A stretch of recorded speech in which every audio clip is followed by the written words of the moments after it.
gonna make that happen? Huh? You're gonna make that happen? Oh, definitely. That's the fight that I want. That's the fight everybody else want. Like I said, I'm gonna get these straps and I'm gonna go over there and take his shit too. All right.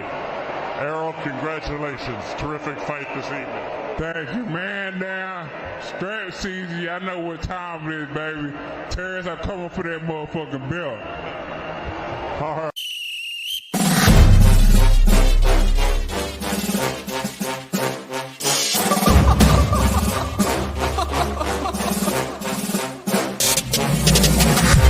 I'm not catching fades anymore. Gotta keep my hands clean when they come for the board. Keep it smooth like a dawn, making moves in the dark. Cause I learned how to swim in the pool full of sharks. Now they coaches, cause they can't read all his motions. How the kid never switch codes, but he code switch focus. Staring down your team with a frozen, ice cold look that could end the summer solstice. Cause I'm more like the top dog. Keep on running game and the gang will accost y'all. I be calling plays from a plane while I'm off court. But we ain't the same, you a lame, I'm a mob star.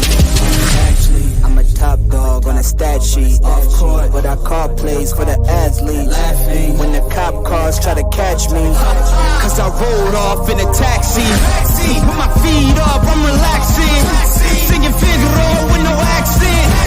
While I pour strings from the streets in. Do it all with a straight face, I'm the kingpin. Top dog, top flow, boss mode. I'm the kingpin. Showstopper, top dog, Godfather, I'm the kingpin. They know I'm a dog and a beast, man. Yeah, I keep the peace with a piece, man.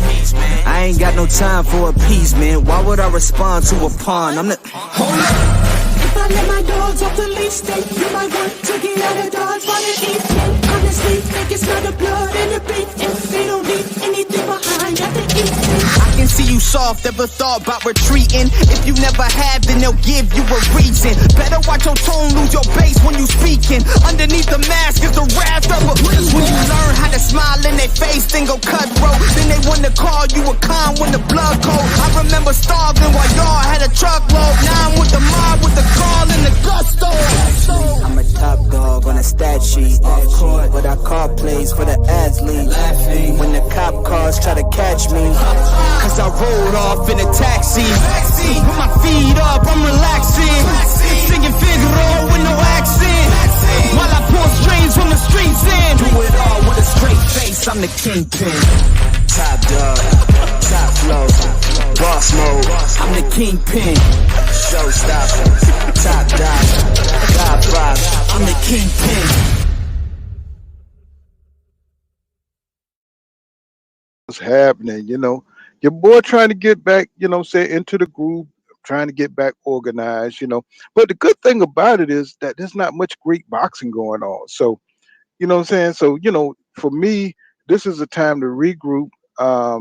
As most of it, I've been telling most of you guys, my business in the trucking field, the market is kind of jacked up right now.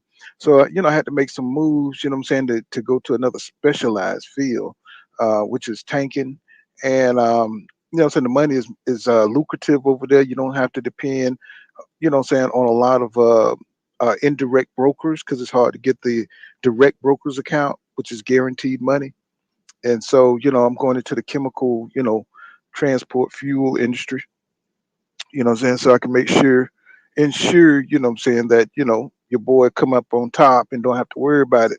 So, I've linked up with, a company and that's what I had to take care of, getting the training in and stuff like that. So, I had to abandon my boxing thing, simple. And it was good that it wasn't a lot of good boxing going on. So, so now you're both making that transition. That's why it's kind of hard to keep both things going at the same time. But, I mean, the way boxing is moving right now is a good time to kind of regroup because, we're not getting the dudes that's really wanting to fight. We're not, we're getting guys that just want the big fights and they don't want to fight the little fights. Sometimes you got to fight the little fights to stay sharp. I'm tired of these guys coming in rusty and they about to get their ass beat. You know what I'm saying? If you look at your boy Hitchens last night, I'm pretty sure he's better than that. I think the inactivity killed him. He wasn't all that to begin with, but when you add on, the goddamn inactivity, it's like, what are you doing outside the ring, bro? Nobody knows who the hell you are. Nobody knows who you are. You know what I'm saying? Except for hardcore boxing fans and stuff. It's like, you need to be fighting, bro, so people can know who you are. These guys get in here and they try to act like the special before they even make a name for themselves, is what I'm saying. And boxing is changing. They got all these motherfuckers with like 14 fights, 14, 10. They coming in like they fucking special.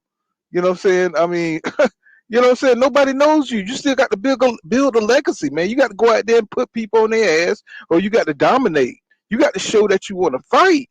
Don't come in here finessing like you've been doing this shit for 30 years and you already Mayweather and you could just, relax on your laurels. Bro, nobody recognize nobody on your resume.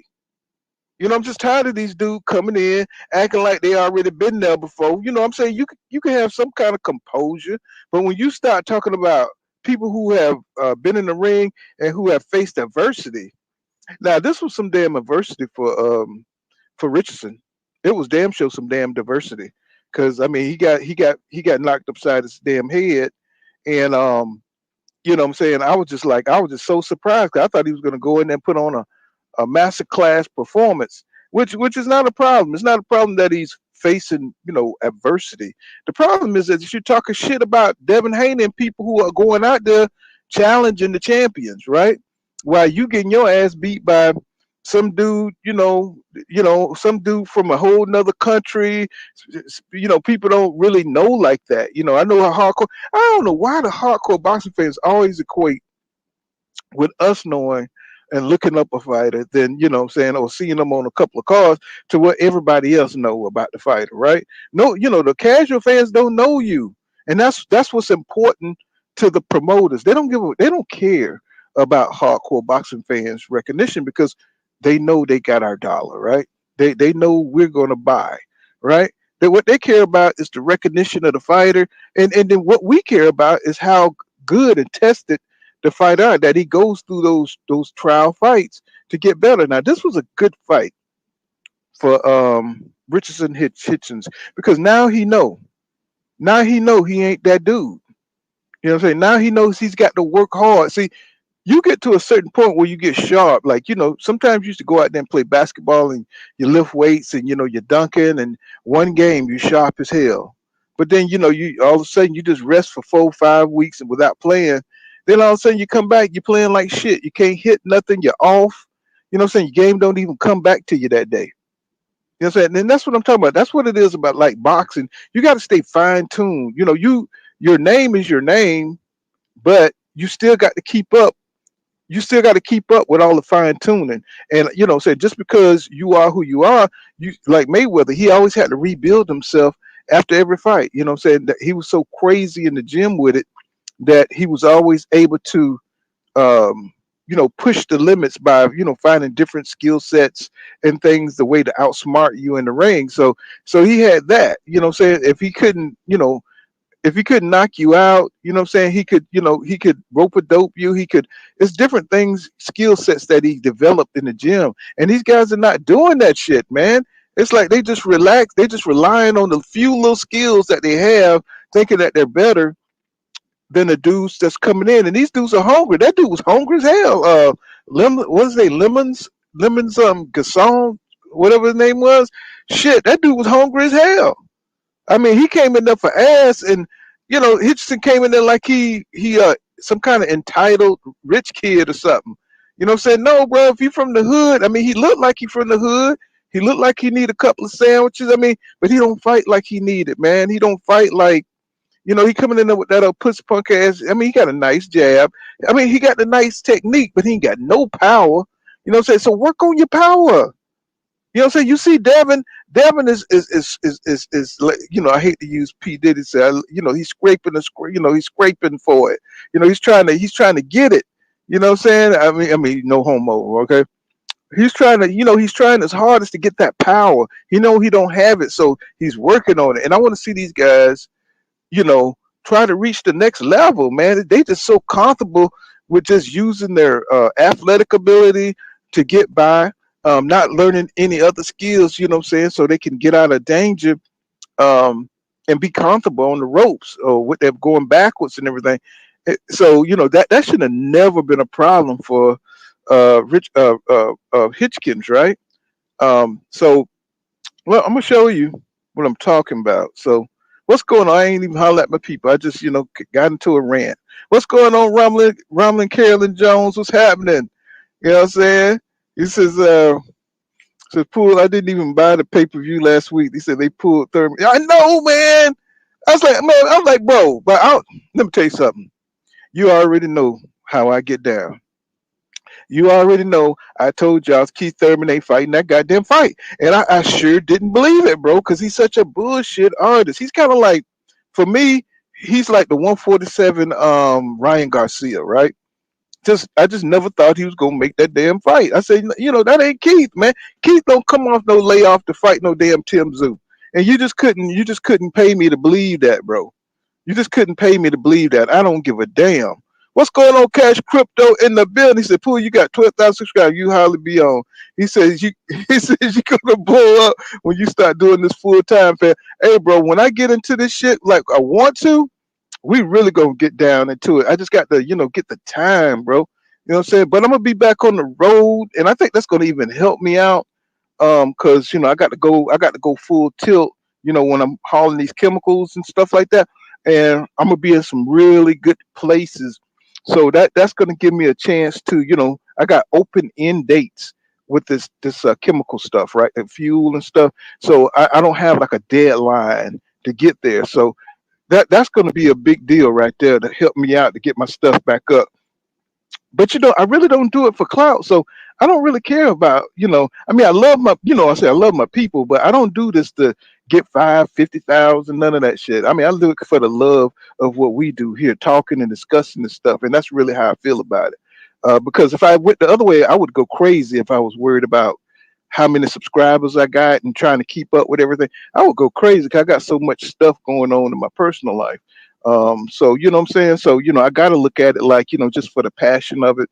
And I wish I could, compete, what I'm saying, for the, for all of the subscribership and all that and the publicity. And I wish I could do that. I just don't have the time for it. What's up, King Judah? Hey, what's going on? It might be kind of loud up here. I'm in a restaurant. So, What you eating on, man? man, look, cool. I'm addicted to this Chinese food, bro. I'm at a Chinese buffet. I can't help it, bro. It's like every weekend I'm in a buffet. Hey, man, I understand. I used to hit them casinos when I was on the road. Them casino buffets. You know what I'm saying? Me and the Yeah. old lady, man, we used to go raid them damn casino buffets, man. That's what it was, bro. You know? Look, I heard you say you about to get into the tankers, bro.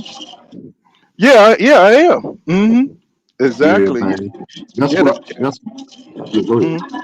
No, I was just gonna say everybody jumping on that drive van. The big carriers are taking over all of the big accounts and stuff. So they're just Now, kind of squeezing out.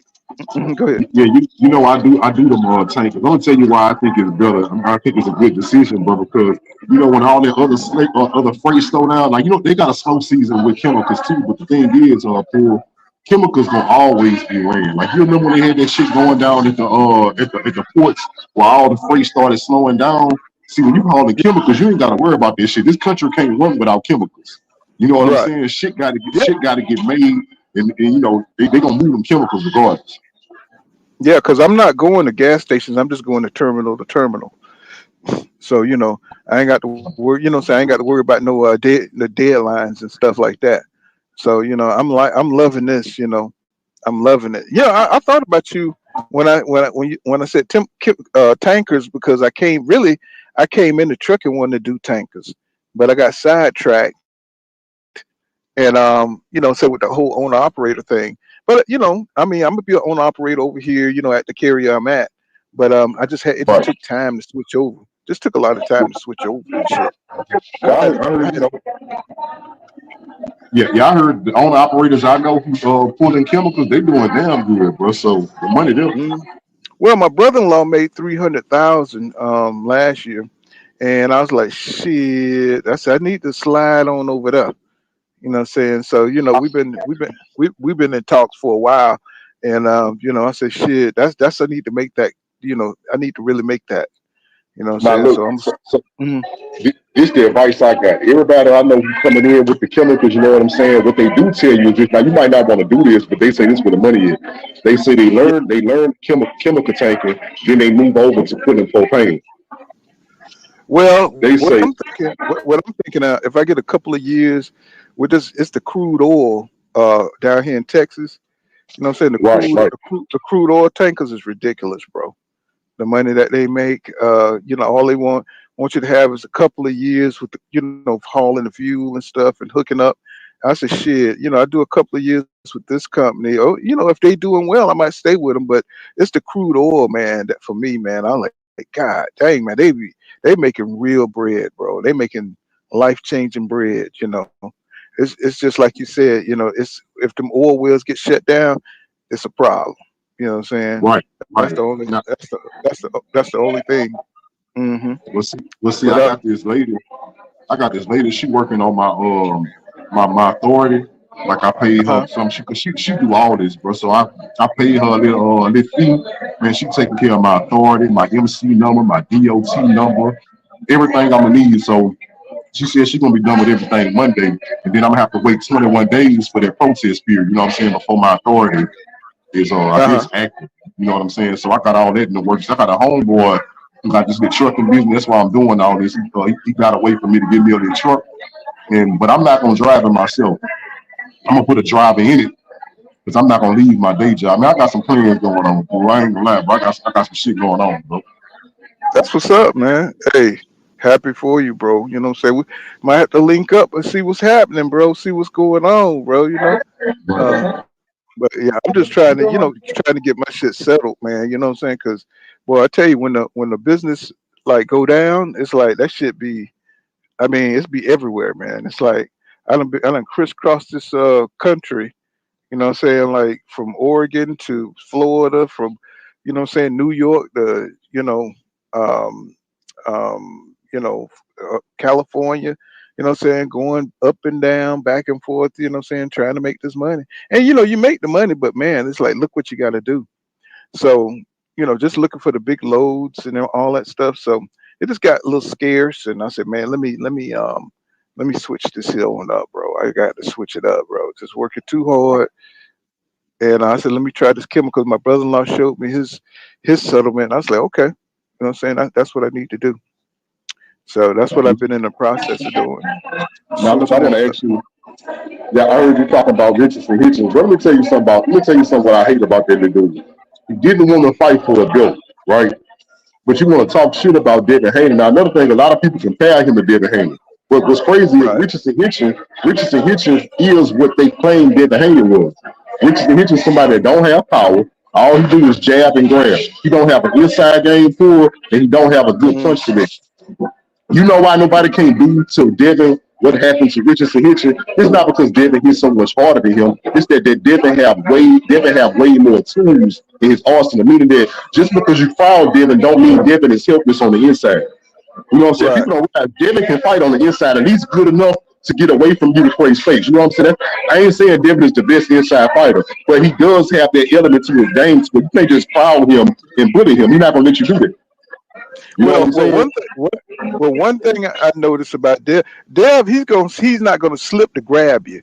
He's gonna slip out before he grab you or something like that. I mean, he used to grab a lot, but I think now Right. he's supposed to just kind of roll out so he can get a shot off on you. And it's kind of frustrating to watch Hudson because he's always grabbing. And for an opponent this is supposed to be a showcase fight. Let's just keep it real. He's supposed to go out there. He's supposed to show out on this guy, and this guy showed out on him. This guy acted a fool on Richardson. He looked bad out there, man. I mean, especially after talking about Devin resume and all the people he fought, and it's like, bro, this dude is nobody. You know what I'm saying? He almost cleaned your clock.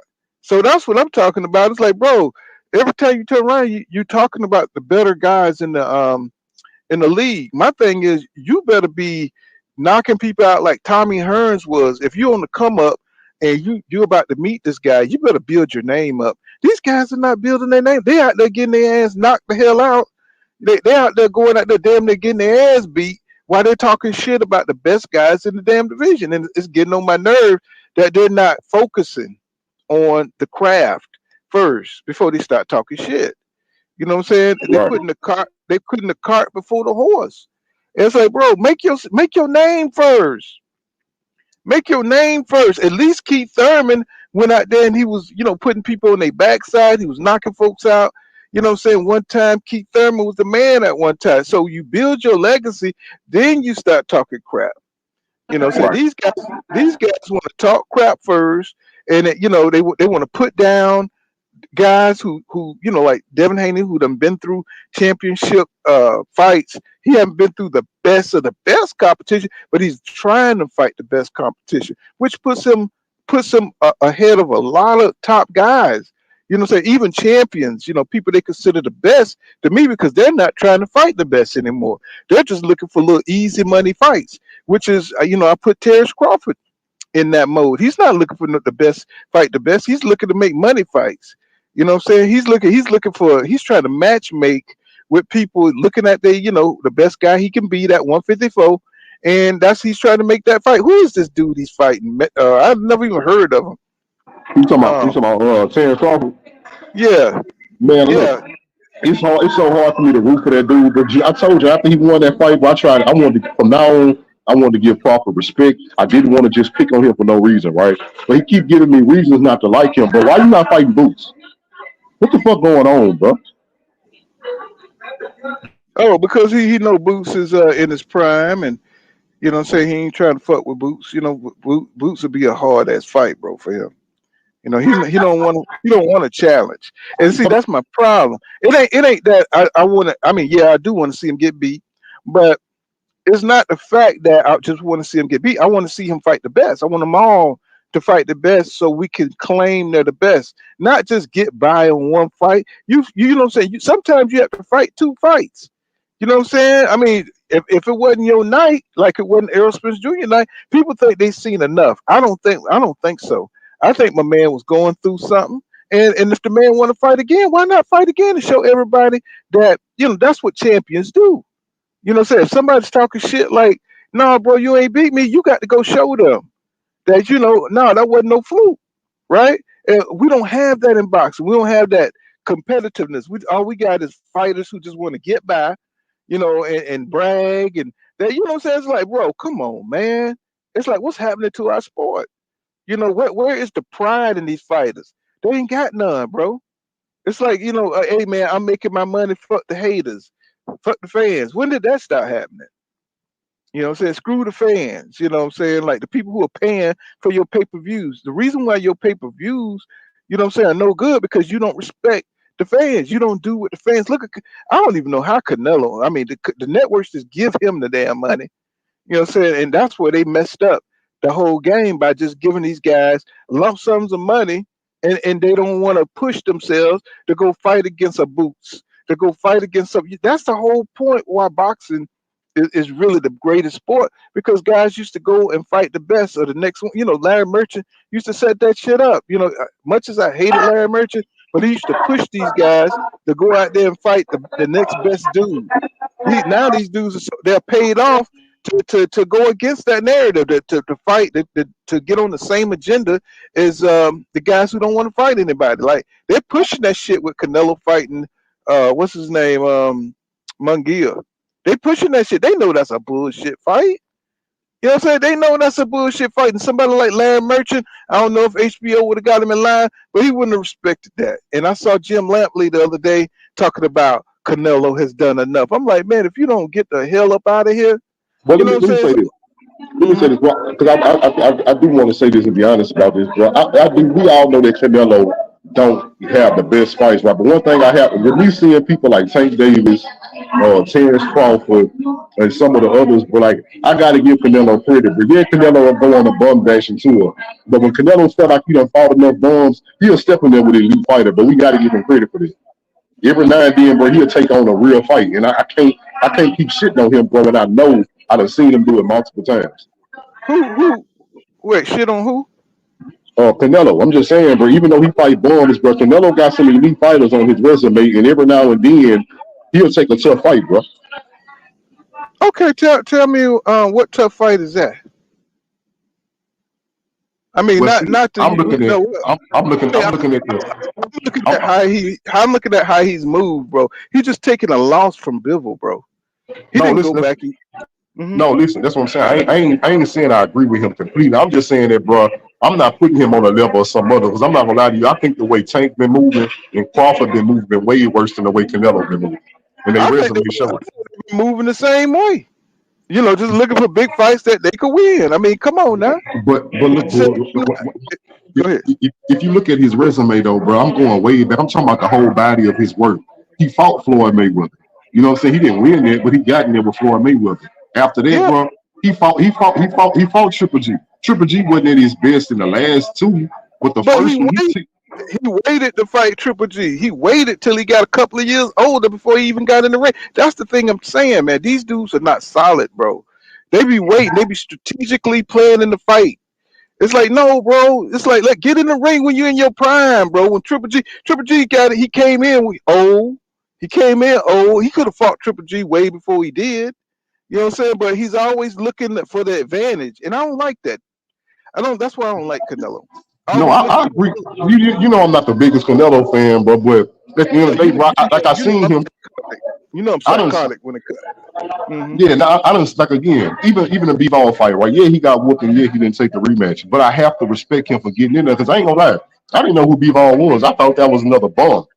Come to find out, Canelo had gotten in the ring with one of the best fighters to date right now. Because I got B-ball up there, skill for skill. He one of the best fighters in boxing. Hold on. Somebody get this dude up out of here, man, with all that dumbass shit. It's like, man, get the fuck up out of here, man, with that bullshit, man. They people are still trolling nowadays. It's 2024, man. Get the fuck up out of here. It's like, what's wrong with you, man, with all that damn dumbass language?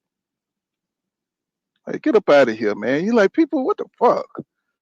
Get out of here. It's like a Negro and all this shit.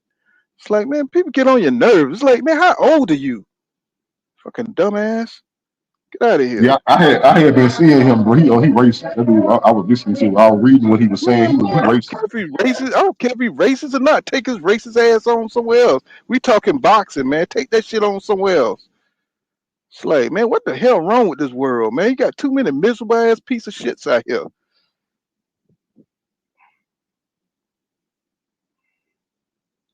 Oh, ain't no, don't worry about it, black heavyweight. It's like, what the hell, man? It's like, it's amazing, man. It's probably some 75-year-old bastard, you know what I'm saying? About to keel over. You know what I'm saying? Ain't got nothing better to do than come to black chats and stuff and throw out like dumbass shit out here. So if y'all see him come back up, man, block the shit out of his ass, man. It's like, damn. It's like we talking boxing, man. It's like, get out of here with that bullshit. Look, when he first got in here, we was talking about some y'all spreading PBC narratives. He don't know you, man. Give a fuck. Over here, we don't care about no damn promotion companies. We follow fighters. No, man. I don't care if it's LDBC. I don't care what it is, man. It's like when you got issues with people, man. Take that shit somewhere else, bro. We're not even on that type of time over here. We beyond that kind of stuff. You should have came in here in 2015 with all that bullshit going on. 2016, man. We on to something else. You know what I'm saying? Come in here trying to, man. Somebody block this dude up out of here, man. It's like, let's ban this nigga, man. It's like this. It's like dumbass shit, man. It's like, get out of here trying to spread all that bullshit. I just block him. You know what I want to ask you though? Somebody in the chat was talking about B-Ball versus Viterbi. I think that fight locked in, right? Say that again. The B-Ball versus Viterbi. That fight that's locked in, right? That fight happening, right? Yeah, so, supposedly, but see, that's what I'm talking about. Bivol shows you he's the example of a fighter that's trying to fight. You know what I'm saying? Trying to push forward and progress, you know what I'm saying, in the traditional boxing sense. And that's why I love Bivol, man. That's why I love David Benavidez. You know what I'm saying? It's like, but they got to negotiate all these politics that come around these dudes they don't want to see lose. And that's why I don't give them no respect. Because, anytime it comes for anybody that's threatening, you know what I'm saying, to fight, you know what I'm saying, a Terence Crawford or Canelo, you know what I'm saying, it's always some bullshit so they can get an edge.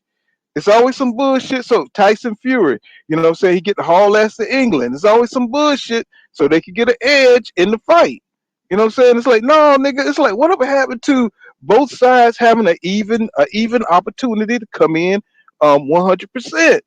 That's something that's people are not like really talking about. You know what I'm saying? Let's have both fighters have even training camps, even tune ups. You know what I'm saying? All that shit. I mean, why would you want your rival to be less than what he is? I wouldn't even respect that kind of way. I don't even want to win like that, right? Where I could get a couple of tune ups in, just like what's his name? Not Saunders. What's the heavyweight name?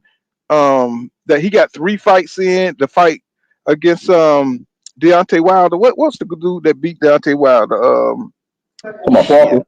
Parker. Yeah, Parker. Yeah, Parker got in like 3 damn fights.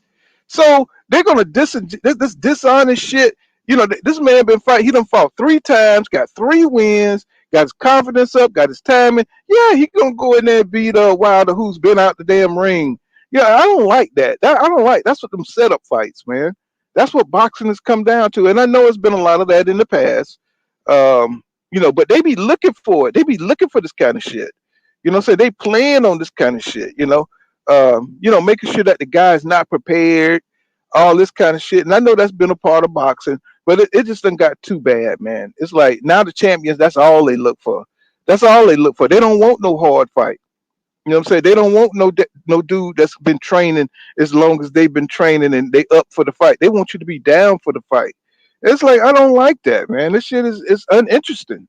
You know what I'm saying? To me, you know what I'm saying? Canelo his pride should not have let him, not take that fight as the next fight with Bivol. But, he's so fucking scary that he's going to lose everything he got because he know Bivol just beat his ass. He could beat his ass at 175. He could beat his ass at 168. Right? So I'm just like, man, what is going on, bro? It's like we can't get the flow going, you know what I'm saying? Because these guys are so fucking scared of losing. We got to get back to where there's not, boxers are not afraid to lose. A loss don't mean what it means. It just means that dude was better than you that night. Or Hey, how does dude keep coming in your chat? Say what? I said, how does dude keep coming in your chat? He's still here. Oh, I don't know. I mean, let me see. I got him banned. He said he was banned, and the comments were removed. Let me see. I got him banned. So I mean, maybe he got some super troll or something.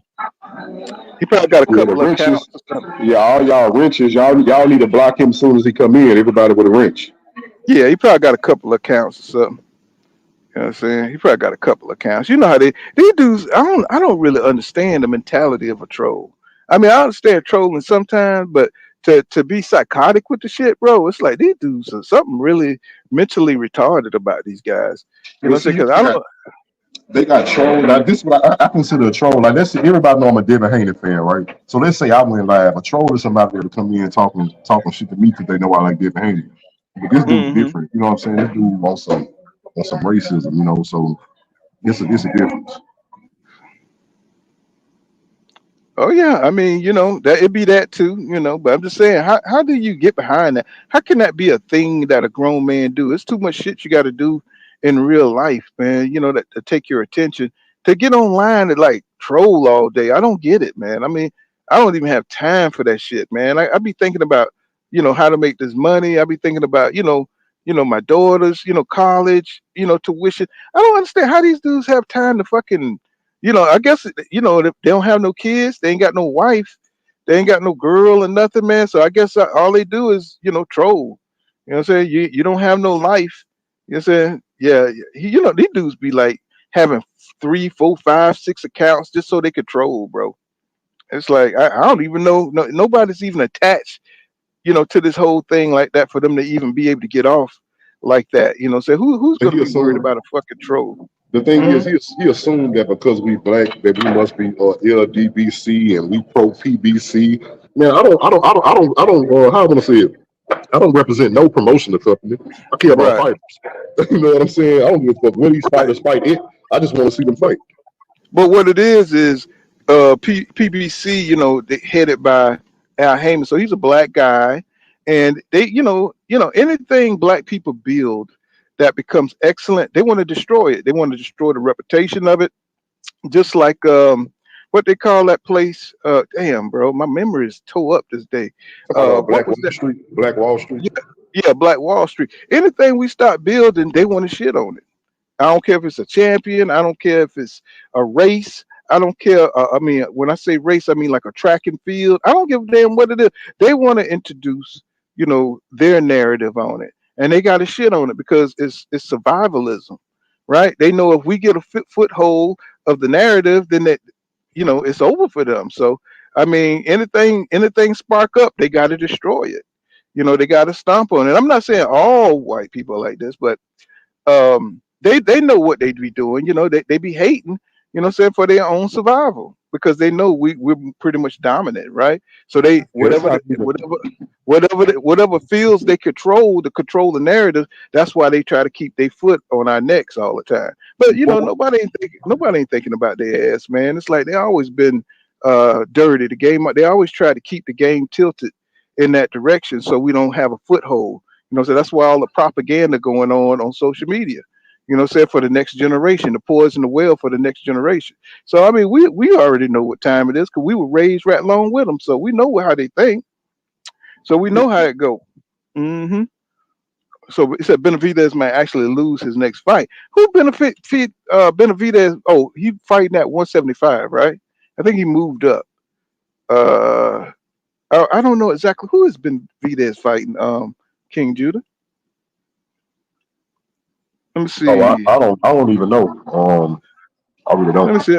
Let me look it up real quick. Let me see. David. Let me see. Who is David fighting? David Benavidez. Let's see. Okay. So he might lose his next fight. Let's see. Versus. I don't see. Let me see. Let me look up his. Let me see. Next fight. Let's do that. Next fight. Who is he fighting next? Alex. Who's it? What? Alexander. No, no, no. This I can't even pronounce this motherfucker name. Alexander. I don't even know how to say that shit. But it's at 175 though. I mean shit. Let's see. It says David moving up to light heavyweight for a June fight against Alexander. I don't even know how to say it. It's Gvozdk Garvik Garvodike or some shit. They mother got all these consonants in their name. It says Benavidez announced social media Thursday. WBC Masulio Suleiman said that the fight would be contested for the interim light heavyweight title, which would place the winner in position now to go against the winner of the undisputed bout between Arthur Beterbiev. Okay. And Demetrius Webb. Maybe that's a good move for him. I mean, because if the winner of the undisputed bout will get a fight, well, that'd be a hard fight for David if Arthur beats Dimitri Bivol. You know what I'm saying? Man, that he might, yeah. I mean, I haven't seen this guy fight before though. Um, I haven't seen him fight before. I mean, but that maybe it's good that he moved up to 175 because they really trying to freeze him out at 168. Even though he could have took that fight with David Morrell, that would have been a good one because um, I think David Morrell gonna be stuck at 168 for a long time. I don't think Canelo's gonna really give him an opportunity to get that, get that shot to beat him. I think Canelo already know what time it is because he's looking bad every fight. He says too much money for uncompetitive fight. That's what I say. T Mac. I say the same thing. He said these trolls got 100. Yeah, I was like, man, these are professional niggas, man. It's like, what's up with that? It's like, oh, these dudes, these dudes say they target a channel, and it's like, I don't know if they get paid by these promotional companies, you know what I'm saying, or what? But it's like the shit is annoying, man. It's like, come on, grow up already. He's as good as Al Heyman's been for fighters. He said he's been equally as bad too. Say less. Yeah, I mean, well, I think it's the money, man.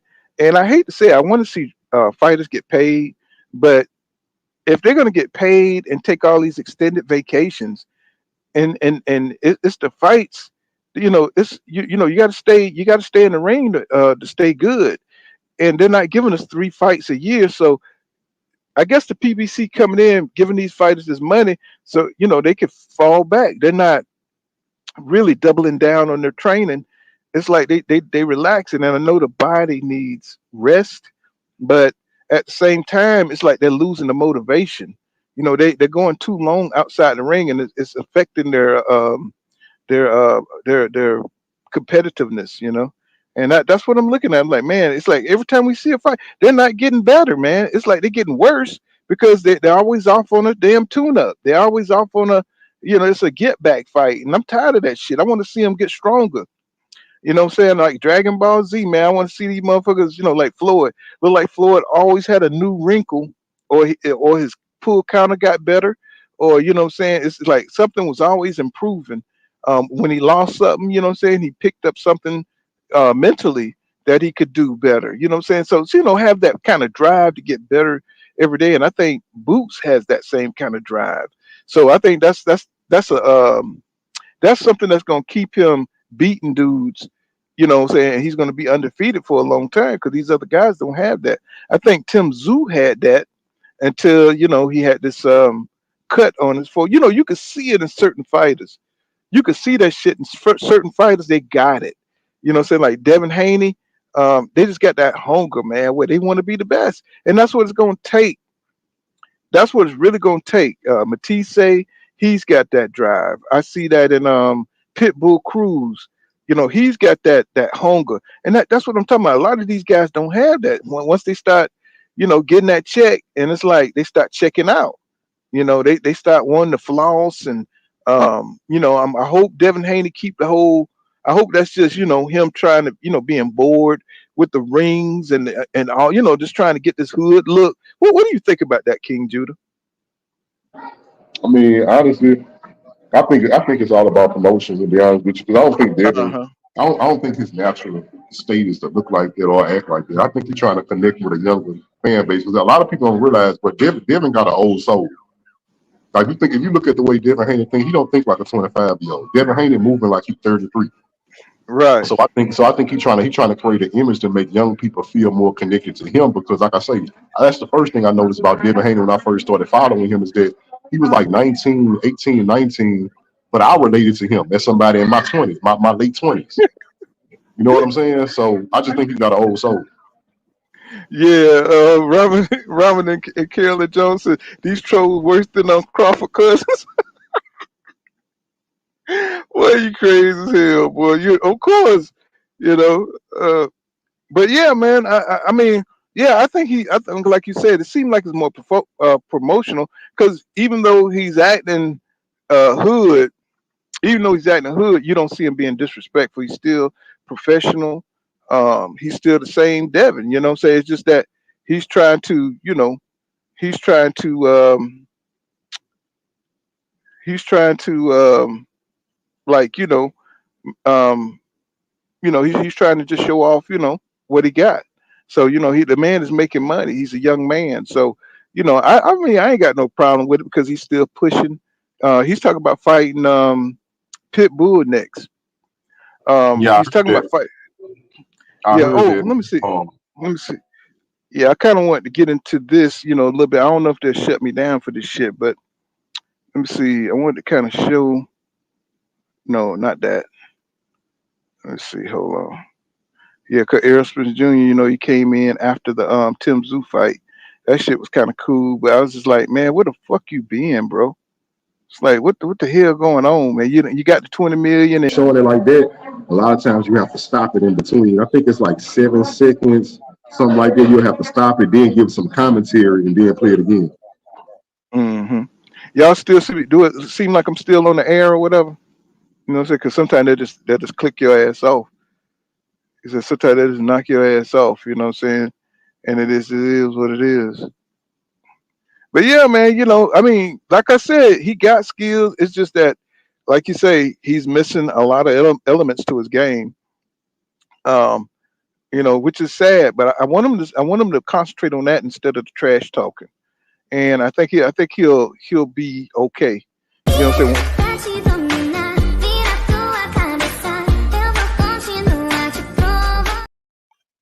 I think he'll be okay. It's like, what happened to my dang subscriber thing? It just went to half. It's like, but yeah, I think he'll be okay. Let me see. Here they talking about Pitbull fighting Matisse. I think that'll be a good fight for as long as it lasts. You got two pressure fighters that like Shit, to come forward. that fight wouldn't make it past four, bro. I got Matias stopping. Not because Pitbull are trash. It's that Pitbull gonna come forward, leave himself open. They both gonna be trading. I just Matias got more power, so I just see that ending by a knockout by the fourth Well, round. yeah, but the crazy thing is when you fight short people, it's kind of hard to hit them, like a Sean Porter. What I'm saying, somebody who's like real low to the ground like that. And once they do their little, they do their little slips, it's hard to get the timing on them. You saw it; it was hard for Tank to get the timing on Pitbull, and he's small himself. So that's going to be a weird fight if Pitbull can get in there and hit him with them overhand hooks. What I'm saying? That's going to be a pretty good. That's going to be an exciting fight to watch. But I always like the way Pitbull fight. People always dismiss Pitbull, but I saw the seriousness and I saw his hunger. What I'm saying? So they gave him an opportunity to fight against Rolly. I knew Pitbull was gonna beat Rolly ass, bro. I just knew it. He says Haney moved up after Ryan, so I don't care who wins, Martin versus Smith. He says we'll likely be next for a vacant WBC belt. Dan say this. And let's see. Black heavyweight say, he said, please don't make excuses for Spence Crawford. It's just way better than Spence. Spence is not a boxer. He's more of a bully. I said, that's your opinion, bro. Everybody else can have theirs. I hope everybody else can have their opinion, right? When it comes to Terence Crawford, saying people they want the their opinion to count. Or what they consider a fact. I have seen I've seen fights where a fighter get beat down one fight, but then come back the next fight. Jake LaMotta and what's his name? Sugar Ray Robinson. They had 6 fights. Sometimes, it'll go back and forth in the fight. It just depends on how you feel that night. One fight don't mean one fight does not tell that you're the best fighter. Okay? You can fight 2 or 3 times, just like Pacquiao and Marquez did, right? One Yeah, fight ain't gonna say one fight ain't gonna tell you that you're the best fighter, bro. yeah, What I'm because saying? Yeah, Frazier beat Ali the first time he fought. right, right. So what I'm saying, all this you want it to be that way because that's who you were rooting for, right? But we know in boxing that a fighter can have an off night. A fighter, like my man said, his eyes was you don't want to accept that because the guy that you was rooting for won, right? But it could have been just what Errol Spence Jr. said. So run it back. What I'm saying? But you don't want that to happen because you want Terence Crawford to always have the win over EJ. But me as a boxing fan, I want to make sure it is what it is. I want to make sure that it wasn't his eyes. What I'm saying? No matter what you think, I want to see him fight 3 times. I want to see him fight. I want Sugar Ray Leonard to fight That's Hagler again. You see what I'm that's what I saying? That's want. the I want difference to see some between me and trilogies. you. That's the difference Yeah, between me and you. I'm a real boxing fan. Somebody who want to see the competition. Say I don't want to see a fighter just get by on one fight. You just want to run with the narrative. What I'm saying? Because that's your favorite fighter. No, bro, I want to see him fight 2, 3 times. Whatever happens. What I'm saying? Even though I am a Errol Spence Jr. fan. What I'm saying? But I do want to see if Errol Spence Jr. Was it his eyes or was it, if Terence Crawford just better than them? And if Terence Crawford went in there and beat him up again, what I'm saying? That's just what it is. I mean, I'm not Errol Spence Jr. cousin, brother. It's just that I support the man. So, what I'm saying? But if Terence Crawford is a better fighter, I admit it. What I'm saying? But you got to fight again, bro. What I'm saying? Sometimes you got to fight 3 times. Ask Ali and Frazier, right? So I think you understand. What I'm saying? You just don't want to understand. You just want to make Terence Crawford a victim because that's your favorite fighter. What I'm saying? That's just what that is. And I don't flow with that. that kind of stuff. Over here we're gonna keep it 100 over here. He says Pitbull would lose that one in under 8 rounds. Yeah, I just think the size discrepancy. He only fights one way. And that's Matisse. That's what he really get. His that's his that favors him. That's his that he fights that inside shit. And if Cruz come in there trying to fight that inside shit, I think Matisse that's his wheelhouse. That's what he do, man. That's what he do best. And like you say, I think he would get Cruz up out of it. Even though I think it'll be a good fight, I think Cruz it would be. I kind of see that fight going like. I kind of see that fight going like Hagel and Hearns. Two dudes going forward, or what's his name? Diego Corrales versus Castillo, some shit like that. Just just a rock'em sock'em type of situation. You know what I'm saying? I think that fight would just be off the chain, bro. I think, and there's nothing wrong with having those kind of fights again. Saying with two guys that come forward, they don't have all the best skill in the world, but they, it's about attrition and heart and determination, man. I love that, man. It's like we need it all. We need the skill, the outside. We need it. But one thing we do need to see come back to boxing is the best trying to fight the best instead of looking for just the big fights. It's too many boxing fans comfortable. Too many boxing fans comfortable with these dudes out here just looking for big fights because they think they done enough. No, bro. When Floyd Mayweather had the belt, he was the king of the division and everybody was after him. Everybody, yeah, he did a little shuffle slide at the end, but hell, most of the time he fought top competition. When he fought Cotto, when Floyd fought Cotto, he wasn't diminished. Yeah, he had went through the Antonio Margarita thing, but shit, he was beyond that. He was back up to form when he fought Mayweather. I mean, I think he would have been a lot better if he wouldn't got hit with them damn casts by what's his name, Moderigo. If he wouldn't have got hit by them casts, I think he would have been better before he went to Mayweather. But he damn sure was diminished by the time he fought Canelo. He damn sure was, but he gave Canelo a hell of a fight. You know what I'm saying? But he still wasn't. See, Canelo, he waited till these guys got older and started stepping in the ring with him. So he didn't step into the ring with him when Floyd did. See, Floyd stepped into the ring when people were in their prime. And that's a lot of things that go unsaid. He even beat Canelo ass, who was in his prime, right? The nigga had 40 fights. You know what I'm saying? So stop acting like he was a baby to the game. You ain't no baby with Floyd. He had more fights than Floyd. You see what I'm saying? So it's like, come on, man, stop acting like he's a baby to the game. He says, Richard Hitchens doesn't have any excuse not to fight Matias. He said Hitchens has 8+ weeks, and he has one of the best up and coming prospect fighters, sparring partners in Camille Moulton. It's no excuse. Well, I mean, I think he got all the excuse in the world because he just got his ass beat by somebody that he thought he could go in and showcase on. This guy ended up not being a showcase. See, he got a lot to work on.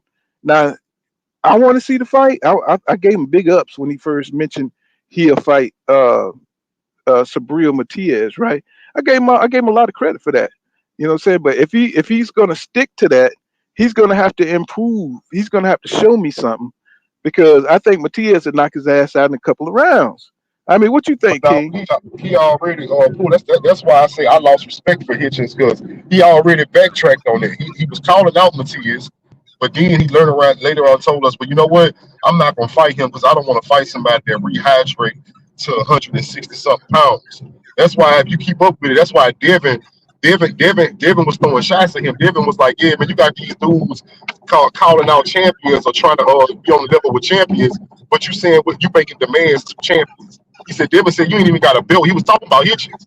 He was talking about how you going to sit there and say you want to build at 140, but then you going to tell the champion that you want to fight what he going to do to make a fight with you. You don't call no shots. He was talking about Hitchens. Mm-hmm.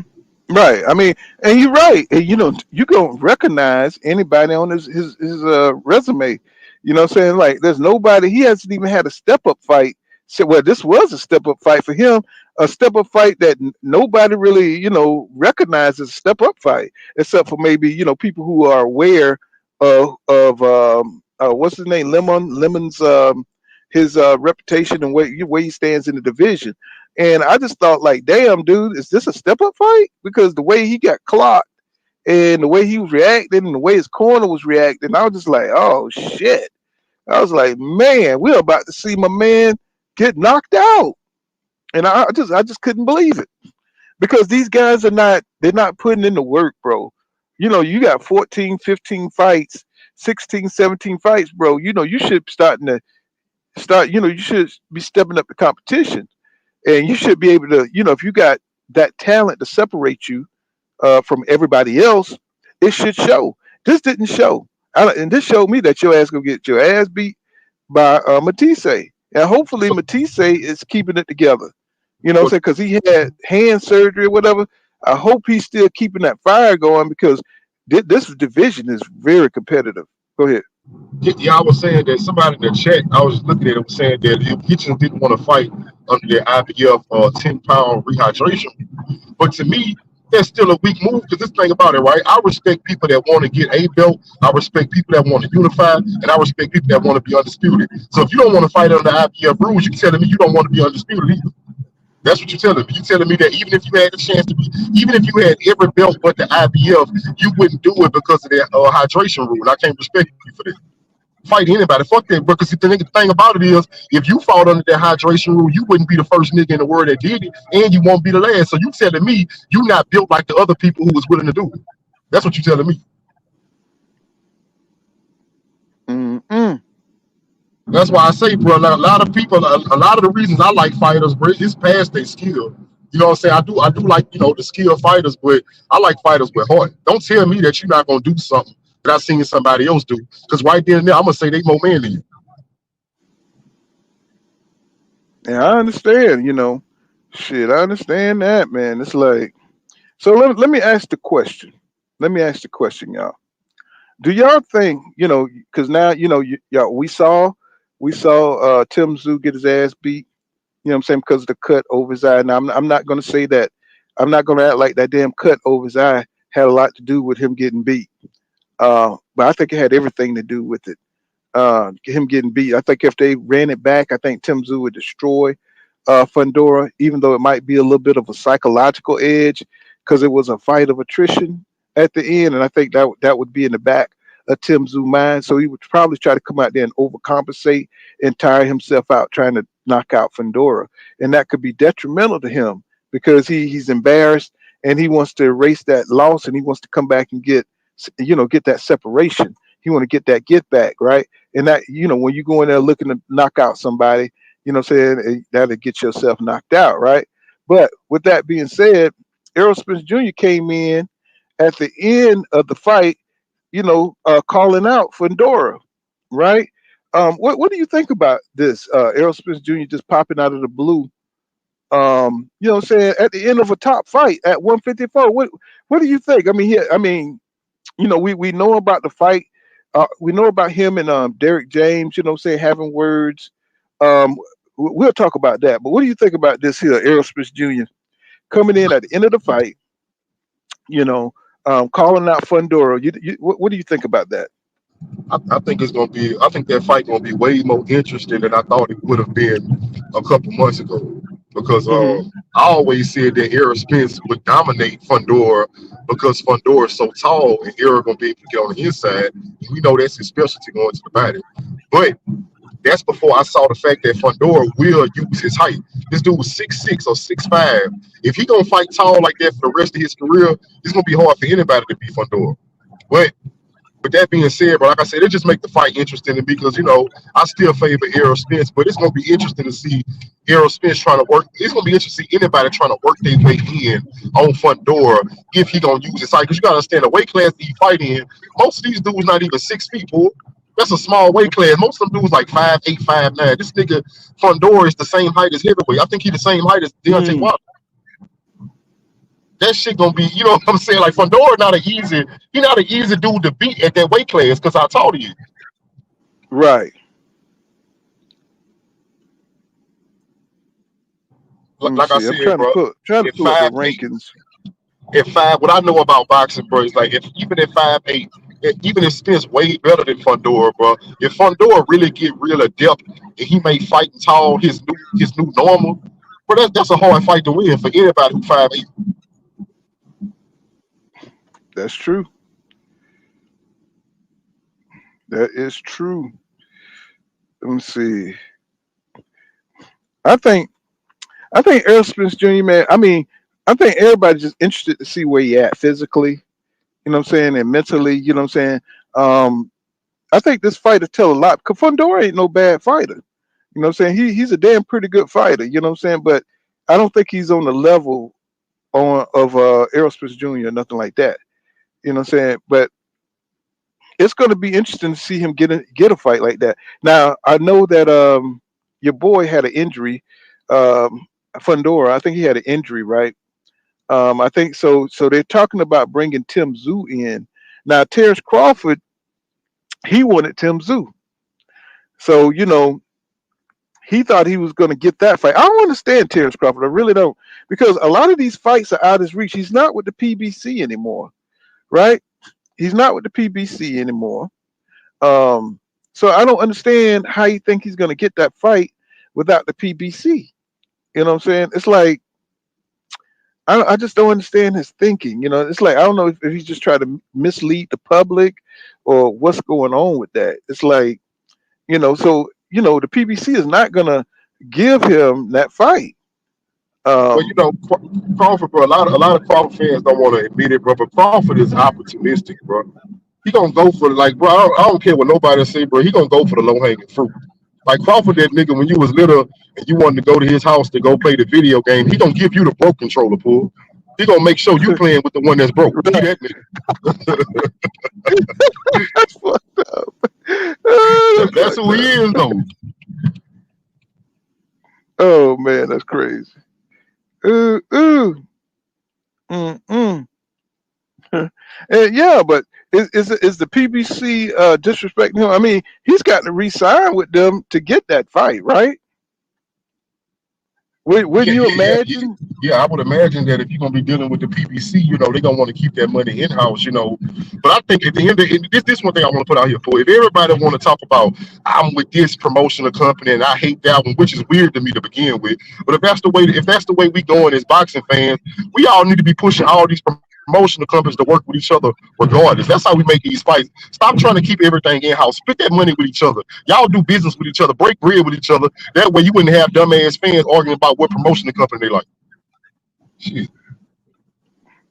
Yeah, that's true. Go 50-50. That Look, just go 50-50 regardless. Like, because I understand fighters can't go 50-50, right? But from what I understand, bro, a promotional company can make it close to 50-50. Even if one fighter get more than the other one, these promotional companies need to be breaking bread with each other down the middle as much as possible. yeah, I could. I mean, I can agree with that. So I'm looking. See, I'm looking at. I'm looking at Charles Cromwell. A lot of people don't talk about Charles Cromwell, man. That dude can fight. That's the dude who killed that guy in the ring. Killed that dude in the ring, I think. Then you got Virgil Ortiz, who's somebody we don't talk about. Then here's this Bakram Montazalev or whatever.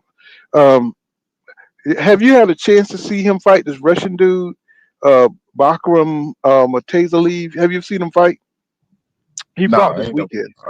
I never watched. Man, this weekend I had fucking. I ain't even see the Hitchens fight.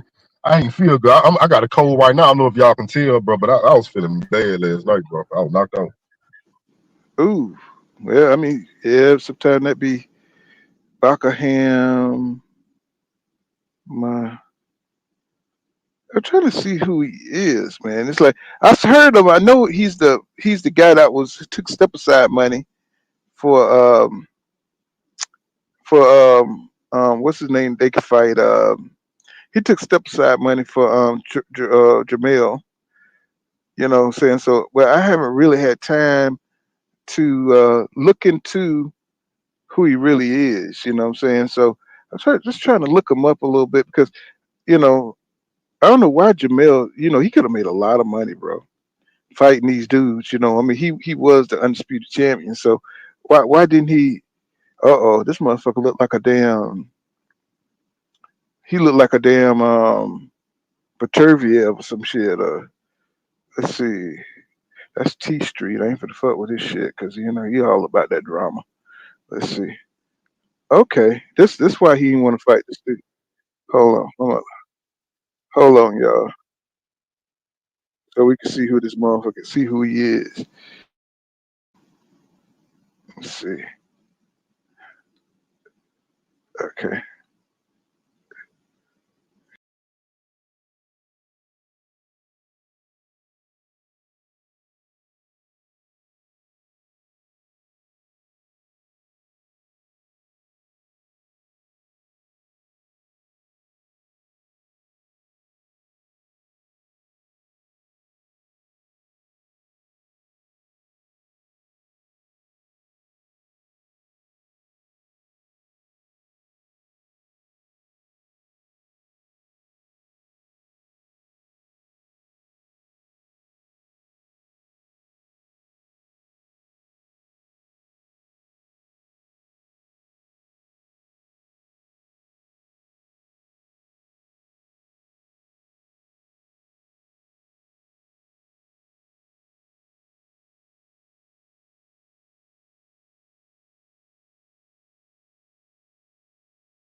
Oh shit, what happened to Poor?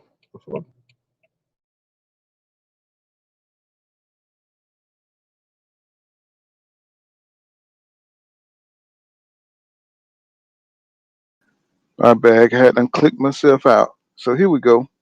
Let's take a little screen share. Let's see. There you go. Now this is Backroom Malzataliv, whatever I think his name is. Let's see.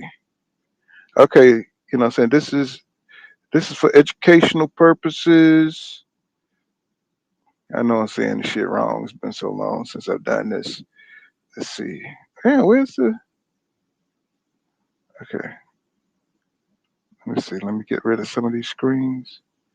Okay, so And yeah, remember when you play it, I think it's like 11 seconds. And after every 11 seconds, pause it and give commentary on what we just saw. okay. Wow. This is live real time. I had to.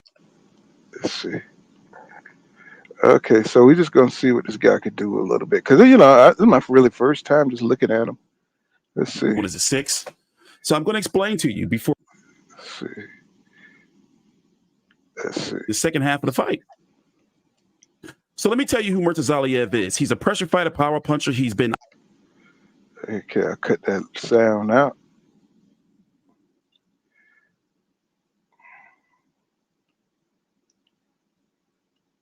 He kind of looked like Arthur Beterbiev a little bit, doesn't he? Yeah, a lot of them Russians look similar.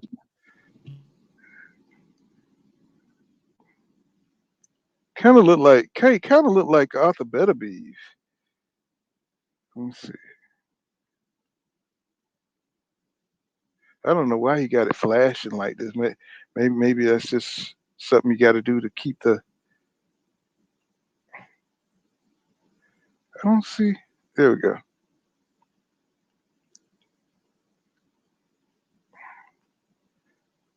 Why he got keep keeping this shit flashing? Let me see. Let me go to another one, man. This is.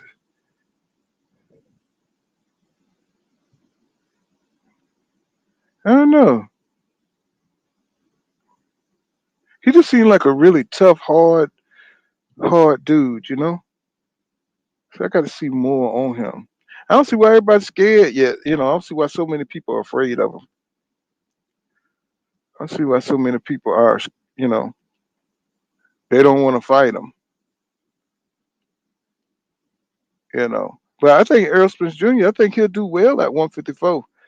You know, but we just got to see where he is, man. You know, it's like he took all that damn time off, and now he's coming back, and now they're talking about Derek James and him are breaking apart.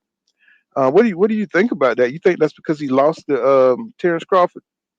Well, shit, what I heard it had something to do with money. Derek James say Errol Spence ain't pay him, but since then I heard that they squashed it. They got this shit resolved. So Spence must have paid him what he owed him. And I heard they back, everything back copacetic, which is I gotta agree with Derrick James on that. Like, mind you, I don't know the details, right? All I know is what I heard. Now, if that's true that man didn't get his money, then I don't blame him for, I don't blame Derrick James for feeling some type of way. Yeah, that's true. That's true. Oh, fair use. That's how you say fair use. I even got a button for the damn thing. You know what I'm saying? So shit. And so that's what it was. Just a money dispute. What about the training? Look like they should have been training all this time. Is he gonna do the same thing that he did before? Just kind of skate by with the what I'm saying, when he get a fight and just start training in that period of time instead of training year round and getting himself together. Well, I did see him where he looked kind of like he gained a little weight, but nothing bad though. Like, you know what I'm saying? People trying to make a big deal out of it. Like Terence Crawford said, yeah, you look like a linebacker, but to me, he didn't look like he gained so much weight that it looked bad. You know what I'm saying? And if Hmm. anything, he might just be trying to gain weight before he actually move up, because a lot of them do that. They'll blow up right before they move up to another weight class, and that make the transition a little bit easier. You know what I'm saying? Yeah, yeah. But my thing is, if they get a fight to Errol Spence Jr., I mean that makes sense if it's in house, right? Terence Crawford, he was crying on the social media that he talked about, you lost, sir. You got to work your way back up, sir, and all this bullshit. It's like, but shit, you don't want to fight the man back to back. You know what I'm saying? You want the man, you want to put this man through all this humiliation ritual bullshit.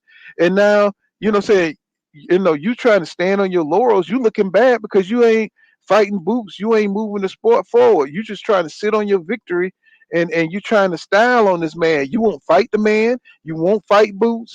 You know what I'm saying? You're trying to cherry pick who you want to fight. And these guys are tied up in their own fights. So why not fight? Move boxing forward instead of dropping belts and shit. Fight Boots, fight whoever, Virgil Ortiz or somebody that's current. This how you know this man is full of shit. Yeah, This because how I don't you like that holding on the belts, bro. Like I told you, I like to see championship fights. I like undisputed fights, and I like unifications. But don't be holding no belt, because you just holding up fights that I can be watching. Because I like to see people make history. exactly win or lose, But walking around here, just sitting on the belts, man, that's a bunch of bullshit right there, man. It's like, that's why people are looking at you sideways, bro. You talking about you only want the big fights. That's just something to say so you don't have to fight the best. That's just excuses. Just like when Canelo was saying he don't fight Mexicans. That's just something to say, bro. You know what I'm saying? That's just something to get you up out of that tough position you in to fight the top dudes that could whip your ass. You know what I'm saying? And when you do this and when you start making excuses to avoid the best in the division, it exposes you. You know what I'm saying? Because you don't really believe in yourself because you're afraid that you're going to lose. And see, I think that was Errol Spence Jr. problem is that he did take the big fights and it wears you down, right? It hurts your body. It hurts your soul. And you somewhere resting fighting dudes that you could beat. It's all strategic. You know what I'm saying? Instead of trying to push forward and beat everybody ass that you come across.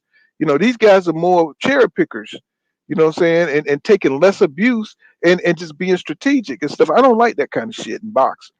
You know what I'm saying? Even though that's what's going on now. Um, that's why I say you got to fight more than one time. You know what I'm saying? So these guys can't scheme their way into a win, take micro dosing or whatever the hell they doing. You know what I'm saying? They can't take the time, to get tune ups in to see if the power working, what I'm saying? So they can have this extra confidence when they go into the fight. I'm just tired of it, bro. They think people don't know what's going on. I'm not worried about they damn fans or what they think. You know what I'm saying? We already know what they're doing. When you taking all this extra time, just like Canelo, and you control the time, but when you're gonna fight and everything, come on. You know what I'm saying? You getting tune ups in and your opponents ain't. You know what I'm saying? Come on, bro. Stop. Say Ramen Emily, oh shit. Ramen and Caroline Jones says Errol is the only fighter with any excuse. He says till a fighter go through a car like him, he said just be quiet. Exactly. You know what I'm saying? It's like injuries pile up, man. It's like I said, A loss don't mean nothing when you fighting the top dudes. You know, a fight don't mean shit. You know, when you lose against the best, that's not nothing to be embarrassed about. You know what I'm saying? And then even to get in the ring with somebody who whipped your ass like that, that lets you know that you don't think that dude could beat you. You just had a bad night. If you're willing to get into the ring again with that guy, you know, if for everybody, you know, they know the psychology. I'm gonna tell you something. If you look at how Canelo dodged the fight with Bivol, that's the sign of a fighter who know he got his ass whipped and can't beat that guy. If you look at the way that Canelo dodged Bivol and would not give him an opportunity at 168, that's the sign. Well, Errol Spence Jr. let this man have access to all three of his belts, bro. You know what I'm saying? And Terence Crawford is the one who don't want to give Errol Spence Jr. another opportunity. So what does that tell you? So you know, I mean, it's all common sense, bro. You know what I'm saying? It all makes sense. You know, the man, he want to keep this victory over Errol Spence Jr. head instead of going ahead and banging it out for a second time. His fans don't want that shit either. You know what I'm saying? But us as boxing fans, we want to see if shit was a fluke. You know, Errol Spence Jr. probably get a whole lot stronger. You know, not having to cut weight down at 147, right? 154 may just be what he need. And shit, it may not be enough for him. You know what I'm saying? After all these years of cutting weight, that cutting weight really kills your body. You know what I'm saying? It really do. I mean, Yeah, look how Oscar. Go ahead. yeah, I was just saying, I'm to the point now, bro. Of course, I want to see the rematch, bro, but I really want to see Boots get his opportunity because what it looked like is him and David Morrell. Pool. It looked like in today's climate, bro, it's cool to duck the best fighters because you don't want to lose to them. Like nobody tripping on Morrell getting ducked, nobody tripping on Boots not getting big fights, bro. And know what's gonna happen? All these fighters is gonna duck them forever, bro. Like, bro, they is avoiding these two dudes specifically, and nobody trying to get in the ring with them. And I Well, think that's fucked up. well, they the best. But the reason why nobody's tripping on Darrell is because nobody don't know who the fuck he is, bro. I mean, he just popped up out of nowhere. I mean, I know who he is. I watched all his fights. You know what I'm saying? But nobody don't know who he is. I mean, if anybody knew the names that he knocked out besides the hardcore boxing fans, then I think people would be more in an uproar. I think hardcore boxing fans want to see him get a shot. I think I think they want to see him get his shot, but you know what I'm saying, nobody really knows him like that. You know what I'm saying? I mean, he's styling and profiling on motherfuckers who he's supposed to style and profile on. So until he knock out a legend or somebody good like David Benavidez, if he knocked out David Benavidez, then yeah, he gonna be that dude. He gonna be that name that people fear, you know, or want to see. You know, if he gets looked over by Canelo, people be upset, like they're upset about what Canelo overlooking David Benavidez. The man done piled up by goddamn 4 eliminators, which shows you that this shit don't work. This system don't work, bro. It's like how you gonna sit up there? You done won 3, 4 eliminators and stuff, and they still won't give you the shot. And that's what I'm saying. You know, boxing just make you look at boxing like the shit is cheating. You know, it makes you look at Morrell. I mean, how we gonna scream out that David? We see him getting his shot, but everybody's forcing David to fight David Morrell, and David Benavidez has been waiting for this shot forever. So if he goes over and he loses to David Morrell, oh well. You know what I'm saying? The man done fought goddamn 15 eliminators. So what? He get his ass beat by David Morrell, and he done wait in the line that long. So now the man finally like, fuck it, I'm moving up to 175 and maybe I get a championship shot up there at Bivol, at what's his name, Arthur Beterbiev or Bivol, right? You know, they definitely won't duck David Benavidez. At least he'll get a shot. You know, it had this old coward ass shit going on with Canelo with all his politics and everything. So, I don't know what the hell David Morrell's gonna do besides beat down some Swedish or Russian dudes, you know what I'm saying, up in the division I don't know what he's gonna do unless he moves up to 175 himself. And that would be something to see because Canelo right now, he got the game all fucked up at 168. He got everything clogged up. So, I just want to see. I mean, I want David to get his shot, but I've been rocking with Benavidez for longer to get his shot. You know what I'm saying? While David was working his way up the ranks, and he don't have a lot of fights. So, You know what I'm saying? But I do think he's I think he's a top fighter. But until he get David on, get a name like David on his list, you know what I'm saying? I just think, shit, nigga, wait your turn. You know, wait your turn, bro. You know what I'm saying? It's like, we trying to get David them through there, up through there, and get a belt. We trying to get Canelo retired. You know what I'm saying? But I wouldn't mind seeing that David Morrell and David Benavidez fight. I really wouldn't. But I do think they kind of shitted on David. You know what I'm saying? And I think the media's is shitting on David Benavidez. I just think they doing them dirty, man, and making them move up to 175 like they did Andre Ward. When Triple G was at middleweight. You know what I'm saying? They just, there's certain fighters they don't want to see them. They don't want to see them lose to. And I just think that's just sucks, So for what's going on today, he says Morrell had a chance to fight Benavidez, but what did it say? Ronnie Shields said Morrell needed a few. Yeah, I remember that. Can't blame the timing on Benavidez. Yeah, I remember that. I remember when that happened. Because that's when he was talking all that shit, talking about uh, uh, David Benavidez can't walk down the street or some shit of his own neighborhood, and he was just talking all kind of raggedy crap, man. I was like, this dude, I mean, he might be all right, but you gonna have to wait your turn, bro, because David's trying to. He don't want to take the risk of losing before he get that Canelo money. And to be fair, everybody else has done it. So everybody else has sold their belts to Canelo, and to be honest, we know Canelo is not ever going to give David. I mean, come on, who got the audacity to say I don't fight Mexicans, and then 3 fights later, nigga, you fighting a Mexican because he's an easy lick. It's like, bro, I can't stand this shit, man. and people in your face act like they don't see the damn, they don't see the hypocrisy in this shit. That's what really kills me. They act like they don't see the hypocrisy. And they be like, oh, you on your Canelo rant, bro. It's like, stop. It's like, stop, man. You're like, he's killing the whole game, man. He's killing it. You know what I'm saying? Now, with your boy Tim Zoo, knocked out the box, who is Crawford is fighting some dude, man. What? Let me see. Let me look on BoxRec, man. It's like he is fighting another no name, and I'm pretty sure his fans are elated by that shit. You know what I'm saying? Somebody he could just go in there and beat up.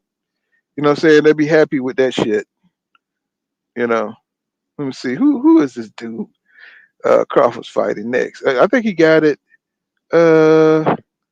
They ain't got him on the thing. It must be not set in stone. Starts with an M. Let me see. Who is Crawford fighting next? But do you think, if they, I mean, he would have to sign with the PBC. You know what I'm saying? To get his respect. I mean, how you think he's going to get that fight before Spence? I mean, I just don't understand how they be thinking. Marvel.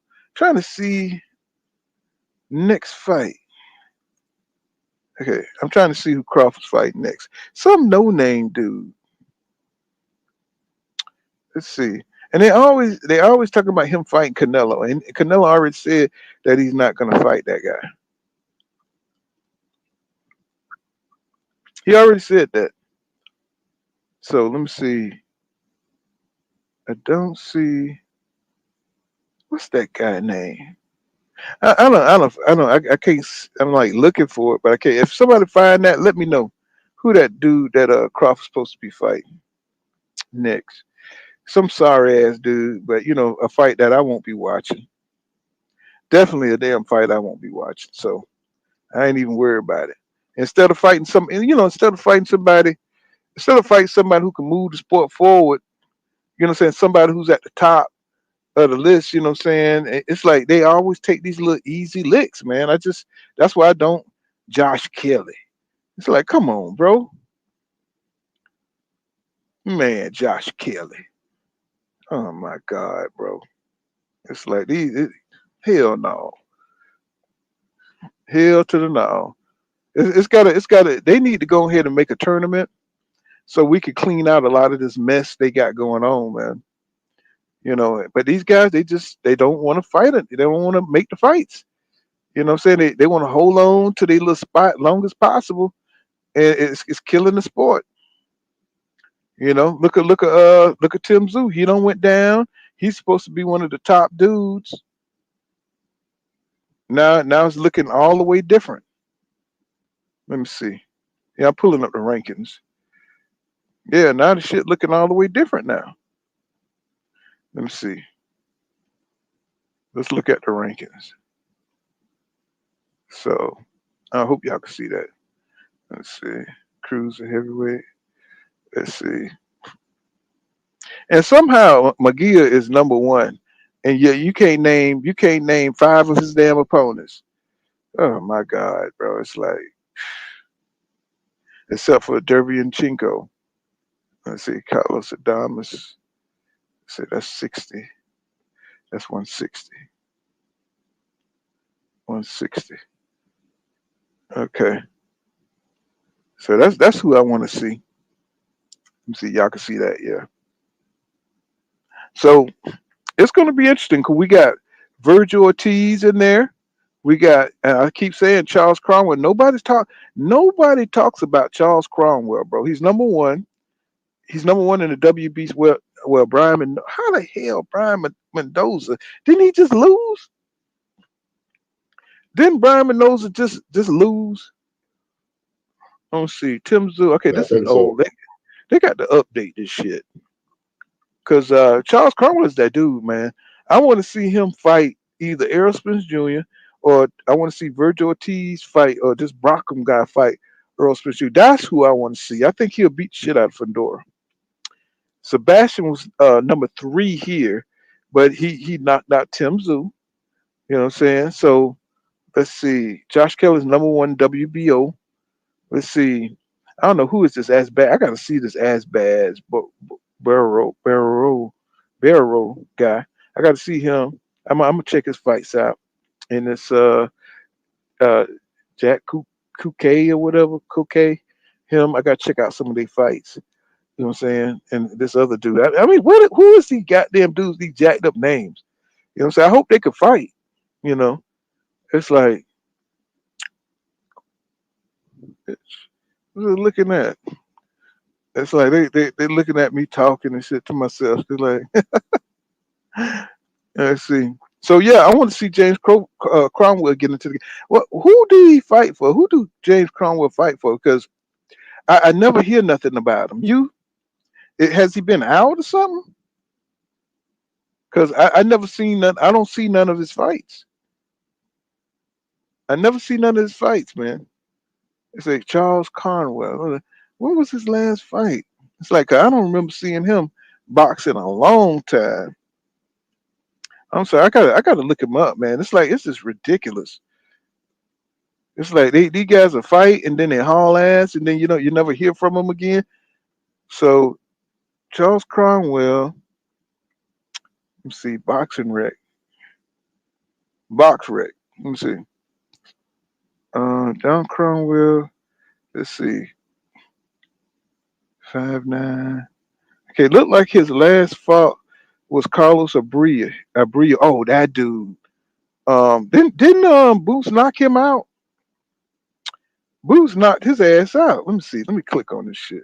I think Boots beat his ass. Let's see. Cromwell. Yeah, Jerron Boots Ennis beat him. So he moved up. He must have moved up to 154, and Cromwell got some of that. So Cromwell TKO'd him, but that was his last fight. That was in 2022. That was November 2022. So no wonder why nobody haven't seen this nigga in like two years or something, man. It's like, God damn, what's going on? That was his last fight, November 2022. Jesus Christ. It's like, what's going on, bro? And the last dude you fight was Abril, who Jerron Boots Ennis fought. Oh my God, bro. Whew, man. He's 18 wins, 0 losses, 13 KOs. But the guy's pretty good. Out of Detroit, Michigan. I haven't seen him around, man. He's supposed to be. He's #1 at the top of the division. What's going on? Don't get it. Oh my God, bro! It's like it's a lot of boxing need to happen. I mean, some of these dudes haven't seen them box yet. Why? He said, but Bud, he could have chose any one of these guys at the top.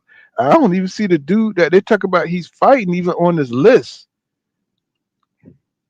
I don't even see the dude on this list, man. Let me see. No, I don't see him on this list. Let's go down to 147, see if I see that dude that he's supposed to be fighting.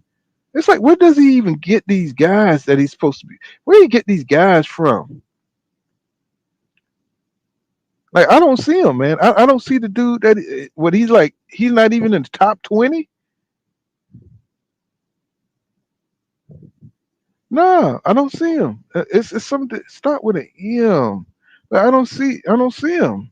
No, that's pissing me off. It's like how you think he's gonna be a top dude if he won't fight nobody in the top 10? You know what I'm saying? I don't see it. But by the time Bud fight him, they'll bring him up they'll bring him up in the top 10. They'll bring him up in the top 10 by the time Bud, get him on, what I'm saying, get him on the stage. They'll he'll be like show up like #6 all of a sudden. And that's the bullshit I'm talking about in boxing. This is all bullshit. They just make it up as they go along. Cash Crypto he says Maria had a chance to fight Benavidez. Oh, I read that. He says all these brothers say Bud can do what he wants, like that nigga fought the murderer's row. I know, that's what I'm saying. It's like no consistency, Cash Crypto. No consistency. I don't think Terence Crawford is being disrespected because the way he moves in boxing. And a lot of people say, they make up these narratives like Terence Crawford was disrespected. Just because everybody know, even though Errol Spence Jr. took a loss, in his loss, he still got more fans than Terence Crawford. More people will still pay to see Errol Spence Jr. fight than Terence Crawford. And that's just not some kind of skewed point of view. That's just a fact. Because Terence Crawford don't move like he loved the sport of boxing. He don't move like he loved the sport of boxing. He moved like he want to be praised and worshipped by people. And a lot of people like Bud Crawford. One of my videos did over 1 million views, bro. You know what I'm saying? And I'm not even bragging. One of my videos Terence Crawford videos did 1 million views. You know what I'm saying? Easy. And that shit still be pumping. You know what I'm saying? And I'm like, damn, a lot of people love him, but they won't pay to see him. They won't pay to see him. But he's like the anti-black Canelo. You know what I'm saying? It's like, people will pay to see Canelo fight those shitty fights. They would put their money on the line to go here to see him fight McGeer. You know what I'm saying? Jamie McGeer. They will pay their money. But if that was Crawford fighting David Avenesian Part 2, nobody wants to see that shit. People would be screaming the hell out of it. But Errol Spence Jr., you know what I'm saying? Whoever he fights, he gonna make money. He's gonna bring in views because I think people understands that he's always fighting some pretty good competition. He's always trying to, push the envelope. Whereas Terence Crawford, he just seemed like an opportunist, like King Judah was saying. He's just a damn opportunist. We know the difference. You know what I'm saying, between a guy who wants to fight and a guy who just wants to find an advantage. You know what I'm saying, and just get some money. Because if Terence Crawford was serious, he would be fighting, one of these top guys, in the division. He would be fighting a Charles Conwell, somebody who has a chance or some of the talent to fight on his level, especially at 154. 154 is loaded with talent, like Ramon and Carolyn say. Shit, 154 is the shit. You know what I'm saying? It's got a lot of guys that got a lot of talent that could beat Crawford or beat Spence. So, them guys, they got they got to, fight some good competition. There's no excuses. I mean, they could get Virgil Ortiz. You know what I'm saying? They can get the Conwells. I want to see them fights. Or this Baccarat, see expose him if he ain't supposed to be at the top. But I want to see you fight him. I don't want to see you fight number 10, some dude from Sweden, some wood chopper. I don't want to see that. What's going on, Andre Smith in the building? What's happening, my brother? We just talking a little shit. You know what I'm saying? Talk about we should see Spence just coming out the woodwork. And just saw Spence coming out the woodwork, and it was just like, damn, where you been, bro? It's like, what's happening? You also you ain't say nothing. Say also you just come back, a couple of little cryptic tweets, and now you're back in action. And we just supposed to just roll with that shit, like, bro. But what's going on, bro? You know what I'm saying? We seen you pop up out of high school or two. You like the kids. What about your fans? You know what I'm saying? What are you gonna say to your fans? What's happening, bro? I mean, you don't owe us nothing, but we do pay for your fights. So how do how are you going back to the drawing board, or what's the plan, bro? Or you just gonna do the same shit? Or are you healing? What's going on? That's what I want to know. How you gonna get back, saying into the swing of thing? I think he'll get another belt. I think he'll snatch that belt from Fandora. You know what I'm saying? Definitely, and start his start his path back on to being a champion again at 154. I mean, he came close to undisputed, but hell, 3 belts is good enough. You know what I'm saying? At 147, it's always going to be politics come in for that final belt. It's always going to be politics, as we can see. People are always going to be plotting and planning your downfall. You got Victor Conte out there, mixing up, Kool-Aid, different Kool-Aid and shit to get people beat. You know what I'm saying? So it's a lot of shit going on, that they don't want in the PBC hands. And I really believe that. I really believe that. Fandora, I just think he's food right now. I mean, how can you be that damn tall and that damn skinny for that damn long? So there's something wrong. Ain't no grown man gonna be that small and that tall for that long. So, he gonna have to get it in while he can. And I think this fight with if he fights Aerosmith Jr., because they're trying to get Tim Zoo back into play, because they want that white black dynamic. That's something I think they really want. They want that white black dynamic, and to see if they get Tim Zoo to possibly beat the hell out of Aerosmith Jr. or Terence Crawford. Because they're getting older, and they're not in the prime of their life anymore. They're kind of like on the back end of their career. So it'll be perfect setup for Tim Zoo to come in and fight those guys. But shit, Tim Zoo don't. He went through a little adversity and showed that he really don't have it like that. You know what I'm saying? Because you got, if you're a top fighter, you got to be able to fight through stuff, blood in your eye, and say you got to fight on instinct. You know what I'm saying? You kind of got to you got to fight through it. You can't let. I mean, it was a lot of blood in his goddamn eye, but but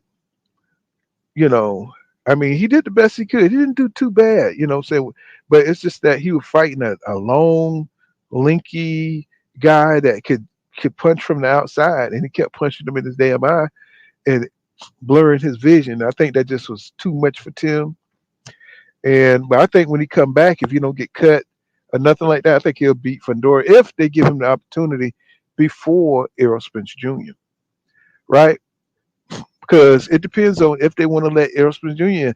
I know they want that Tim Zoo Errol Spence Jr. fight.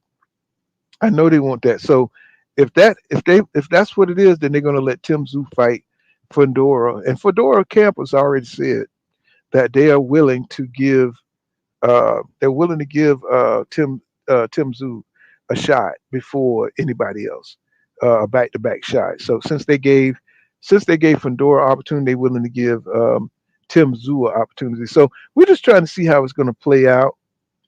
But Crawford is on the outside. He's going to have to re-sign with the PBC. So I don't see no disrespect on his name. It's just that this fool keep fighting nobodies, and no, he want respect for fighting nobodies. Anytime he gets free, he's not trying to fight a boost. He's not trying to show that he's the best. He's always trying to show he's mediocre. He's a mediocre champion, you know. And anybody can scheme to do goddamn uh peds and shit, you know what I'm saying, to get by a fight. You know what I'm saying? Look at Conor Ben and shit, you know. It's like, and he's right back into the game, you know what I'm saying? So miss me with all that, you know, say he beat spin ass and all that stuff. No, anybody could goddamn scheme.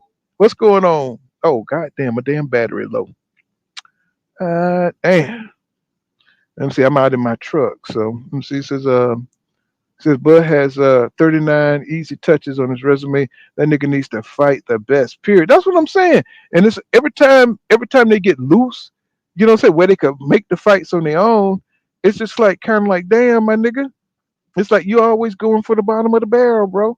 You know what I'm saying? Or if you go for or you do fight somebody good, then all of a sudden you want the world. It's like Canelo talking about he want 150 or 200 million to fight David Benavidez. It's like, nigga, get out of here.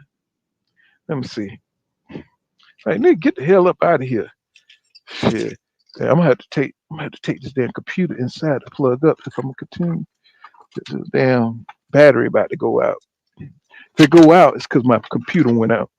You said love to see EJ again. Yeah, me too. Me too. What's going on, Grease with Fire? He says, salute. He said, I caught the back play this morning. He says, Catfish hasn't earned anything. He needs to fight Benavidez, like May said. That's what I say. That's what I say, man. It's like, you know, but they want to fight who they think they could beat. You know what I'm saying? They fight who they think they could beat. Let me see. I'm trying to tank this damn computer on the inside. They try to fight who they think they could beat. So I don't see no disrespect on his name. I just think that he don't move the way those promoters want him to move.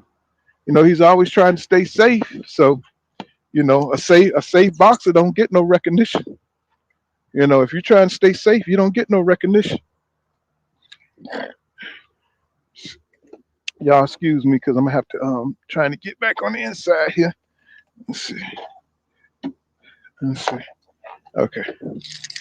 Trying to get back on the inside. Like I said, it's been hard to stay organized. So I hope this thing don't go out before I plug it up.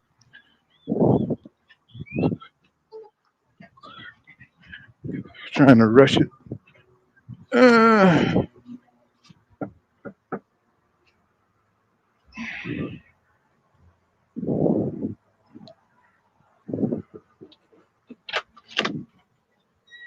About to go out. Oh, you still at the table? Okay, I'll be right. All right.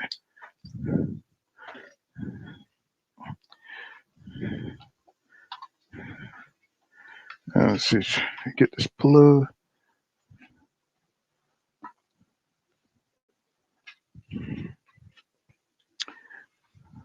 Let's see, you good? Good.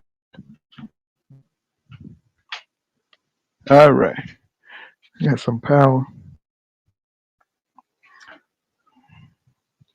So he say, so what's up going on, Grease? Grease says, who caught the back play this morning, said Catfish hasn't earned anything. He needs to fight Benavidez, like May say. I don't know why Mayweather be he be instigating. He be instigating like he's over somebody's career.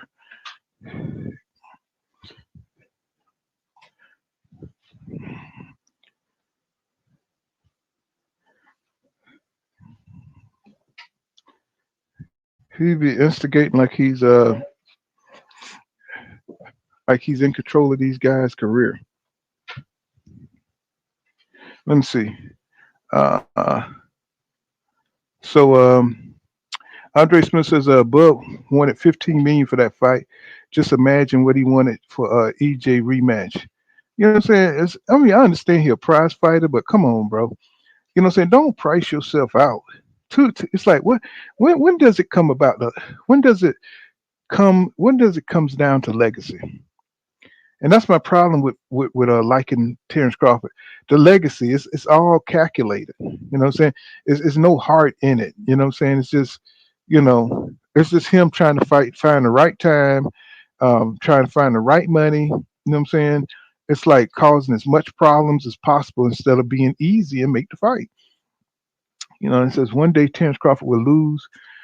Will lose. Mayweather will do anything, and he's going to do the same to Tank. Watch. Uh huh. Of course, they all lose at some point in time. If you keep fighting, if you keep fighting enough good dudes, what I'm saying, you're gonna lose. What I'm saying, at one time you're gonna come across somebody with the same kind of tenacity and the skills. What I'm saying, on that one night, saying, beat your ass, and so you're just gonna have to come back and do something different and learn from that. It's just that we're not getting enough fights for these guys to really stay in shape, to really work on their craft, to get better and put new wrinkles in their stuff, or they're getting injured in training. What I'm saying, because they're not keeping up. What I'm saying, with their strength and conditioning. They're in the gym getting hurt, eye injuries, and we saw that with Errol Spence Jr. with Manny Pacquiao. Um, they're either doing too much and they're doing too little, and there's just there's not enough dedication to the sport to understand what to be in the gym and know how much you need to train, how much you need to back off. You should be training year round. What I'm saying, to know your body. And if you're in the gym, you're gonna know your body. You're gonna know when you're doing too much, when to back off, how hard to go. And these guys they just not in the they say they're in the gym, but it's like, are you in the gym year round? What I'm saying? Are you eating the right things? Are you going by what your nutritionists say? Are you really doing the strength and conditioning as you should be? Are you going too hard? Saying, are you drinking water? Are you, saying, staying within 10 pounds within your weight? So a lot of questions, that I wish I could be like Ellie Setback, but I wouldn't limit myself to the Mikey Garcia camp. Say at one point, Setback had to get with them brothers because they started winning up everything, and Mikey Garcia had got beat out the damn league. Saying, he got his ass beat up out the league, so I haven't seen him posted up anywhere, but he looked like he done went back there, and he's in the network pool. So he's gonna get it. Yeah, I believe so. I just think Terence Crawford, he don't have the networking. He don't want to really network like that with nobody because he just want to do what he want to do, and he don't want to. He think he's on that same level with, which really don't bother.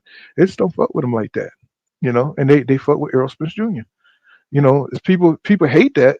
What I'm saying, they hate that, but he's not a dude that's about being a marketable guy. What I'm saying, and I'm not saying but both of them like these weird introverted dudes. What I'm saying, they both introverted. It's just kind of weird. What I'm saying, it's like they don't like. I mean, I understand being private, keeping your private life private, but you got to have a business persona. You got to have a business persona. He said, I think Canelo is the most dangerous. What? I think Canelo is the most dangerous boxers around. I mean, what is that? Well, I mean, I'll respect your opinion, but I mean, with all the fake ass shit that Canelo done been through, I don't even know how you could say that. What I'm saying? I mean, that's just my opinion. Dude ain't even a real fighter at this point in time. What I'm saying? It's like they allow the bionic man, saying, to use everything, and everybody else has got to fight under normal conditions. The man, sorry about that. Man done lost. Man done lost. Won't try to get the victory back. It's like, I don't even want to see Canelo. He disgusts me as a fighter. You know, he really disgusts me as a fight as a boxing fan. He really disgusts me. You know, I'm more of an old school type boxing fan. And it ain't got nothing to do with him being Mexican. It's just he's a hypocrite. And I just think he's a coward. I really do. So nothing personal. Nothing personal. That people on my channel know how I feel about Canelo. So I mean, how the hell you gonna be undisputed and you ain't fighting nobody? Nobody. That's an interim champion in your goddamn weight class. And how you gonna be a fan and come to my channel and talk about that's somebody who you think is dangerous? Get the hell up out of here, bro. Don't get me started. Don't get me started on Canelo. You know what I'm saying? Because it's just a waste of time. He need to take his ass up out the stop holding up the belts. He don't really need the belts to sell. He don't really need the belts to sell. He really don't. I mean, he could just drop the belts and he'll still be Canelo. So I think he's on some type of time like that. Just leave the regular traditional boxing to the dudes who got to go through the regular, who got to fight everybody. And I could see Dave Benavidez and David Morrell fighting for one of those belts. See, now that it wouldn't be an excuse for Dave Benavidez not to fight David Morrell if they could fight for a belt. You know what I'm saying? That would be cool. But now David has moved up to 175. He's moved up to 175. And that's going to be kind of interesting. I don't know if he could hurt Beterbiev or if he could hurt Dimitri Bivol. You know what I'm saying? I don't think he's got the skill to really touch Bivol. You know what I'm saying? But and Bivol got the size and the reach to hurt David. So he's not going to be a big giant dude over them guys up there. You know what I'm saying? Up there. They're not going to be intimidated of him. So it's going to be a better fight. Yeah, I don't think Canelo's shit either, Grease with Fire. He's just disappointing, bro. It's like big phony. All this Hank is smart. I mean, we'll see. He got a good fight coming up with Frank Martin. That's a damn good fight. That is gonna be a damn good fight for Tank. Depending on how he beats Frank Martin, you know what I'm saying, it'll put him on a whole nother level. I mean, I think people already think Tank is that dude. His skills and his power, undeniable. Charisma, all of it. You know what I'm saying? He's marketable. But if you know who Frank Martin is one of those workman type journeymen. You know what I'm saying? He works hard on everything he got. He got a lot of natural ability. He's got a lot of speed. He just don't his confidence is back and forth a little bit because he don't know if he want to be an inside fighter or if he want to be an outside or counter puncher. So I think that he being so indecisive, I think that's going to get him knocked out. You know what I'm saying? Because Tank is explosive and Frank Martin is explosive too, but I think Tank is a little bit more fluid because he's confident in his power. He's got that Thanos shit going on. He's got that Thanos shit going on. And I just think Frank ain't confident. Oh, damn, how the hell I do that? Huh. Oh, I see. I'm like, how did I do that? I put this man's name in the chat. Yeah, he got that. I just think that Tank is more in tune with his skills. He's more in tune. He's more confident in his skills than Frank Martin, and I think it's the experience. It's the experience that's going to pull Tank over Frank Martin. Yeah, but I think it's going to be a good fight, and I think that's a good type of opponent. I don't think Tank is going to do like a Shakur Stevenson and jump halfway across the ring when the man flicks. I think they're going to be swinging back and forth, and I think that's going to be a competitive fight until Tank figure out Frank Martin.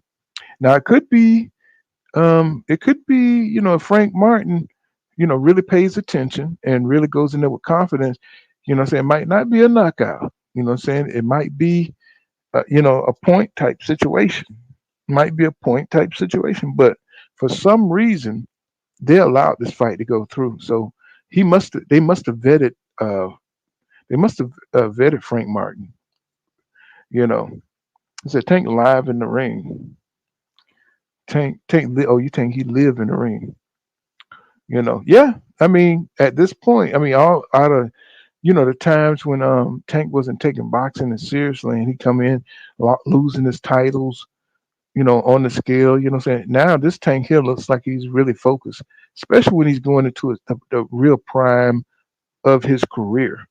He's going into the prime of his career. So it's good that you know, he's at the top of his game. Really working out and doing what he need to do to stay at his best. Because Frank Martin's going to be hungry. I think Frank Martin's going to be hungry. He stays in the gym too. He's a gym rat, much like Errol Spence Jr. used to be. At least we thought he was. But Frank Martin really be in the gym like that. If you go to his Instagram page, if you go to his Instagram page, he's always in the gym. Let's see, Frank Martin Instagram. He's always in the gym working out. I mean, none of this shit really mean nothing until you get in the ring anyway. You know, let's see, he's always in the gym. Let's see, always. I like to see Frank Martin. Like really getting it in.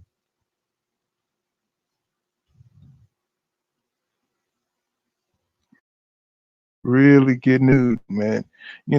But he got a lot of muscle on him. Um, I mean, I hope that don't slow him down. And then like to be a little dude, it looked like he's probably about 98% muscle. And sometimes that'll hurt you in a fight. Sometimes that'll hurt you. Oh, can y'all see that? Y'all can't see that? Let's see. Y'all can't see. I thought y'all were watching that.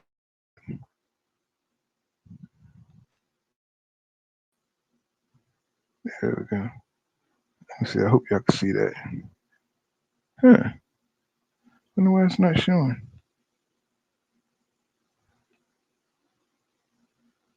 Huh. Yeah, I'm trying to bring up his Instagram here. Let's see. Let's see. Y'all got to forgive me because I'm just getting back. Oh, I see. I see what's going on. Yeah, I was just going to Frank Martin Instagram. Let's see, but he's always working out, man. This dude is a workhorse.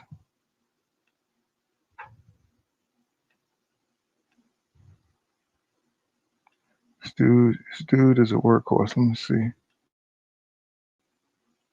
Here we go. Okay, I know y'all can see that.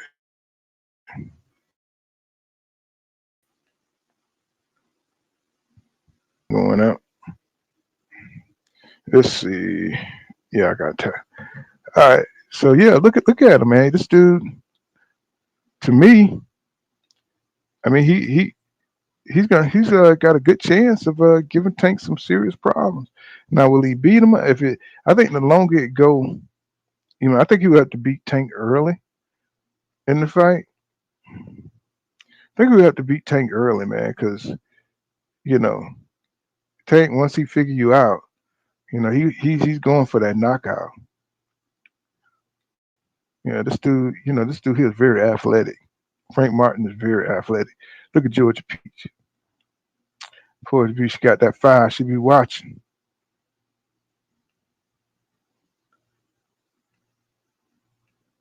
See, yeah, he be in top shape. Even though it looked like he in that last fight against that Olympian, that foreigner guy, it looked like he was like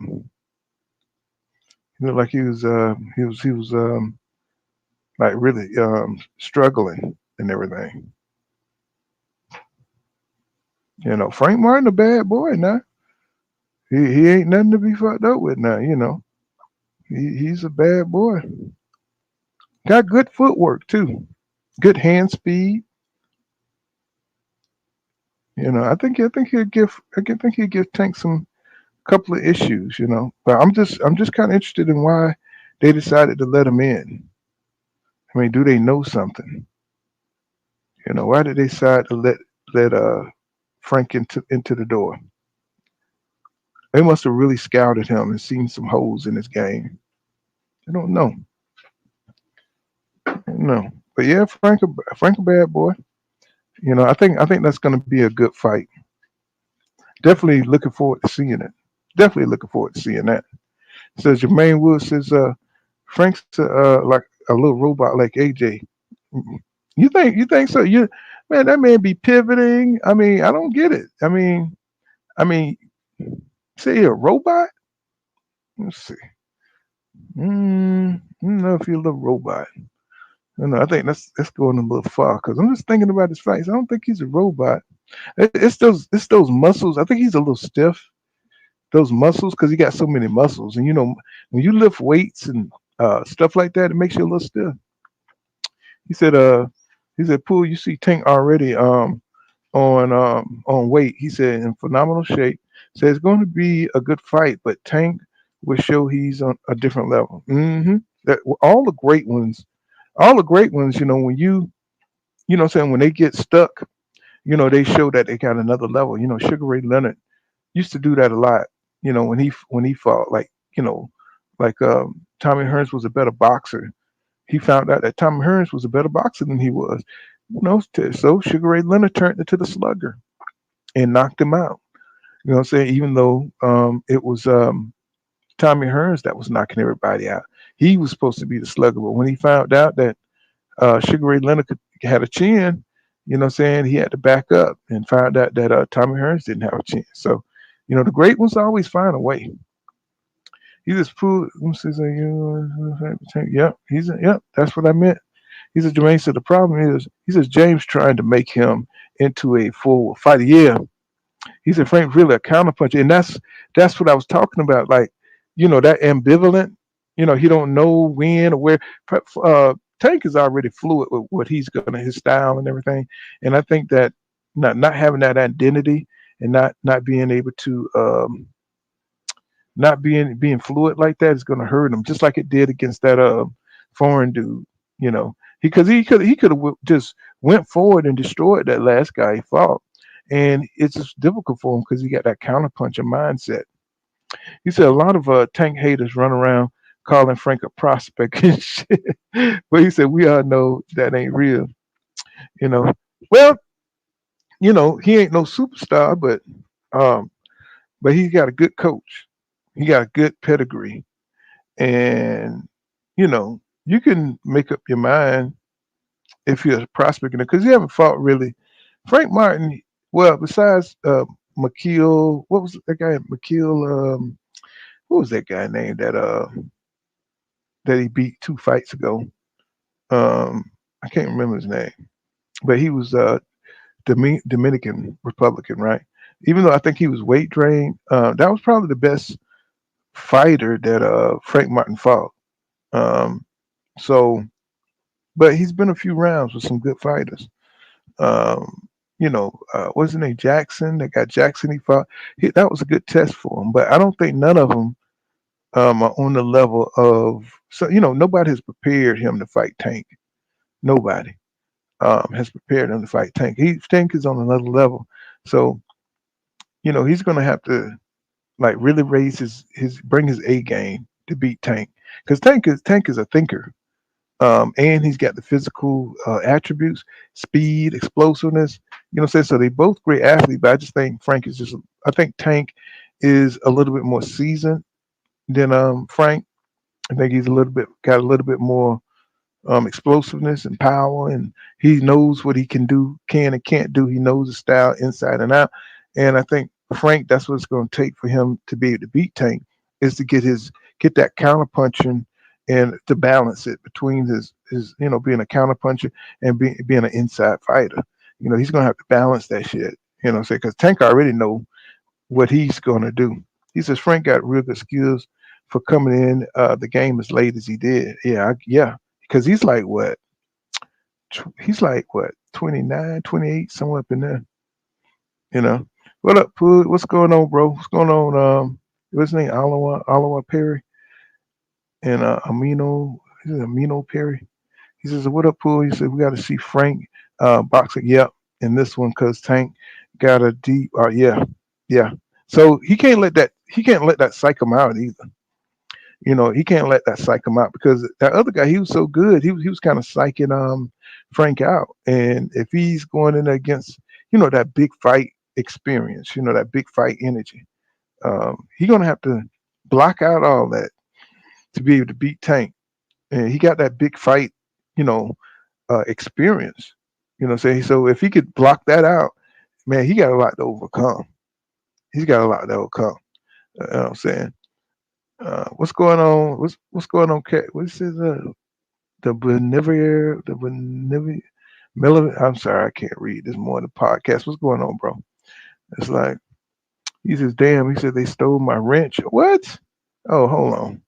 It's like I got my phone on right now. Let me see. Let me see if that's true. Yeah, your wrenches, everybody wrenches. What the hell going on? It says let me see.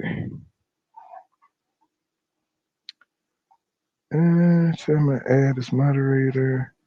I'm adding my moderators and stuff. Yeah, a lot of my moderators. I don't get it. I guess after a while,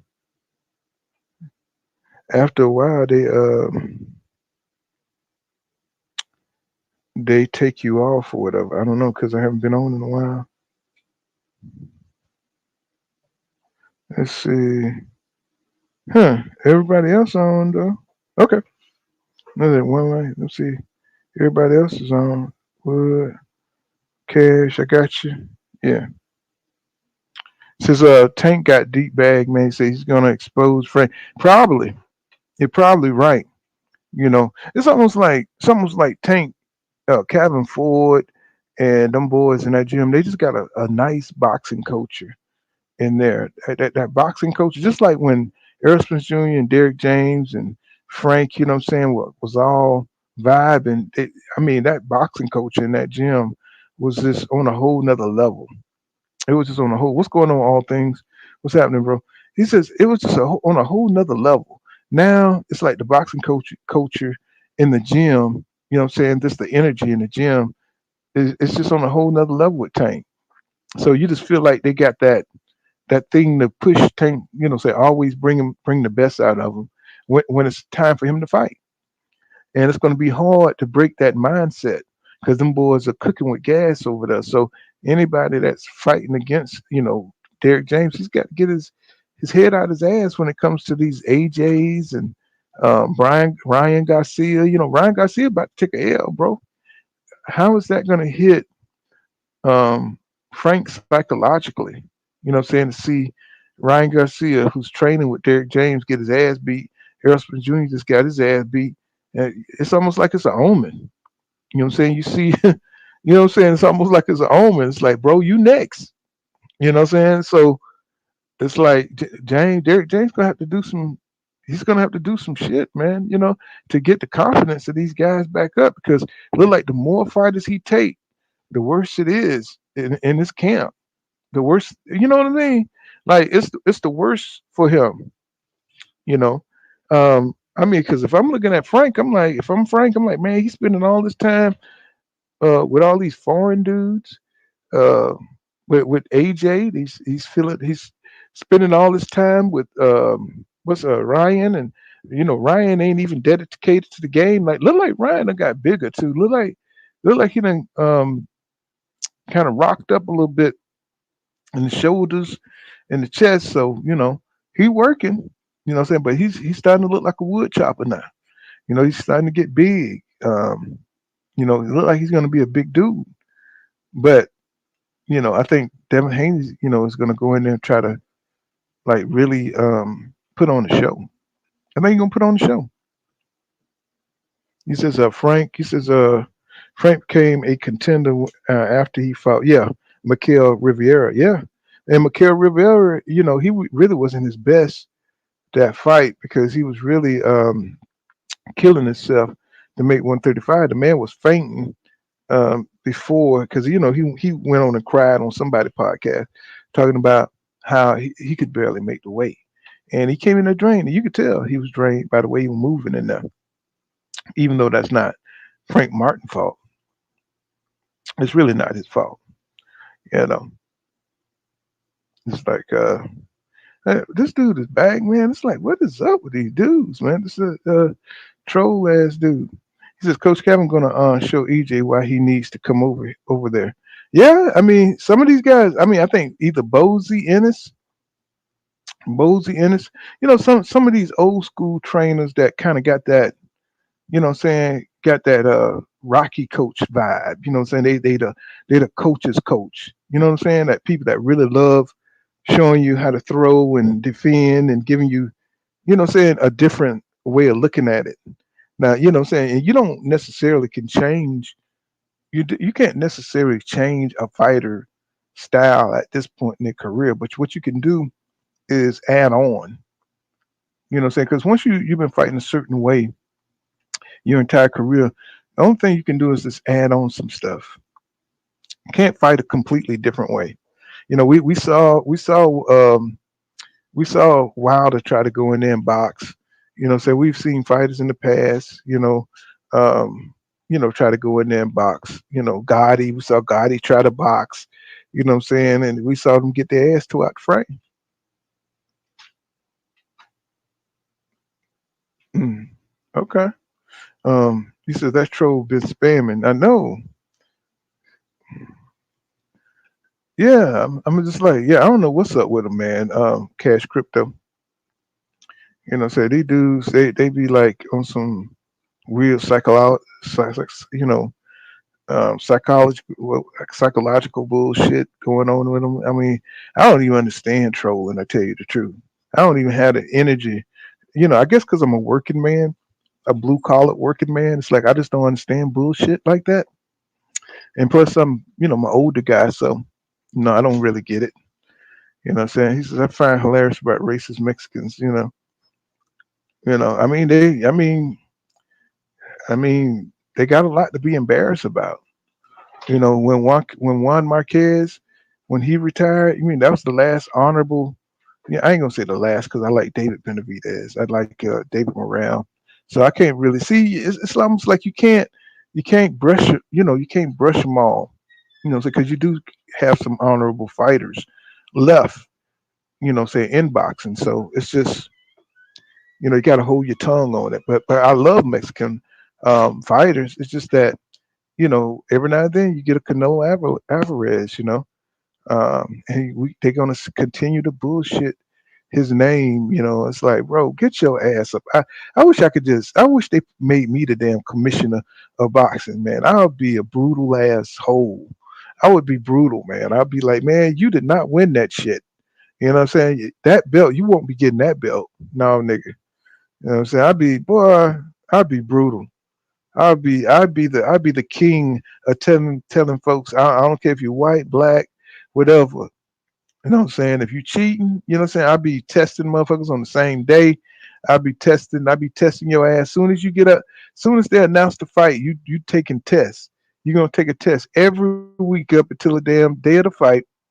And guess what? You ain't gonna have no advantage, my nigga. You're gonna just have to train.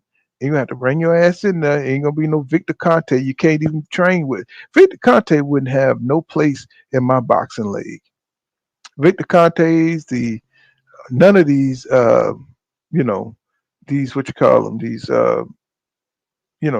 substance peddlers, or I wouldn't allow it. I wouldn't allow it because it kills the real legacy of the sport. Y'all know that shit. Conor Bean was getting ready to mess up somebody's career, man. That's what he was doing, man. He was getting ready to mess up somebody's career. That's what he was gonna do. Getting ready to mess up somebody's damn career, and they was gonna let him too. They was gonna allow that shit too.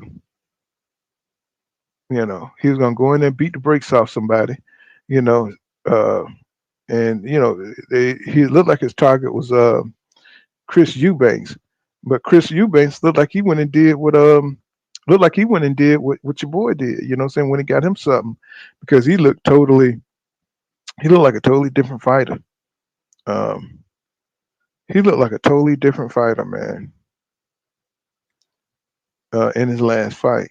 And that Turner, I mean, the way he was moving and some of the things he was doing, it was just like, come on, man, what's wrong? Hey, this dude looked like a totally different fighter. It's like, so nobody's gonna say that though. Everybody's so afraid of what folks are gonna say. Everybody's so afraid of what folks are gonna say. But Bosey be saying some shit though. Bosey be breaking it down. He know these fighters be cheating. Oh, my bad. Yeah, he know these fighters be cheating. Let's see. He already know what time it is, and I'm pretty sure they're gonna be cheating against Boots because they don't want that kind of smoke. Hey, why I don't understand what's going on with all the tattoos with this generation. It look fly sometimes, but shit, you want to be tatted up like that your whole life?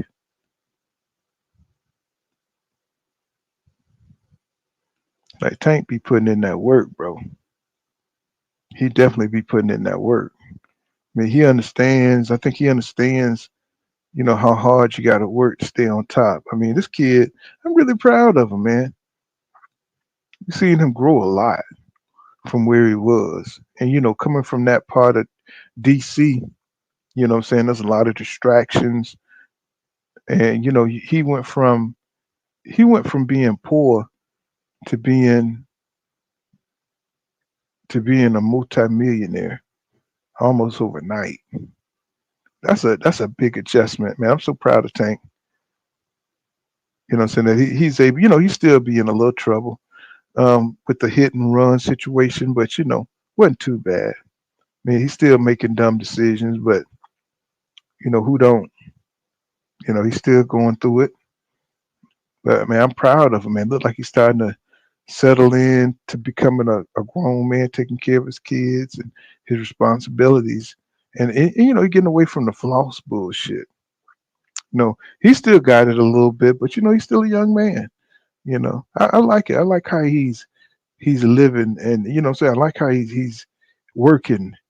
What I'm saying, it's just like he's just in that comfortable space where he can grow. He's got a good team. It's going to be a while before anybody beat Tank. Now, if he go ahead and start taking the risk, what I'm saying, that he should be taking, I think he's going to go up to 140, and he's going to deal with some dudes up there. It's going to be strategic though. But I think Tank could beat Matisse. I mean, I know that seems crazy, but I think Tank could beat Matisse. So I think he'll run Matisse into something, and he'll get him up out of there. A lot of them. I mean, a Tank could go for undisputed at 140. As a matter of fact, that would be great if he could move up to 140 and fight some of them guys up there. I would love to see that. Baltimore in the house, baby. You know what I'm saying? He says, Moving Air Podcast says, he says, the furnished part of all the EJ shit. He says, Bud fans is the Bud fans' reaction. He said they think Bud is Floyd. Now, hell no.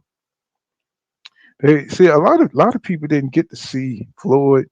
Say in the early part of his career, they didn't see how he was moving. They don't understand how fast Floyd was. If you go back and watch his fights against Diego Corrales, against Castillo, the first fight, not the second one. A lot of him fighting Gotti. If y'all see how Floyd moved back then, that's when Floyd was using two hands, and he started crushing his hands and stuff.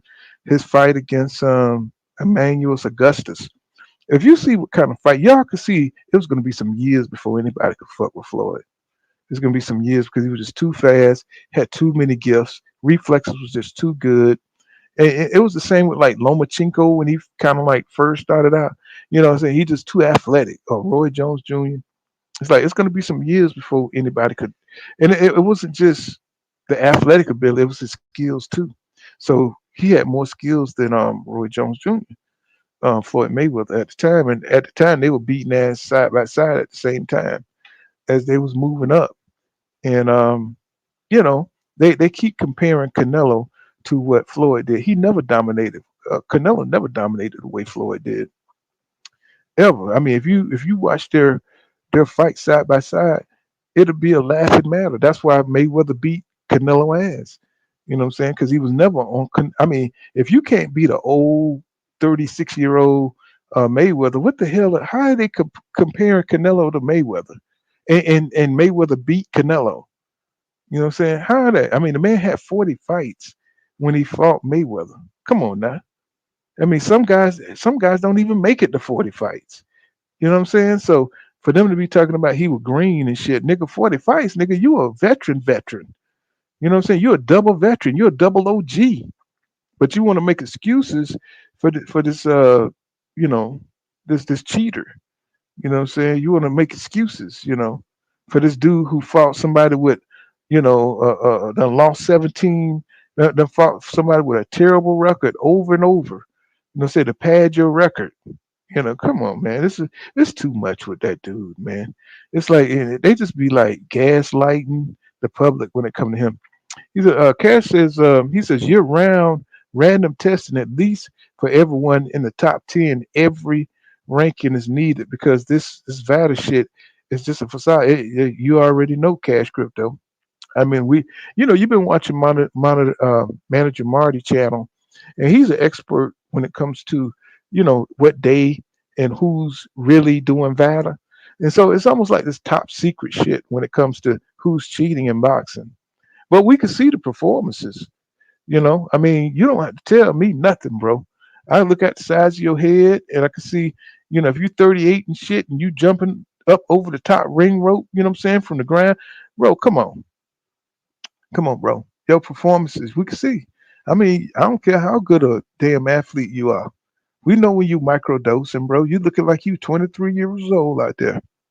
No, you don't even get tired. Canelo didn't even sit down when he fought against Jamel Charlo. He didn't even sit down. You know what I'm saying? So you think he just got confidence like that? Come on, man. He says Baltimore never DC pulled. I hear you, bro. Yeah, that's right. I forgot the separation. You know what I'm saying? I like put it together. He said Baltimore never DC pulled. I got you. He said, I see that. And he says none of these guys are anywhere near pretty boy. Hell no. Man, they just don't understand. And I just, I get tired of hearing Floyd saying the shit. I get tired of hearing Floyd talking that shit about, how many champions he beat.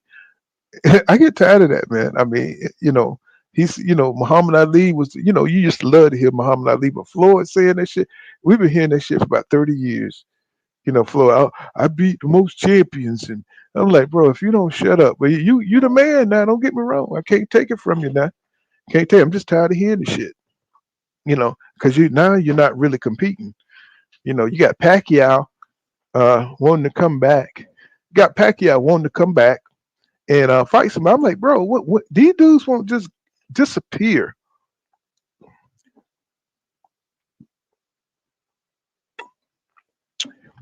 Do me a favor and get the hell on. You know what I'm saying? Just get the hell on, bro. I'm tired of hearing that shit, Floyd. I mean, I'm looking at your grandson, and that's where you need to be. You know what I'm saying? Train him and train I think he got another son. I think he got a son. So some outside child. He got like an outside kid or something.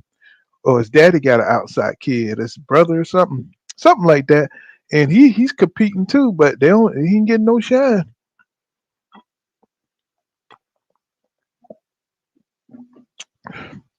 He must be sorry as hell. I think it's one of his daddy kids or something like that. think it's when his daddy kid. Let me see. He said, if you compare Canelo to Floyd, he said, that tells me you know nothing about boxing. Yeah, they know what the hell they be doing. It's like this shit been going on so long. It's like they just want Floyd. They just want they want him. You know, they want to put Canelo on Mayweather level, just like they do Manny Pacquiao. And shit don't make no sense. It's just like it's just something they want to do. They just can't let Floyd have that lane. You know what I'm saying? Being TBE.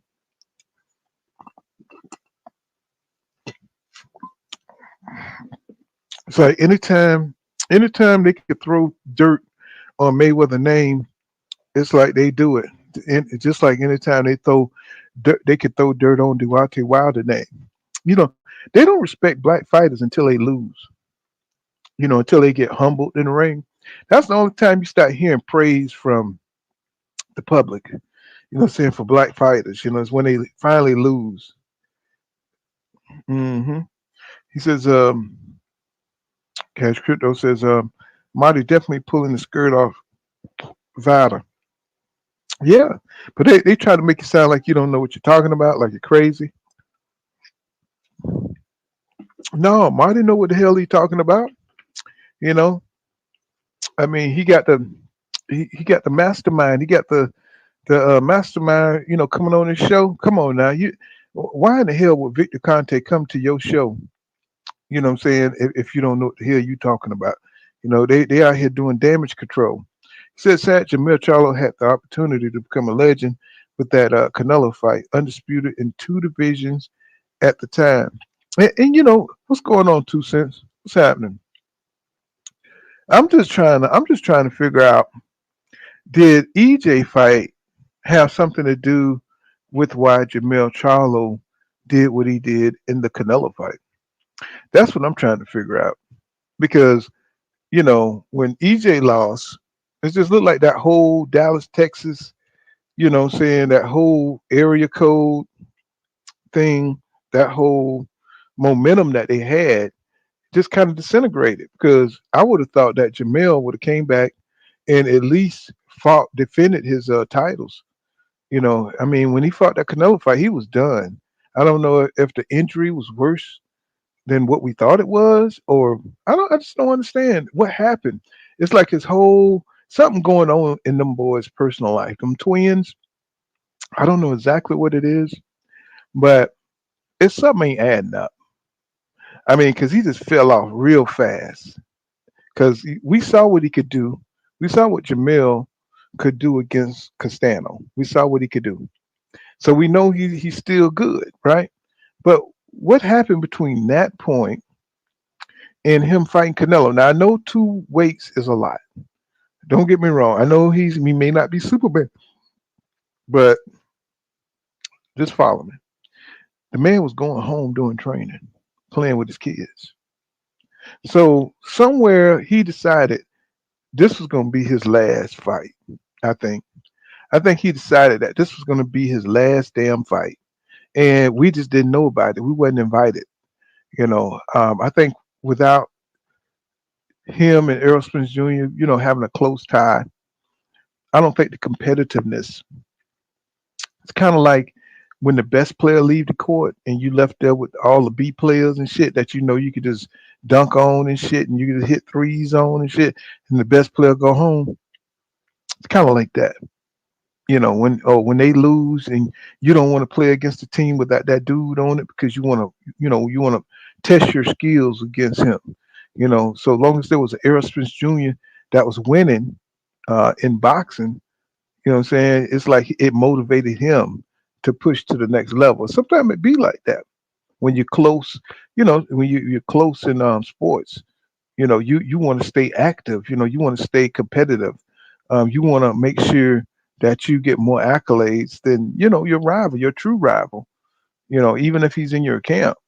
So look like somewhere between when Jamel hurt his left hand and when he got the Canelo fight, which is kind of crazy because them boys didn't get to fight all them years, you know, with Canelo. But I think what Canelo does is, I think he prepares himself. You know, I think he microdoses until he got like a he's got like a system, and once he gets himself right, he knows when he's going to fight, when he can pass the test. Then he takes on people that's disadvantaged. You know what I'm saying? So the whole thing is pretty disgusting. For me. But if people like that kind of shit, they could go right ahead. 2 cents in the building. You know what I'm saying? I think I dropped the link in case you want to come up, Queen. I was watching your where you was telling people that don't like your opinion and stuff like that, and I sounded off on that. 2 cents. You know what I'm saying? Yeah, a lot of people they're not gonna like what you got to say. Because especially when you're honest. You know what I'm saying? That's why it don't bother me either way or another. Because I'm gonna tell you, and people know, how I get down. If I believe something, I'm gonna just say it. And all these other boxing channels who think they reporters, they could do what the hell they want to do. But I'm gonna tell you what the hell I think. And it may be wrong and it may be right. I don't know. I'm gonna just tell you what I think. You know, based on what I see, what I read, what I feel, or what I think. You know what I'm saying? So, if they don't like what the hell I got to say, it is what it is. Go to another channel. Shit. I don't care. But me as a boxing fan, I've been watching this sport for a long, long time. There'll be a lot of cheating, baby. There'll be a lot of cheating going on. He says, 2 cents say, says, Frank will be a star after he get knocked out by Tank. So Tank will make you famous. He'll make you famous. He made Ryan Garcia famous, didn't he? You might be right. Frank got a lot to overcome. He's got to overcome that big fight energy. Frank tend to get stuck. He tend to get stuck, in different modes. He get confused, and he's gonna have to know what he can and can't do. He's gonna have to make adjustments quickly. But can he hurt Tank? You know what I'm saying? That's what we got to see. Because Frank Martin got serious power. He got serious power. It's just that he can't go in there thinking that Tank is, uh, some kind of supernatural being. You know what I'm saying? He's got to go in there with his head on his shoulders. He's got to go in there and like really, really be focused. You know what I'm saying? But not too tight. So he'll wear himself out overthinking things. I know he's gonna overthink shit because that's just the way he just seems like he's a technical type of dude, and he's kind of stiff because of the muscles. But can he hurt Tank? I think he can. Will he hurt Tank? I don't know. I don't know. I think Tank got that pivot shit down. Um, both of them are counter punchers by nature. But I just think Tank got the experience to outsmart, and he's got the more power. He got the more natural power and speed and explosiveness to catch Frank Martin. I just think that's what I really think. He says only Mexicans become famous after losing the tank. You say only Mexicans become famous after losing the tank. Well, that's one of the dynamics that Floyd Mayweather. That's what made him successful. And that's why he moves Tank the same way. That's why he moved Tanks the same way. You know what I'm saying? What's going on there? What's happening, brother? What's good, Paul? Can you hear me? Oh yeah, loud and clear. Hey, man, welcome back, man. It's been a minute. Oh yes, sir. Thank you. You You know. on live, man. You're the only person on YouTube that I could listen to you live for like 4 or 5 hours. I'm doing something, man. It's always some quality with your content, man. I appreciate it. Oh man, I appreciate you saying that, man. I just, got to get the money coming in. What I'm saying, got to keep it straight. And I say, I'm gonna always be here. And I think I come in for the right reason. And I think people see that, they sense that, and they rock with that. You know what I'm saying? Just coming in, just to talk some Right. boxing, bro. Not for the glitz and glamour of it. Just because we all real boxing fans and we want to know what's really going on. And I think the more people come in and pour into this channel, they enrich, they make this channel great. And they give in their opinions, and things of that nature, so we can kind of like come to a consensus of what's really going on in the sport. Right, and like you said, you like to talk actual boxing. That's where I come from. Like I like to analyze the fights, who wins what matchup. Seems like we've gotten away from that, man. It's more about the politics now, but that is what it is. I wanted to ask you something. Where do Mhm. you think the career of, and this is an interesting fighter to me, Jaron Ennis, I mean, he's at his young prime right now, and it just seems like he's being stalled. I know he's going through some legal issues, but man, that's the guy I want to see fight the best now, because I think now we're Mhm. going to get every single ounce of his best. And, he's at the right age, he's in shape, but it's just sad and unfortunate we don't get to see him against the best guys like Crawford, Spence, maybe like a Virgil Ortiz. I'd like to see that matchup if Virgil's healthy. Like, it's like he's just sitting there, man. He's a great fighter, and we Mhm. don't even get to see him. Yeah, that's true. That's true, and that's the politics of it. Because once you get a fighter that's really special, and we're in a weak era of boxing. We don't have a lot of people at 147 that could deal with Jerome Bruce Ennis. You got fighters like Errol Spence Jr. and Terence Crawford. They too old now. They moving up. That's the old guard. Who, unless you're talking about like a Tiger Johnson, he's too green. What I'm saying? You're gonna need somebody with the skills of a Tiger Johnson. What I'm saying, to get into the ring with Boots and give him some problems.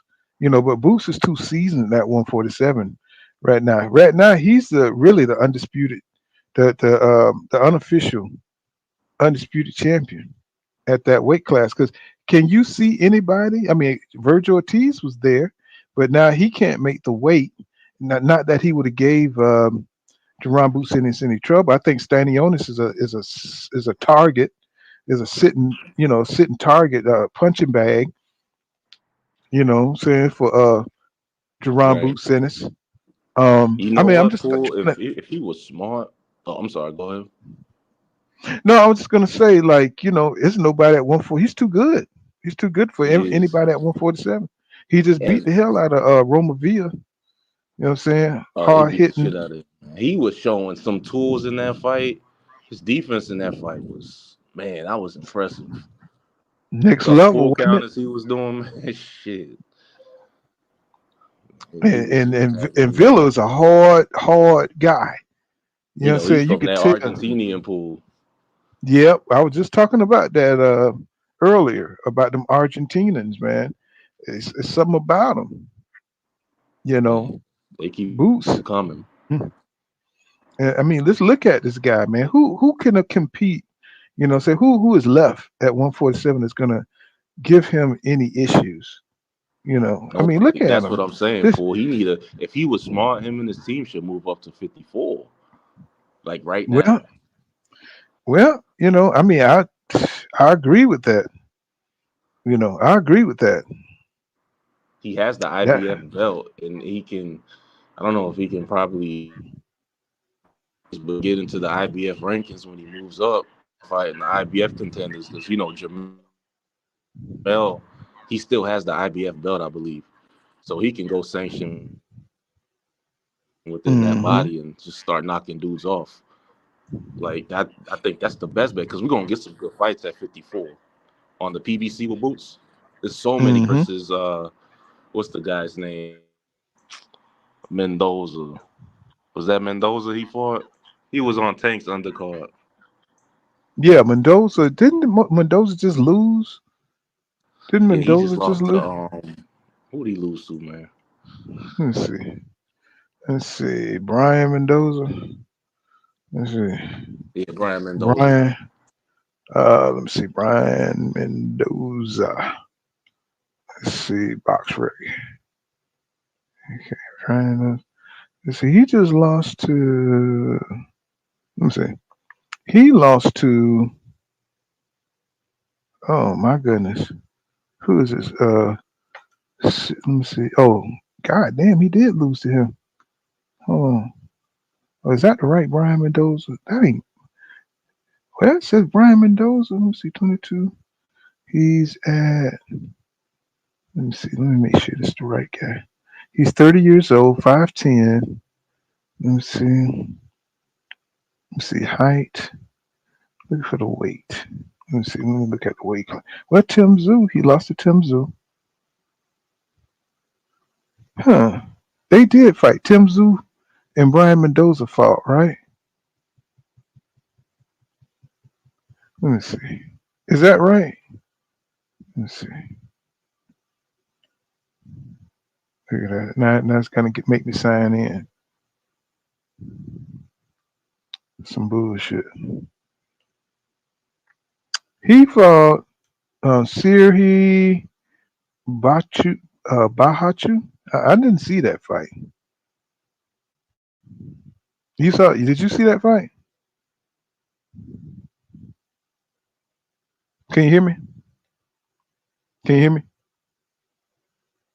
Hello?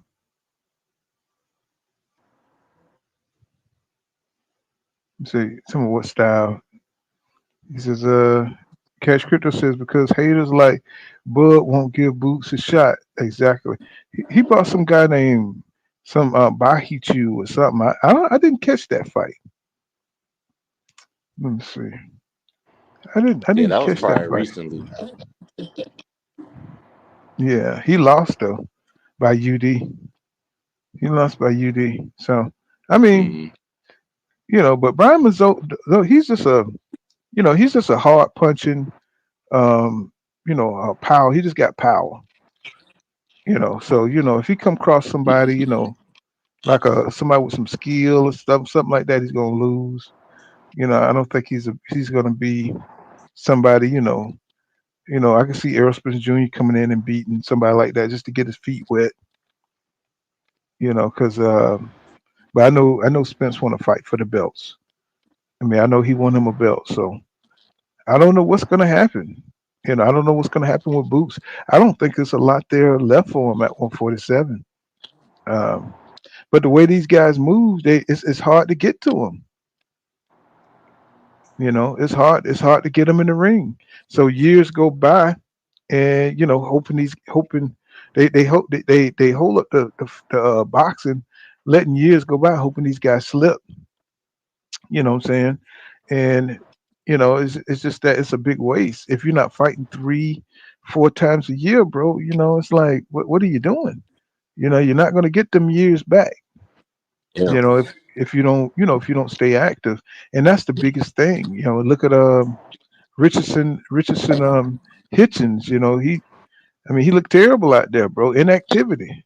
You know, it's talent issues too, skill issues too on the inside. But really inactivity because his legs are way better than that. What I'm saying? His legs would have protected him, getting across that ring, but you could tell that he was letting that guy hit him. He was taking too many shots to the body, and it broke him down. And it's like it showed. It's like, bro, come on, man, you need to get in the ring. Nobody knows who you are. So a lot of these fighters be talking shit, like Blair Cobb and folks like that. Like build your legacy first before you start coming at the fighters that's actually taking risks in the ring. And it's just kind of like the whole sport is just like this, my interest is waning because of that. It's just not a lot of serious fights going on. It's just question is who boots big fight? Who's boots big fight? He's fighting Cody Crawley. His next fight I is don't Cody want to see Crawley. that shit, Pooh. I don't want to see that bullshit. But you I know want to what? see Boots in there with a Crawford. I want to see. You know what would be a good fight for him, Pooh? At 50, him versus Castano.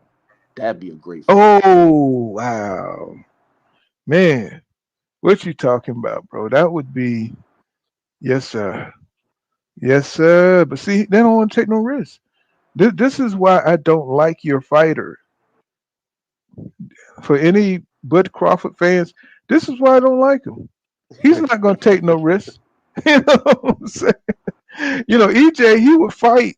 He would fight Castano. That's the difference. And they try to act like Right. that's not the difference. That's the difference. EJ would fight Castano, And plus, Castano beat EJ in the Olympics. I mean, in the amateurs, right?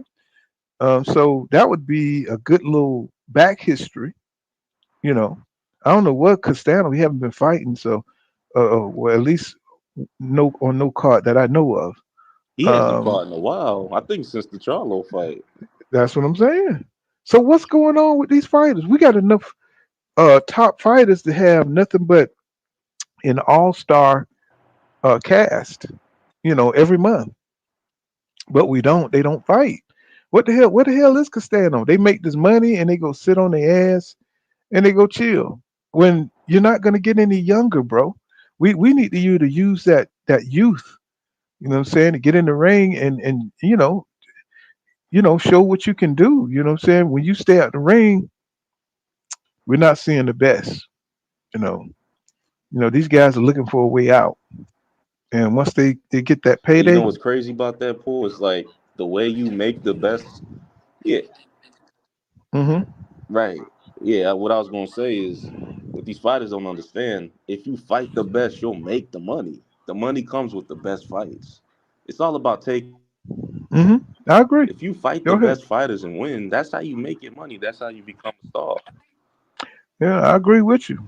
Jermaine Wood says Boots looks like he might have a disappointing career. Says nobody's gonna fight him until he becomes the money man. And said that's not gonna happen because these guys will not fight him. Yeah, yeah. It's kind of frustrating. Right. I agree. He says good thing Boot is still young. He says all he's got to do is keep winning impressively and everything will work out. Shit. I mean, they keep coming up with one more thing. You see how they put Canelo and Triple G into a bubble and nobody could break it. You know what I'm saying? It's like they're not gonna let you fight dudes they put into position to win. He says Mendoza just lost to a Ukrainian. Yeah, that's that dude I was just talking about. Um, but I never thought Mendoza was, he was highly skilled or nothing like that. He's just a dude with power. And if you underestimate him, he'll knock your ass out. He'll get you up out of there. Mm. That's what happened to Fundora. You know, another good fight for Boots would be what's his name? Julian Williams? J Rock and Boots is a good fight too at 54. Or maybe Boots and what's that guy's name? Um Erickson Lubin. Boots and Erickson Lubin. Lubin. Yeah, yeah, yeah, yeah, yeah, yeah. Yeah, Lubin. Let me see. He Lubin be losing concentration, bro. He's kind of like a Miracon. You know what I'm saying? What I'm saying, as far as his concentration, and almost like his chin too. He lose concentration too much. You know, it's just something. It's just something off about him just keeping his mind together in the game. So when he come up against other good fighters, I think he got the recipe, but it's just he can't stay focused long enough to beat these top guys. He got the talent. He just misplacing the skill. It's like he got to keep working in that gym. One of them days he could put it all together. He can grab a belt, but he ain't gonna keep it because he just loses too much concentration. Love him though. I love his skill set. I think he got everything it takes to be a champion except for the focus. That's about it. Bad boy though. Bad boy. What do you think of Cromwell? What do you think of Charles Cromwell? Uh I mean, yeah, I know he haven't fought in like 2 years, man. I don't know yeah. what's going on with him. I haven't seen him in 2 years. What I see a lot of these fighters, they go into hibernation for some reason. I don't know what the reason is behind that. It's like, I mean, he's at the top. He's like number one under the WBC, I think, or WBA at 154. Hold on. Let's see, can y'all hear me? Yeah, I could hear you, Paul. Okay. Yeah, he's like I just want to see. I want to see the best dudes get in there, and I think EJ fighting Fedora. I think Fedora's kind of damaged goods right now because he done been knocked out already. But I mean, he's still a good fighter. But I mean, he's right for the taking. But if they give Tim Tszyu another opportunity at Fundora, it'll be probably EJ and Tim Tszyu. I think they're going to try to give Tim Tszyu another opportunity. But there's so many good fights. I think Boots. When you think about it, all the best fights for Boots, they're at 154. Everybody's up at 154. I don't think he got no challenges at 147. I can't think of none. So he may end up being forced to come up to 154 because he's going to catch a whole lot of old heads up there. It's going to be he got the Danny Garcias that he could beat.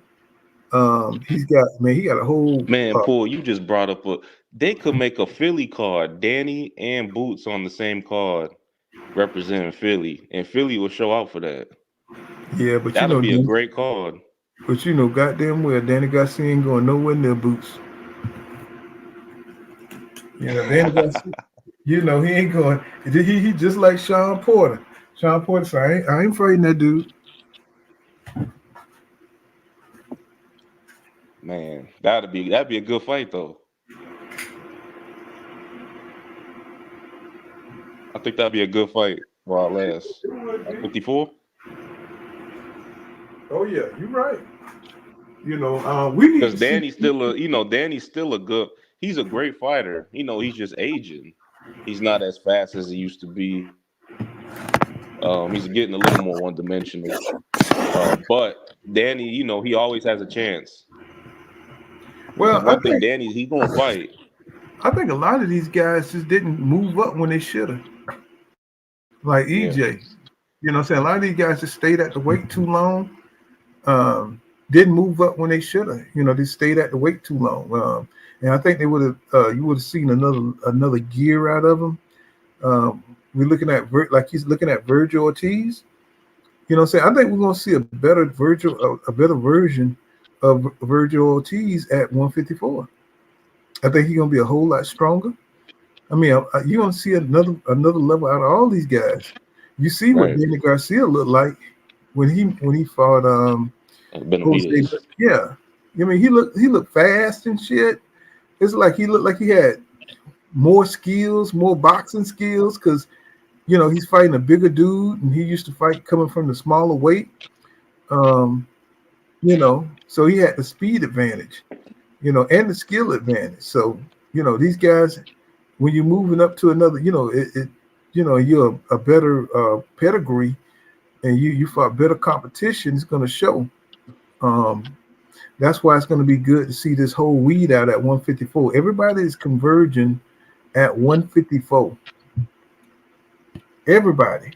So it's going to be beautiful to see how this works out. It's going to be beautiful to see how this works out. He says Errol's not taking no tune-up, and Crawford's not fighting top competition. It says they're not changing. Well, the thing is this: Crawford's gonna have to fight somebody tough at 54. I think there's too many good fighters for him not to fight somebody that's good. Look how many good fighters are fighting at 54, like you said. Who can Crawford fight? That's an easy fight. Mm-hmm. You don't have to fight somebody. Well, just like this dude he's fighting now, this guy I never heard of. If they keep fighting, if he have no shame in fighting these no-name guys, then I can't really take him seriously. Just like Canelo fighting Hyman Munguia. If he can fight these guys with no shame, bro, I can't really take him seriously. Because it's no pride, bro. It's just like you just fighting to be fighting, just to be active. When you got all these big names, all these better fighters that you can fight, you fight somebody. I can't do it, bro. I can't give him no credit no more. I can't back him. I gotta let him go. I gotta let him go. You know what I'm saying? Eric says, he says, Triple G was the most globally protected fighter ever. Yeah, me too. He says Lubin's another one that don't listen. Yep. He says is Cromwell on the Devon card? I don't know. I gotta look. I mean, he coming in without a damn tune-up, unless this is a tune-up. I gotta look at who's all on that card. He says Jermaine Woods might be. He says Jermaine Woods says might be wrong with Cromwell. I don't know.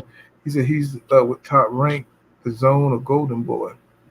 Let me see. Yeah, that's a good question. I used to know who. I think Cromwell. Shit. I think he's like. Is he with Matchroom? Cromwell. Hey, Paul, who you got in that fight? You said the Devin and Ryan card. Who you got in that fight? Oh, come on now. Come on now. You already know that. I mean, you can see how focused Haney is, and Ryan just acting out. Says Mark Heberby is Cromwell's. That's his manager. That's his. Let's see, who is he with? He is Wise Owl Boxing. What the hell? Let's see. So who did he fight on? Let's see, Cromwell. Probably the Zone, because you never see his damn fights. He says I can't even. He's a UK fighter, so he fought Juan Carlos Rubo and Abraham Ramsey. Still ringing no bells. Now I know Abreu. I know Carlos Abreu. That's who Boots fought and knocked out. Yeah, that's that dude. That's that dude Boots fought. Now I saw him now. Yeah, and that was his last fight, and that was in 2022. That was in November 2000. He haven't fought since, bro. I don't know what's going on. I don't know what's going on. Got 72% KO ratio. Maybe dude got some power.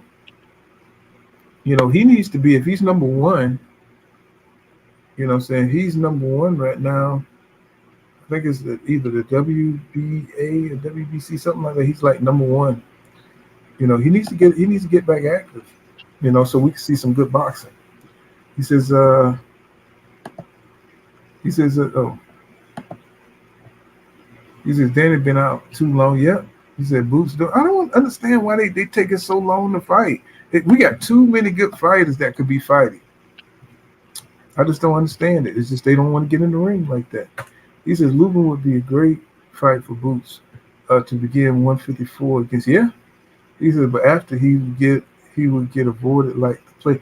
And that's something I just don't understand. They should be going straight for Boots. He says Danny trying to try running and low. I know, man. Isn't that some bullshit? He going for low hanging fruit. And Laura might knock his ass out.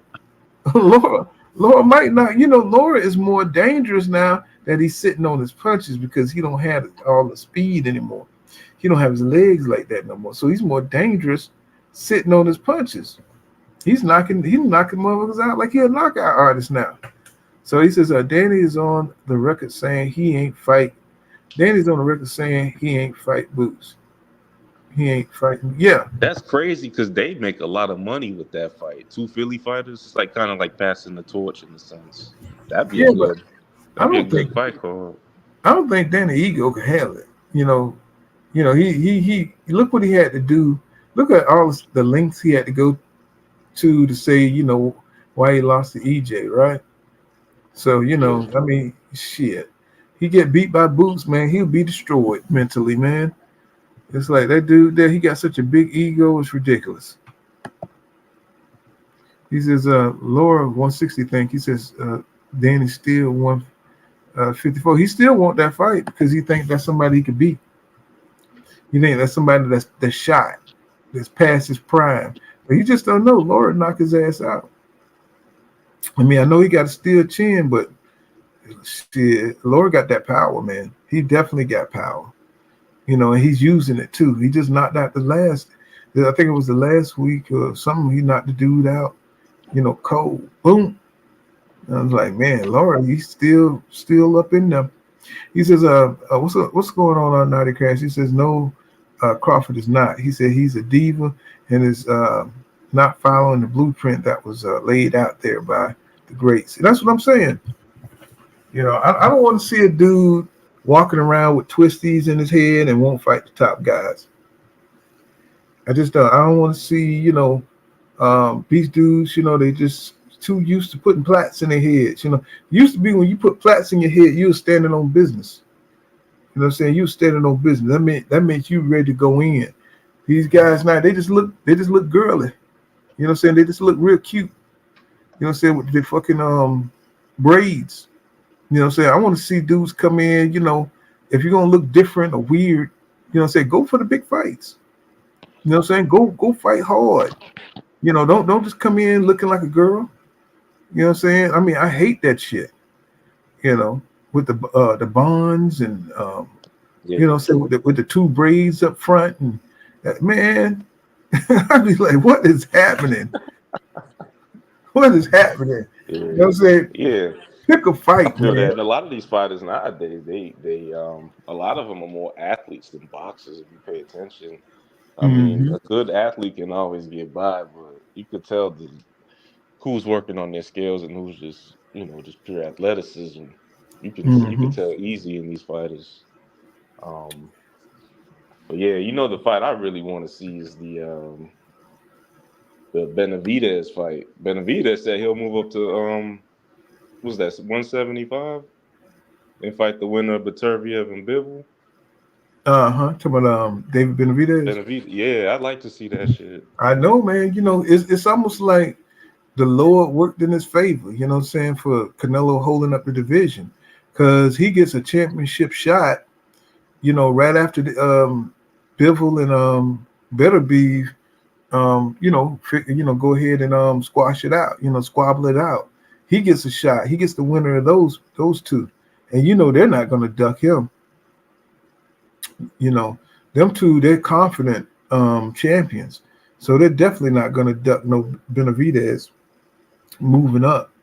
But Benavidez is going to have to beat this dude Alexander Glavodike or some shit like that. That's who he's going to have to beat. He's going to have to, you know, show what he can do.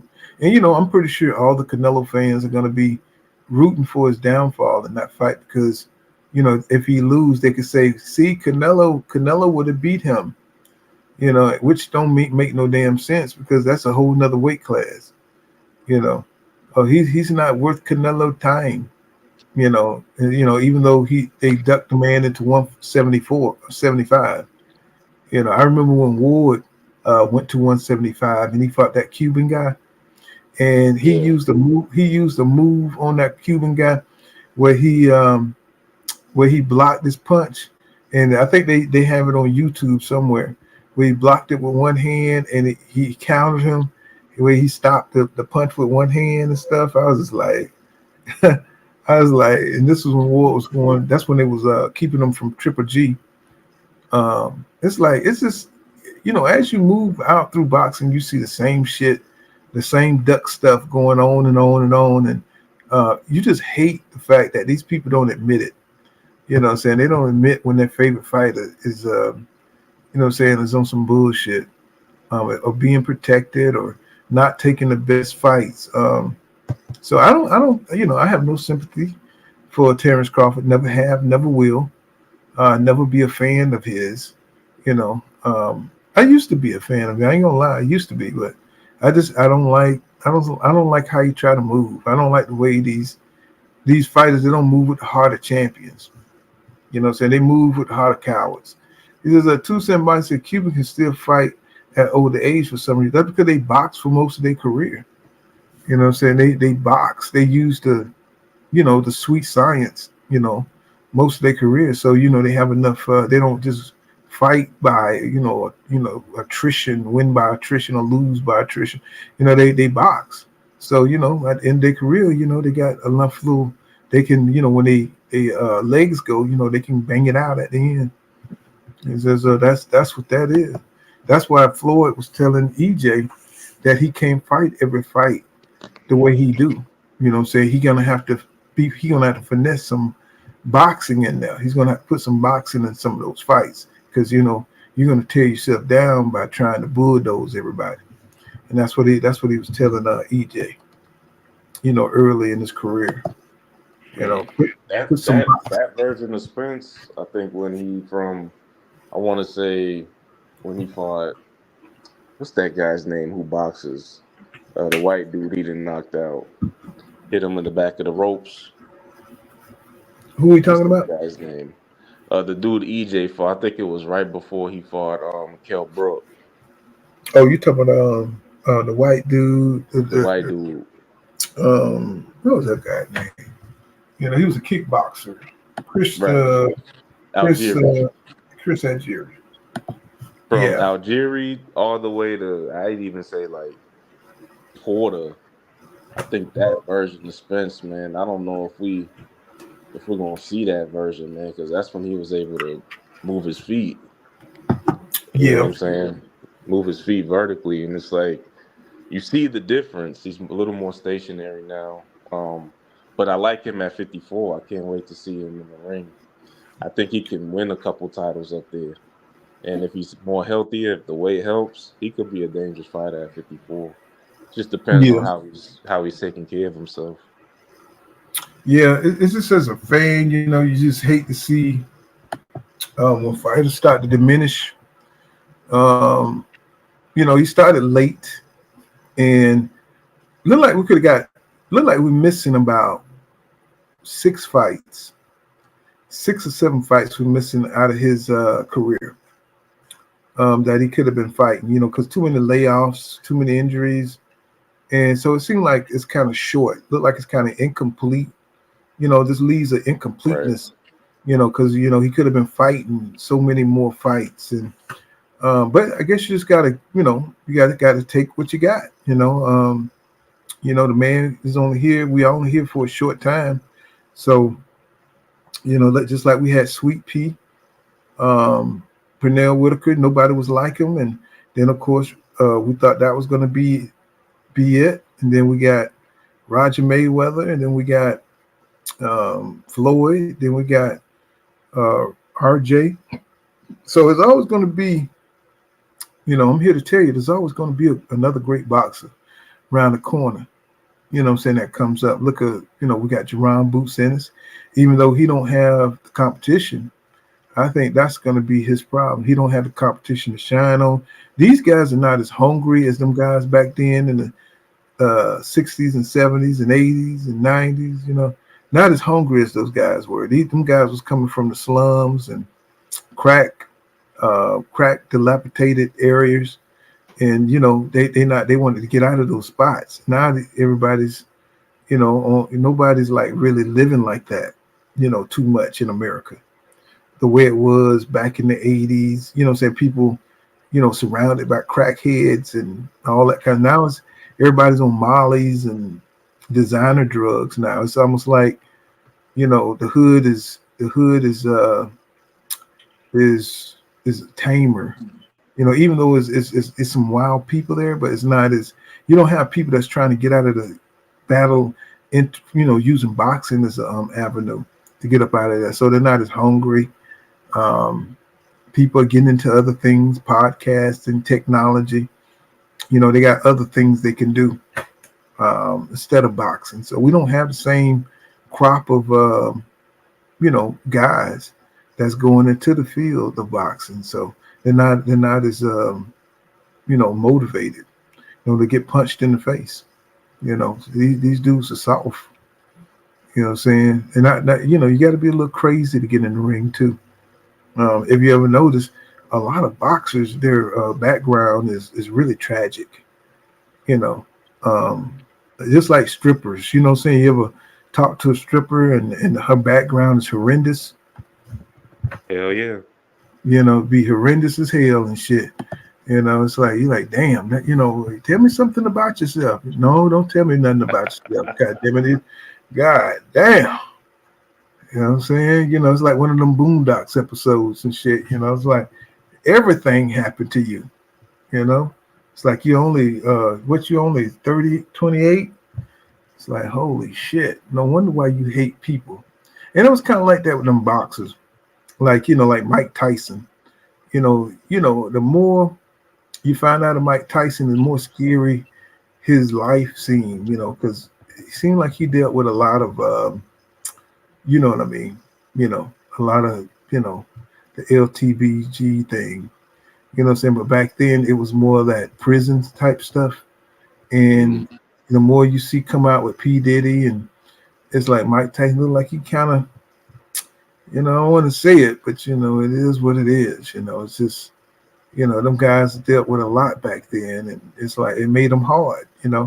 So but you don't see the George Foremans, those people coming out of that kind of type of environment where things were just, it was just totally, you couldn't even imagine what those people grew up like, when New York was all destroyed and dilapidated buildings, and and they were singing that song, "Ooh, child, things are going to get easier." They were singing, you remember that shit? And motherfuckers was had smoke in the background and shit like Africa. You know what I'm saying? It's like, oh my God, whoa, where you running to? Do you think? You know what I'm saying? All that shit. It's like really bad. But people are not coming from that no more. So times were tougher and to make harder fighters.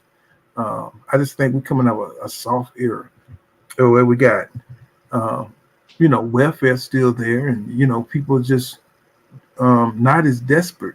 You know what I'm saying? I think we still got some poverty, but I don't think it's as bad as it used to be, and I think poverty makes, tough fighters, challenging times, people who struggle, growing up cause a lot of anger, causes a lot of frustration, a lot of, people who want to make it, by any means necessary. And I don't think we have a lot of that nowadays. So you don't have fighters coming up like that. Maybe a few here and there, but we don't have the journeyman no more to stop these guys from coming up and becoming superstars. So we get the Richardson Hitchens and people like that, saying, that we think come from a tough background, but they really didn't. And it shows in his fighting ability, it shows in his desire and his hunger. That guy should have never ever been able to beat Richardson like that, but he just don't have the mentality. And then you could tell afterwards, he talked about the inactivity. I'm like, bro, you knew that coming in. You knew that coming in, that this is supposed to be your showcase fight. So why didn't you tighten yourself up so you could give us a showcase? You went out there and almost got knocked out. You did a Keith Thurman. You know what I'm saying? Like, so what these guys, Floyd would have went in there. What Floyd did when he, and I always have to use Floyd because Floyd is like the perfect example of somebody who stayed prepared. Absolutely. Right. And come from the slum and fight like he from the slum. Even when he got rich, he fought like he was from the slum. You know what I'm saying? So, it's just something that's, you can't teach. It's just something that's got to be inside you. Well, hey, look, on a positive note, the fight they just announced in Houston, Tank and Frank, that's going to be a good fight.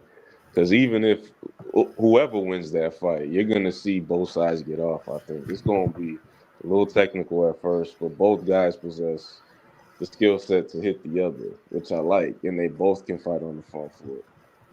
And I just can't wait for that fight. I'm actually going to go to that fight. I live right outside of Houston, so I'm definitely going to be in the building for that one. That's going to be a good fight.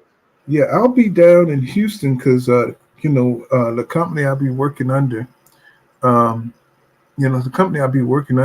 they down there. So I'll be down there. I'll be down in the Houston area, but I'll be OTR. I'll be all over the United States, though. But that'll be where I'm based out of, Houston area. Yeah. So, but yeah, that fight is going to be, and I'm going to tell you why it's going to be such a good fight, because this is the first fight where you think Tank is fighting another athletic dude, a black dude that's athletic, instead of some, flat-footed guy of the Mexican race, You know what I'm saying? You fight another black guy, like when Floyd fought Zab Judah. Remember that? Right. Who was the more athletic fighter in that fight when he fought Zab Judah? It was Zab at first until Floyd had to make adjustments. And now you see, then you start to see why Floyd didn't fight black fighters, right? Yeah. Because Zab was beating him to the punch. He was beating the shit out of Mayweather. And he even knocked Mayweather, a knockdown, gave him a knockdown because he hit Floyd so damn fast. Floyd was off guard, off balance. You know what I'm saying? And he touched the canvas with his glove. Remember that? Yeah. You know what I'm saying? And it's like, that's why this Tank fight is so good, because he's fighting another African American. You know what I'm saying? Somebody who got the same genetic DNA. You know what I'm saying? Somebody who can like really make adjustments. Now, that's the problem. Frank don't make adjustments as well as Tank. He don't adjust as well as Tank. He's still trying to figure it out, his transition from offense to defense. He's still trying to figure it out. How can he get to the inside without leaving himself open? That's going to be a problem for him against Tank. And then the longer the fight goes, the more Tank is going to be able to figure him out. And last but least, the power. You know what I'm saying? Frank got good power, but Tank is more confident in his power. Even though he don't have to rely on it, it's just that he's just got so. I just think he's more. He understands his style more than Frank does. Even though I think it's going to be a good fight, it's just I think Frank is going to make mistakes, and I think Tank going to make him pay. And it's that experience. Tank got that big fight experience. Frank don't have big fight experience like that, and I think that's going to play a part. But I want to see Tank. I want to see Frank, give Tank some problems. I want to see what he can do. But it's a perfect fight. I think it's a perfect fight for Tank. It's time for him to step it up. It's time for him, and I hopefully he'll go up to 140, because I really don't see too many fights for him at 135. Unless he wants to fight a Lomachenko to shake off them demons. And get that out the way, which I don't think he'll get a lot of credit for being a Lomachenko. But he needs to take it on up to 140. What do you think? Yeah, I wouldn't mind seeing him at 140.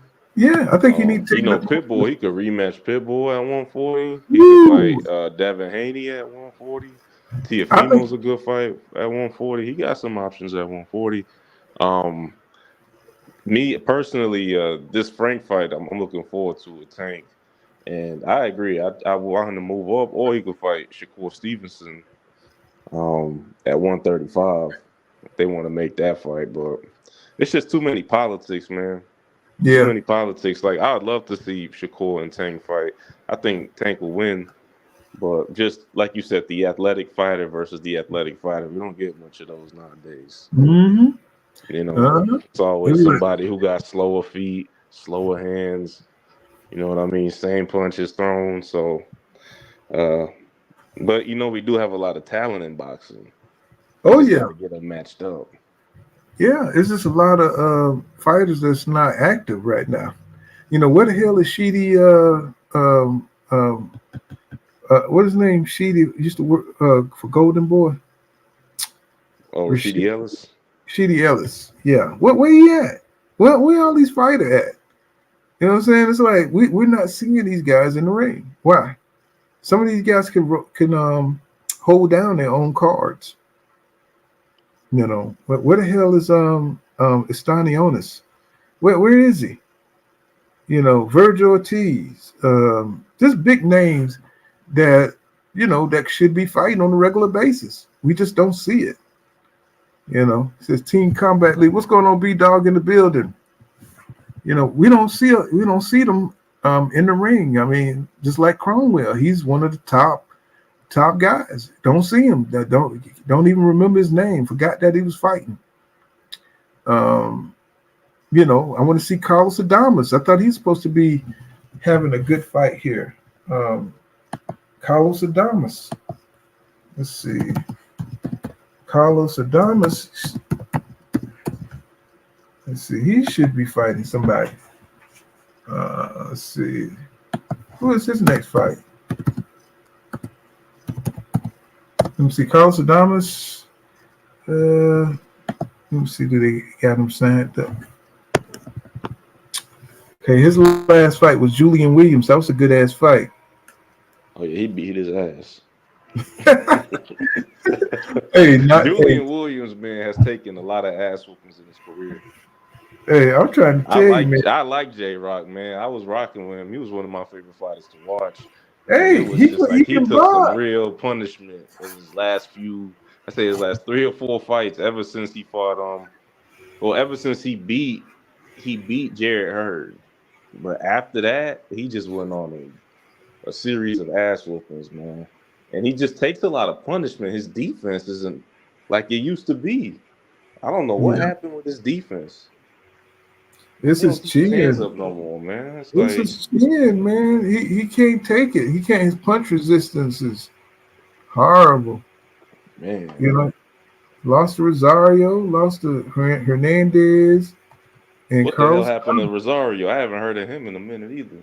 Man, that motherfucker's stomach, man. You thump his stomach, man. It's a wrap. You know what I'm saying? All you have to do is thump his stomach, bro. I'm talking about he rolling over. He got some kind of gut problem. You know, he get hit to the gut. I mean, he like a damn roly-poly.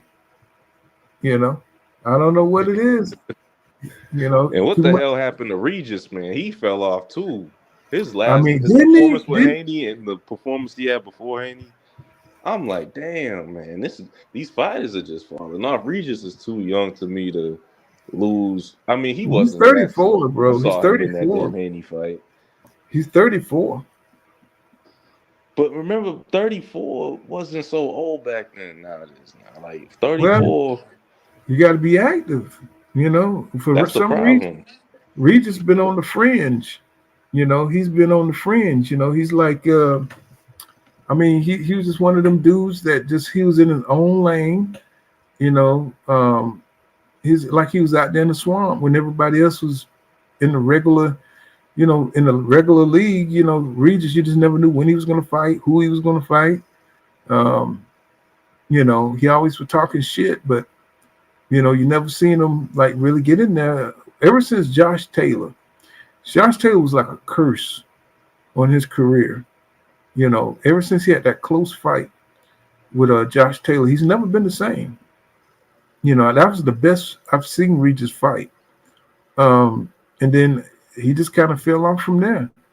You know, he just kind of fell off his career. And Josh Taylor, I could say too that Josh Taylor didn't look any better after that. So something going on with them too, as far as I think with the PEDs, because I never seen Josh Taylor look good again. You know, it's like I mean, it's just you know what I'm saying. It's just the fall off is just too wide in the skill gap. You know what I'm saying? It's just too wide. When he fought Josh Taylor fought that guy Cantrell. What's his name? Cantrell? Yeah, is he from Canada? Yeah, I think so. Yeah. Canada. I mean, the skill gap. I mean, he didn't have nothing for that guy like that.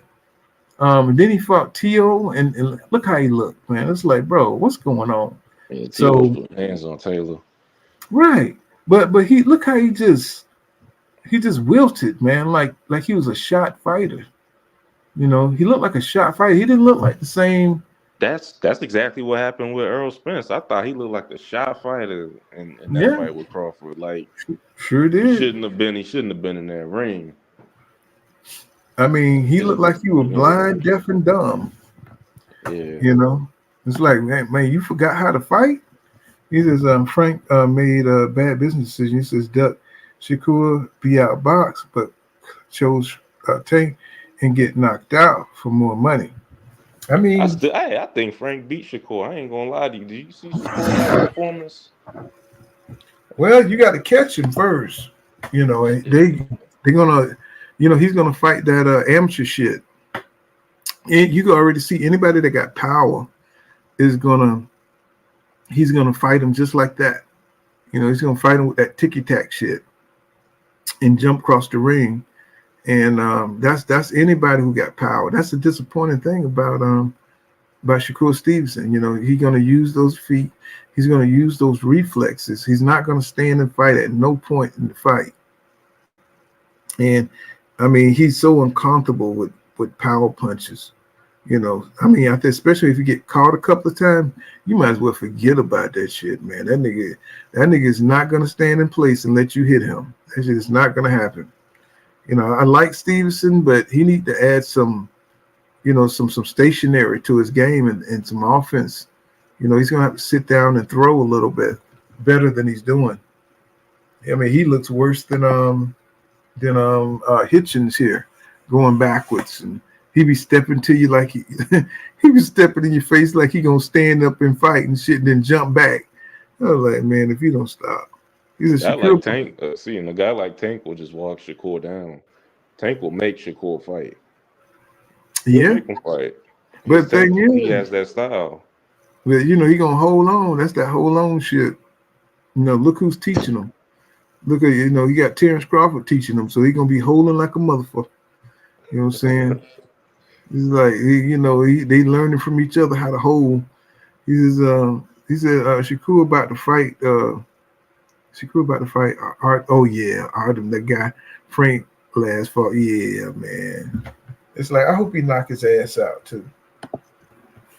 He says this way. That's a big Artem had a really nice size advantage over Frank too in the height. Artem was a tall dude. I wonder how that style's going to match up with Shakur. You know, I'm obviously going to pick Shakur to win, but you know, Artem likes to come forward. He likes to throw his hands. I don't think he's going to sit there and play tick for tack with Shakur. He's going to bring it to him. You know, you saw what he did with Frank. I thought Artem performed well in that fight, and he's an Olympian from Germany. You got to keep that in mind. So he knows how to fight, and he's a PBC fighter. Yeah, I mean, you got a point.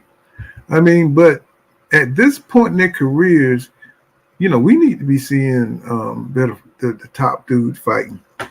Nobody wants to wait another 2-3 years before we get these guys in the ring. You know, they've already, you know, you got Devin already going up to 140. People are already starting to distance themselves between each other, going their different ways because these guys want to duck each other. You know what I'm saying? They don't want to get in the ring with each other. You know, do Tank really want to fight Shakur? Do he really want to fight Devin? I think he just want to make the money that he's making. I don't think he's afraid of him. I don't think he want to take the risk. You know, because I don't think he fight for legacy like that. I don't think Tank fight for legacy. I think he just fight for money because he's a star. You know, I don't think he's afraid of him. But, you know what I'm saying, I don't think he want to go out his way to fight Devin or Shakur. You know what I'm saying? Would he fight him if he came across it? I think so. I think he wouldn't hesitate. But he don't even got nothing to be afraid of. I think Tank is just as good, if not even slightly better boxer than both. It's just he boxes his own way. Tank is one of the best I've seen in the game at placing the shots. You know what I'm saying? He sets you up, and you don't even see it coming. He's always a step ahead of you. And I think with his fights, his most recent fights, he's letting guys get off on him a little too early. But he's sharp, man. And I don't see how. Well, I mean, I think Devin and Shakur are great fighters as well, but are they steps ahead of Tank? I don't think so. I think Tank can take care of both of them. He's a really good boxer. You got to really watch Tank.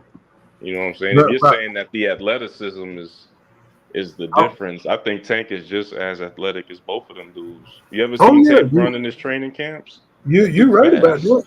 You're right about that. I think I think Tank is the more superior as far as skill wise, but I'm talking about I want to see the desire, you know, to want to be the best. I think he probably is the best, but the way he moves, you know, I want to see him challenge them dudes just because they think they can challenge him, and that's what's missing for me. when it comes to him, because he already don't need the belts. He already don't need certain things that comes with boxing. He's already kind of beat it with the, being backed by Mayweather, being touched by Mayweather camp. So he's already kind of inherent that, he don't need the belts. He's the cash cow. So it kind of messed up his career a little bit, you know what I'm saying? Because now he could take less risks and make just as much money, but at the same time, they got to be competitive. And so, Shakur, he don't have nothing Tank won't. Then none of them got nothing he won't. So how do you entice somebody who don't need you, into a fight? You can have all the damn belts like Devin had. Devin, Tank don't need that. I mean, he don't need no belts, to make the money that he want to make. So that's what's kind of messed up with the Tank situation. He's kind of in a special, unless he's kind of like Canelo at 135. He's kind of like Canelo. He fights who he want to fight, and when he fight you, he's gonna bless you with a great payday. But it's some fights are not gonna happen. And I don't think he ever's gonna fight Shakur Stevenson. Tell you the truth, I don't think he's ever gonna fight Devin Haney, and I don't think it'll be his fault. I mean, I think what it is just that the politics. I think the Mayweathers, they're gonna make him fight. Now, if they slip or some shit like that, they'll probably put Tank on their ass. You know what I'm saying? They start looking bad or something. They might get the fight. But for right now, while Tank is winning, and he's the cash cow, and he can keep on knocking out suckers. You know what I'm saying? I don't think you're gonna see that Shakur Stevenson fight, because the way Stevenson fight, it's not really productive for Tank. To be trying to chase him and trying to outbox him, and what I'm saying, he's not ever going to come forward and engage. That's why a lot of people are not going to fight Shakur. Exactly. Stevenson. I don't blame Tank for not fighting him. You got to put on the performance, man. Well, I mean, that's why I like the Teofimo fight over the Shakur fight, because as crazy as Teofimo is, he gonna fight, and it's a perfect style for him with Tank, because Tank don't mind banging either. And you're gonna get an action-packed fight until Tank's sleep is in this. Yep. Yeah, you're right, Paul. I wouldn't want to see him and Shakur, because I know the style Shakur is gonna bring. It'll be a boring fight. Yeah, that's what everybody say. I mean, even Calvin said the same thing. Calvin said the same thing. He said, "Who wants to see?" Anybody with power, Shakur is not going to engage, bro. Yeah, I like the like you said, the Tank, and I like Devin Haney's style in Tank, because Devin's gonna fight. He's gonna fight with you. I like that fight better than I do with Tank and Shakur. I think that'd be a boring fight to watch. Well, I mean, believe it or not, Frank is going to have to be the one that he's going to be the one that have to come forward on Tank. He's going to have to make the fight. But they're both counterpunchers. So, they're both, on the instinct side, they're both counterpunchers. Frank is not that comfortable coming forward. But he's coming in on Tank is dangerous. You know what I'm saying? So, they're going to have to come up with some kind of game plan where he's boxing mid-range, and he stays away from that power of Tank. You know what I'm saying? Because if he's talking about pressure fighting against Tank, you already seen what happened to Rolly. You already seen what happened to Pitbull. You know what I'm saying? So he can't just go in there and try to press Tank out. And but Tank is a very crafty guy, so. It's going to be interesting to see what kind of strategy Frank comes up with.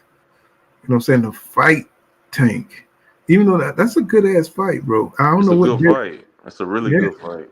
I just don't know. I'm just trying to think what kind of strategy. Both guys are fast twitch. And like you mentioned, both guys can get their offense off, I think. And it's going to be that one quick moment when they both snap at the same time. Who could take whose shot? And we already know, like you said, if Tank catches you, especially when you're not paying attention, because he's real crafty, it could be lights out, man. Yeah. He's always a step or two ahead of you. Yep. You know, and like I said, that big fight nerves get to Frank. The big fight nerves get to Frank. It'll be a wrap, man. You know, I know Tank gonna be relaxed. I've seen how relaxed he can be. When he was fighting Rolly, he was super relaxed. You know, I mean, it's just incredible how he's able to operate under such pressure. And he's just like, damn, you know. I mean, but he's been in a lot of fights, so he has a lot of confidence in this. The way he knocked out Hector Garcia. God damn. Oh yeah, he hit that nigga hard as hell, man. Oh, bro, he hit him like he hit your little brother and shit. That think he done growed up a little bit, then you just hit him in the ribs real quick. You know what I'm saying? And double him over and shit. That's how he did. They stopped the fight because he couldn't see, right? Something crazy like that nigga hit him so hard. Eye. He said he hit him so hard the nigga went flash blind for a second. You know, I was like, bro, how you hit a nigga so hard he can't see? I'm like, that's some serious power you got there, Tank. You know, what are they feeding you and over there in Baltimore, bro? You know what I'm saying? Are you eating them cow balls or whatever? You know what I'm saying? That boy got some serious power. You know, but I mean, Tank, I think he's gonna beat Frank, but I'm just interested to see how Frank is what approach he's gonna take to fight this man, this little Wolverine, this little powerhouse. I just want to see Tank fight more often. That's what I'm talking about with all of them. I'm so disappointed because I have to keep waiting around. Right now, the way my life is going, it's good that we don't have a lot of back-to-back because I'll be pretty messed up. You know what I'm saying? Trying to catch up with everything. But it's just interesting that, we got Errol Spence Jr. coming out the woodwork all of a sudden. How is he going to fit back into the scheme of things, We got Terence Crawford, of course, always floating on the outside. I mean, boxing is just really strange now. It's Crawford real. Should be fighting Boots. That's what everybody's saying. Fighting Boots. That's the fight to make right now. That's what everybody's saying right now. If he's, I don't know what his plans are. Is he going to move to 54? He's not moving to 54 or 47. You got Boots. If he's going to fight at 54, him versus Zoo, him versus Spence in the rematch, maybe him and Thurman. But I mean, Thurman ain't gonna make it to the ring. You know that. Wasn't that the biggest bust? Didn't I tell y'all from the damn beginning that damn fight wasn't gonna happen? I mean, I hate to say I told you so. When Keith Thurman, I told you that motherfucker was gonna get an injury, didn't I? And I was blunt with it, just like that. I said, I told you the division. Keith Thurman really was one of the biggest culprits of holding up 47 when it was at his best, because his injuries kept him out the ring for the big fights, especially with Spence. I think him and Spence would have been a really big fight. Bro, at the time Spence fought Brook, I think right after that. If Thurman wasn't hurt, him and Spence would have been a classic. Bro, what you talking? That would have been like all the Garcias and Thurman fights and the Thurman Porter fights. That all that shit that would have been one of the best golden ages, bro, of boxing. If Keith Thurman wouldn't have been such a pussy punk ass, bro. And Terence Crawford. Imagine if Terence Crawford would have went over to the PBC back in 2018. Oh man, if he was, man, that would have been the golden ages of welterweight. Bro, we would have been like, where were you, man? It's too bad you wasn't born during that time, bro. But of course, we always got Negroes that want to do their own thing. You know what I'm saying? They want to be different. You know what I'm saying? They want to be the cool guy. Man, imagine Bud back in, 2018, like him matching up against like that version of EJ or Sean Porter back then. Those would have been much more competitive fights. Yeah, I be telling people, it matters what version you're going to get. When somebody's fighting the best, that's when you want to fight, because that's when you get all the, all the accolades, saying for fighting that guy when he was at his best. we got a generation now that like to see fighters when they fighting at their worst. You know, they want to see somebody get their ass beat. You know what I'm saying? They want to see somebody, you know what I'm saying, when they're not at their best. It's like, bro, we want to see guys in their prime fighting, man. We want to see Tank fighting the best now while he's at his best. We want to see Shakur, any name that you can name, we want to see them fighting at their best, at their peak, not when one guy is 31 and the other guy is, 28. We don't want to see that. You know what I'm saying? Like, we want to see it on an even level. And these guys have no concept of that, today. They just, say, who is Spence going to train with? I don't know. I mean, I'm pretty sure, they say he paid Derek James his money. I think it was a thing of money of what Derek James was getting paid. He might be just training with Derek James. He says, I think Crawford is not signed to the PBC because he's trying to get to Saudi. Yeah. Yeah. I'm like, what he gonna let him shit on his chest or something like that?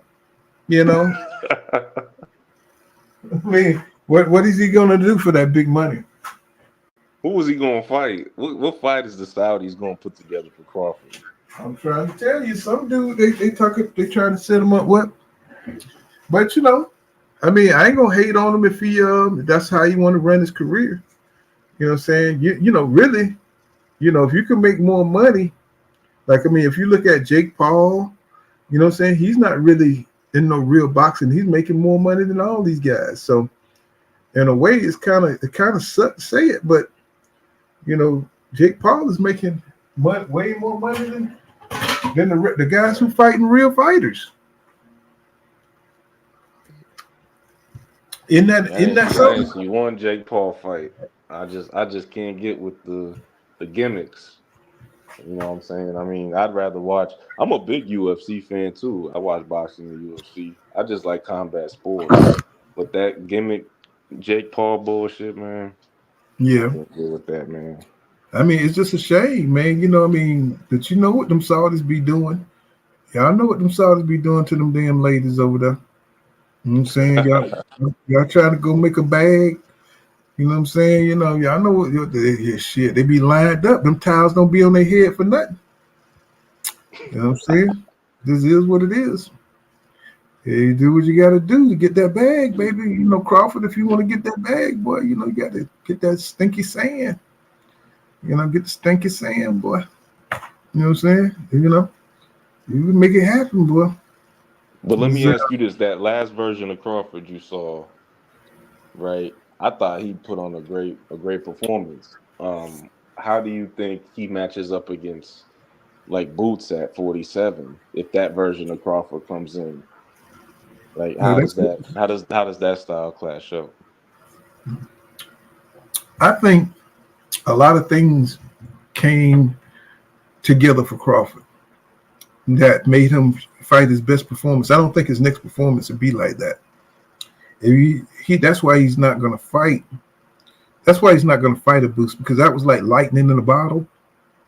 And the reason I say that is because the older you get, you don't get no faster. You don't get, say you'll keep power, but you won't get no stronger. When you're talking about a young bull, you fighting a young bull who got all the talent that you got. Maybe not the experience, but you still got the testosterone to break through steel. So his testosterone is getting stronger. Plus, he's not intimidated of you. You know what I'm saying? He's come from a better boxing pedigree than you. So he's gonna skip many levels. When you come from a boxing family, you look at other people's skill differently. Like you look at it like Mayweather, when he looked at Zab Judah, he was able to outsmart that guy. You know what I'm saying? Even though he was more athletic than, athletically gifted than Mayweather, because he came from a boxing pedigree of offense and defense from Roger Mayweather to Floyd Mayweather. He was able to put those two things together along with his experience, and he was able to beat a superior athletic fighter. And I think it's going to be the same thing with Boots, because he has his father, his brothers, and he has his experience. Now, just because Terence Crawford is getting long in the tooth, I think he was able to beat Errol because Errol injuries and because his wartime injuries. He won't be able to do that with Boots. Boots would be more like lightning to him. Boots can make mistakes against Crawford because his youth. That's why Crawford is not gonna fight Boots, because Boots is just his reflexes, his timing, his second wind. It's gonna be too much. He can dominate Crawford. You know what I'm saying? Because he could be relentless. Just because of Crawford age, but he can't make big mistakes against Crawford because Crawford can catch him, can set traps, which is what Crawford do. He set traps, but I don't think. But Boots, because he stays in the gym and he stays sharp, he won't fall for those traps. He might get hit a couple of times. He might get hurt, but after that, it'll be all. Boxing is a young man's sport. It's a young man's sport, and I don't care how good you are. You know what I'm saying? If you got a great youthful phenomenon against an old phenomenon, I think the young phenomenon is going to win, especially because he don't have those psychological barriers, thinking that you're the greatest and all this shit, because he think he's the greatest. His daddy, instilled that to him. He got his daddy in his life, and he's got a healthy relationship with his dad and his brothers. You're not going to beat a dude like that. You know what I'm saying? Because it's like fighting the Jackson 5. You know what I'm saying? Like trying to beat one of them niggas doing a robot, back in 78. This wasn't going to happen.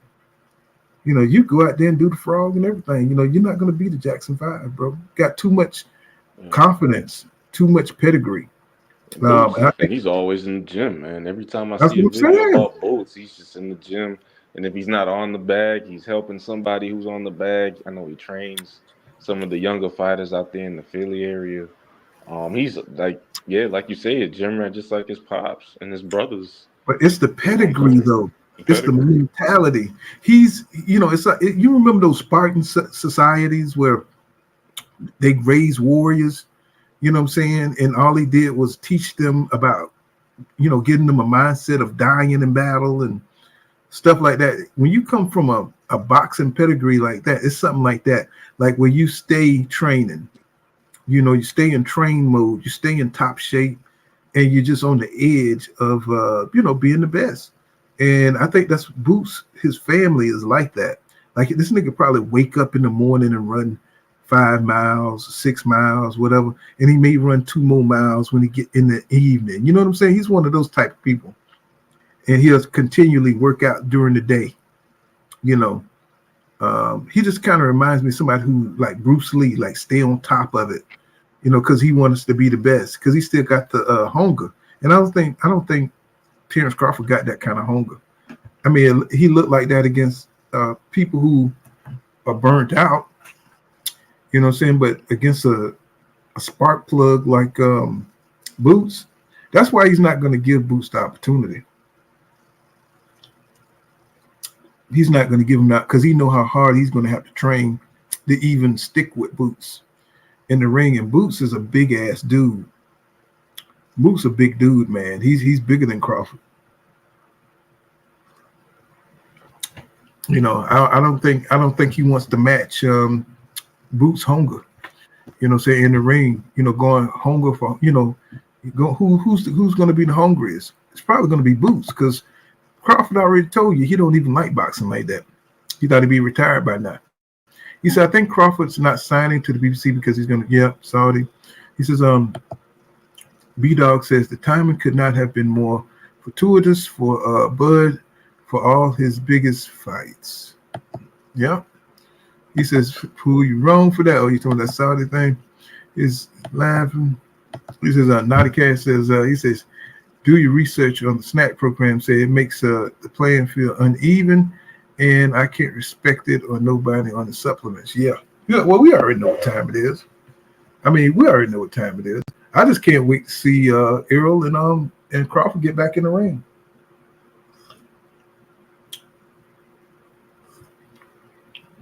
The longer they wait, the worse it's going to be on Crawford because of the age. Hopefully EJ is healed up enough to make it a competitive fight. He says, "Not it ain't the snack program supplements for him." He says the undetectable stuff that Victor is giving these guys. I understand, I understand, and I think what it was. I think it was Devin Haney's dad. He said it was close. It was close to being illegal, which probably means the shit is illegal. He said, "I can't wait. I can't wait, Z. What's going on? What's going on, Charles? What's happening, bro?" He said, "I can't wait. I think Boots is overrated." Well, we I'm gonna say this. He's still untested when it comes to the top guys because 147 is kind of weak right now.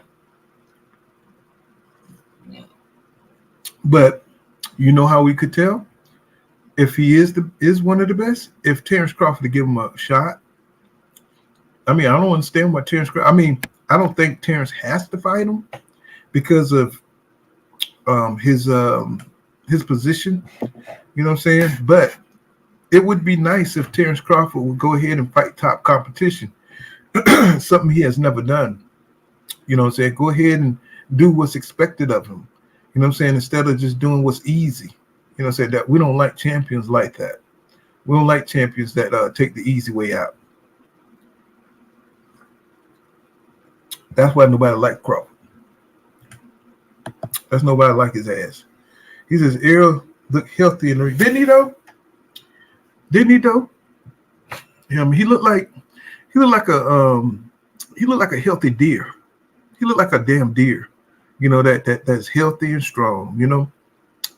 Sometimes you see them deer, they be weak as hell. So that's how he looked before he went into the Crawford fight. He looked like a weak deer. Now he looked like he's strong and healthy. You know what I'm saying?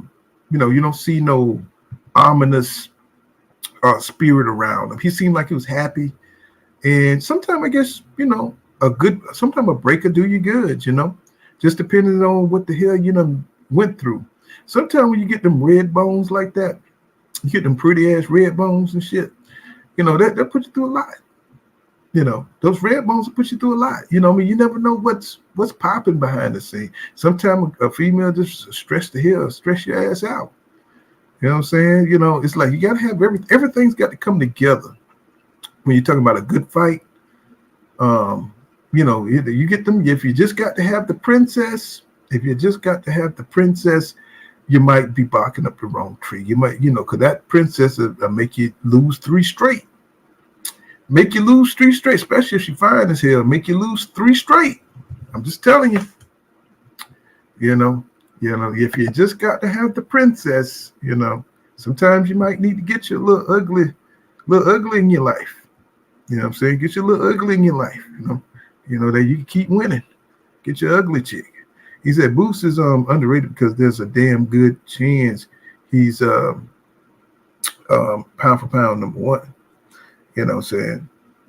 Because he's a damn good champion or chance. He's yeah, I mean, I just want to see him get the fights, Cash Crypto. If he could get the fights, but see, you can't call yourself shit unless you get the fights. That's my problem I had with Terence Crawford back in the day. You can't call yourself nothing unless you get the fights. You know what I'm saying? You can't say you the winner of this. Take the fights when you're supposed to take them. You know what I'm saying? Stop planning and pumping yourself up with all this shit. You know what I'm saying? I said it. You know what I'm saying? Canelo, I always goddamn postponing fights and shit to get that shit out your system. You know what I'm saying? It's like, I don't like the underhandedness of it all. People hate to lose, and it's like people don't tell the truth.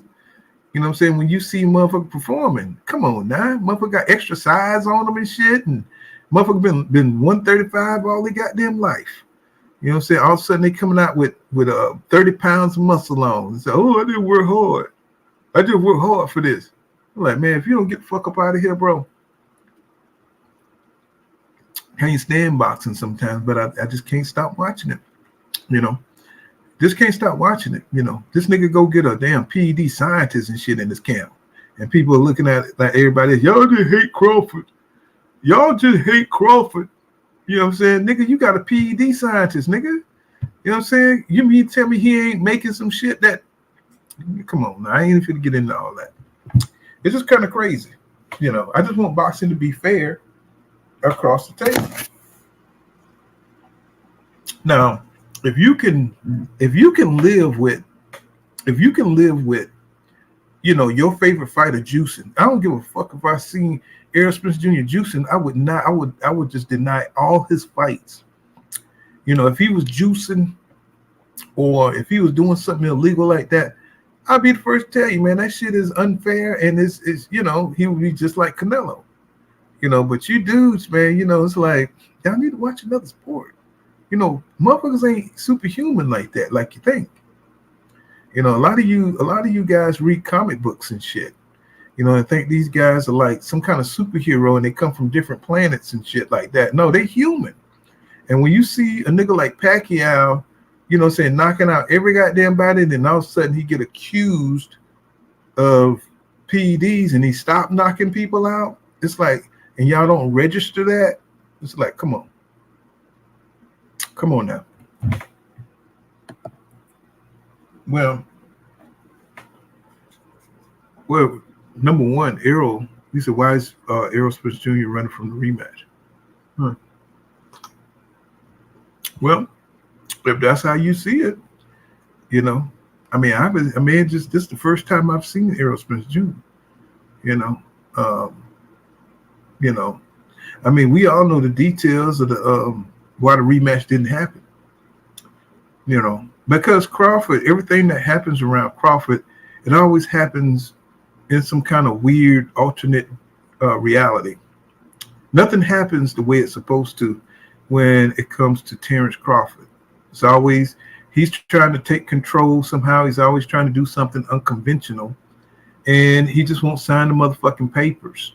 He's got to take a tune-up. He's got to have an advantage some kind of way. Tired of it, bro. I don't even want, even if Errol Spence Jr. run from the rematch, I don't want to see some entitled dickhead, try to change things to get an advantage. It's like, nigga, just work out. Both of us come in, after, we winning, or we win one, and then let's fight. It's like, nigga, stop trying to do all this cheap ass getting advantage shit.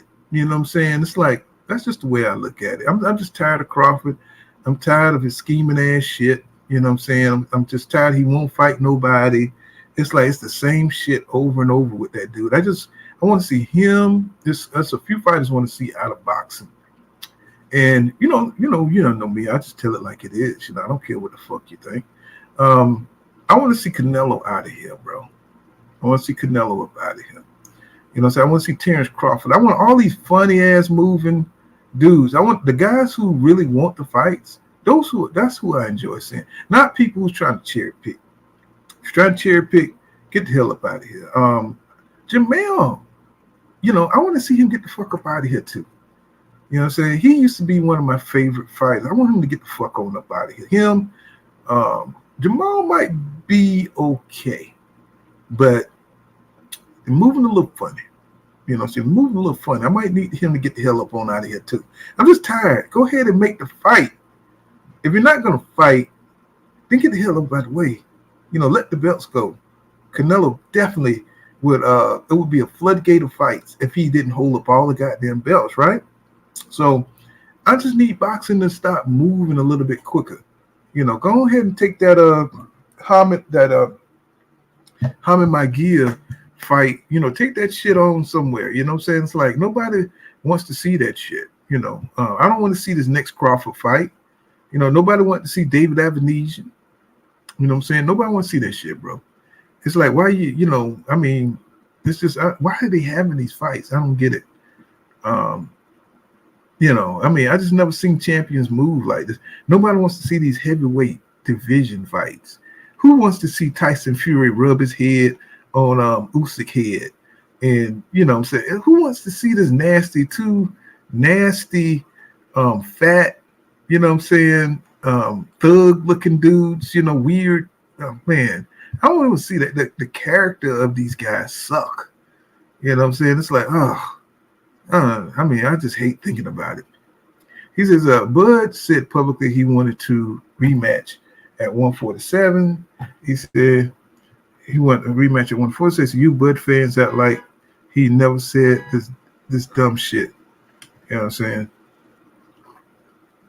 Said the sport will be in a better place when Canelo and Bud retire. Yeah, just people with that kind of mentality where they think everything need to go their way, and they fight who they want to fight and when they want to fight. There's too much cheating up in that, bro. He said, "Do you think Errol moving a little funny? How so? I mean, you tell me. I mean, we haven't seen Errol since he lost against Bud Crawford. So how is he moving any funny? You know what I'm saying? He's trying to get a fight at 154. So what's funny about that? He's trying to get in a tune-up. Can he get in a tune-up? You know what I'm saying? Or will that count against him as a duck? You know, some of you guys just make up some narratives, bro. It's like the man just got beat. You know what I'm saying? He wanted to fight back to back. So, but of course, it being Terence Crawford, there's always going to be some weird shit going on. He said the sports ain't even the same without Errol as a champion. Of course not. You know, all the real ones, they don't seem to see that all the real ones get sacrificed, like Deontay Wilder, you know what I'm saying, Errol Spence Jr., you know what I'm saying? You know what I'm saying? These guys, they, you know, they're trying to break down the PBC. You know, these people don't appreciate the PBC. You know, it says any motherfucker that won't fight the best yeah, exactly. That's all I'm saying, Cash Crypto. If you won't fight the best when you got the juice, I don't want to see you. I don't want to hear about you. You know what I'm saying? I don't know why these guys protect these guys. You know, they move funny. He said, Eric said he don't do tune-ups. Well, I mean, he just lost. So, you know, he probably need a tune-up. You know what I'm saying? He probably need to fight somebody, get back in form, get his timing. You know, if you fight the best, you know what I'm saying, you got to continue, you know, fighting the best. You got to warm up. You got to do everything you can do to get better. Now, do I want to see EJ take that fight? Yeah, but I think he's going to need a fight or two, you know what I'm saying, to get his confidence back. You know what I'm saying? He took a major whipping in that fight, and that happened in boxing. You know what I'm saying? You don't want to just go right back into it, because even if EJ was injured, it's the psychological beating that he took. So, you know, even if he's fine right now, you still need to get back in the mental swing of things, right? To be effective. You know what I'm saying? I don't think he's scared or nothing, but at the same time, you just took a major beating, bro, at, you know, a weight class you can't make the weight no more. So now he want to build himself up to make sure everything is okay, that he's acclimated at 154, and that he can go in there, and I think he'll make a statement against Bud. You know what I'm saying? I think he won't be battling against catch and win at 147. I think he'll be at a more, and you know, we don't even know if 154 is heavy enough for Errol Spence Jr., because he's been cutting that weight for so long. We saw it catch up with Roy Jones Jr. We saw it catch up when you hit 33 and 34. That's when that shit stopped coming in, you know. And you know, Crawford, them, you know, if you're a gym rat, you know these things. You know when motherfuckers been out of the weight too long and shit. That's why they extended the time. That's why they heard EJ say that he was done with the weight class. You know what I'm saying? Oh, this kind of like pussy ass shit like that. It's like, man, why not fight the man at his best? Fight him at the next weight class. You know what I'm saying? It's like, stop trying to look for an advantage. That's why I don't like that nigga. You know what I'm saying? That's why I don't like that nigga, man. It's like they looking for advantages and shit. It's like, get the fuck out of here. It's like, nobody got time for that black ass. You know what I'm saying? He says Crawford want praise and had 28 tune-ups before that. No, man. It's like, I just hate that shit, the way boxing going. You know, these motherfuckers want to see a motherfucker with advantages and shit like that. I want to see these both guys. I want to see, y'all know how it is, just equal, right? Not nobody trying to vie for advantage. You know what I'm saying? It just is what it is. This is what it is. He says Errol going to need more than a fight or two for Bud different levels. I don't know. I don't think he fought the best version of EJ. That's why it's good to have back-to-back, you know, fights. I don't think he fought the best version of EJ. That's just what I believe. He says, Ramon and Carolyn Jones says, his Errol should be fighting at one. Yeah, that's what I'm saying. 160 or 168 by now. That's what I'm saying. We don't know if 154 going to help him because, you know, he is fighting at such a, you know, a lightweight, you know. So we've seen Roy Jones Jr. go through a number of weight classes, you know what I'm saying, during his time, you know, and I'm pretty sure EJ been sitting at 147 for what, about 10 years or something or so. So we know he was done with that shit a while back. You know, while people say that is an advantage, people say that's an advantage, but really it's not, because you never know when your muscles, you know what I'm saying, and stuff, just like Virgil Ortiz started passing out and he was getting sick and he couldn't really, you know, operate at 147. Same thing was coming for EJ. You know, he just was able to get away with it for longer for some reason, right?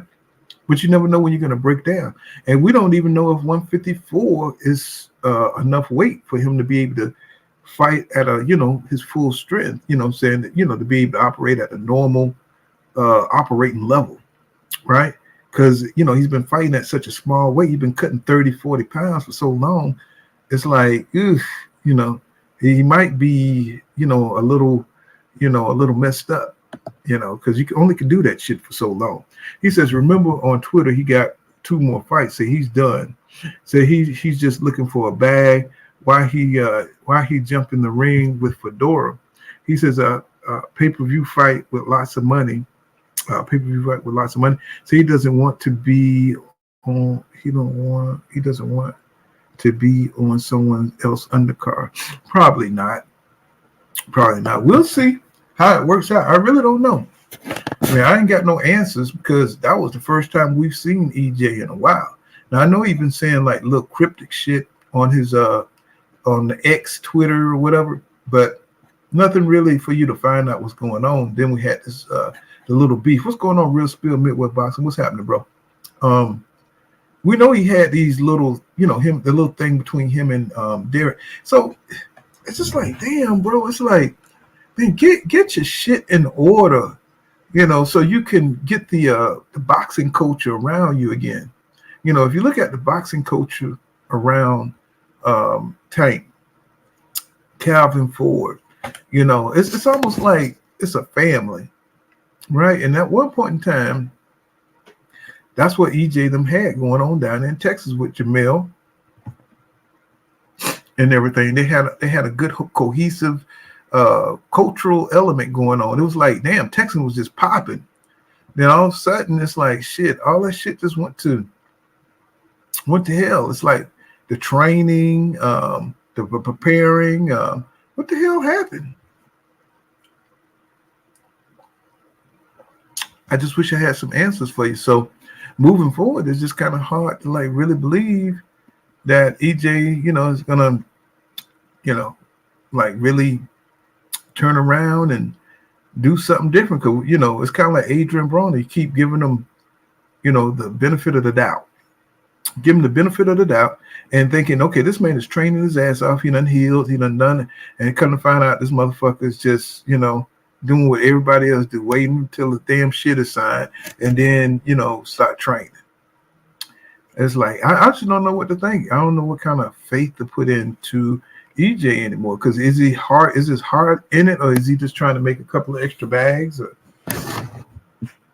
Or is he so injured that, you know, he won't really be able to become a top contender no more? Or, I mean, we just got to see what that first fight looked like at 154, no matter who it is, you know. He says, how can you take Crawford seriously when 2 Cents say, how can you take Crawford seriously when they say he's the toughest fight? His toughest fight is Gamboa, and that he pulled up 2 or 3 weight classes. Right. What's going on? What's going on, Johnny Allison in the building? What's going on, my brother? He says, Derek James started taking in strays. I know, it's like we don't even know if he's organized like that. I mean, can he like really his style? You know, really. I mean, I'm pretty sure is nuanced, but I just don't know. It's just I don't see nothing but just go forward shit. You know what I'm saying? I don't really see the fighting off the back foot. I just wish I could see more of his training footage of him training, but it's so secret over there. But if you look at the way EJ fights, I mean, shit, you know, you're just gonna have to be in top shape to fight that fight. Because Derek, he pushes you to go inside. He makes you take chances, and that's why I think, you know, Tank is gonna beat Frank, because I think Derek's gonna push him. Go get him, and that's when he's gonna get knocked the hell out. You know what I'm saying? Because I think James is gonna push him, and I think that's not Frank's nature. You know, he said he's taking in strays. He said, sound like to me like EJ don't pay his training bill.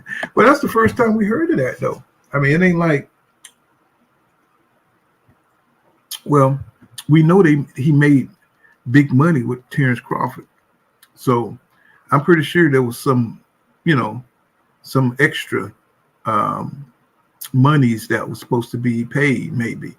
And maybe Derek thought he was entitled to, you know, that this being Errol Spence Jr.'s biggest payday. Pretty sure he felt like he was entitled to more.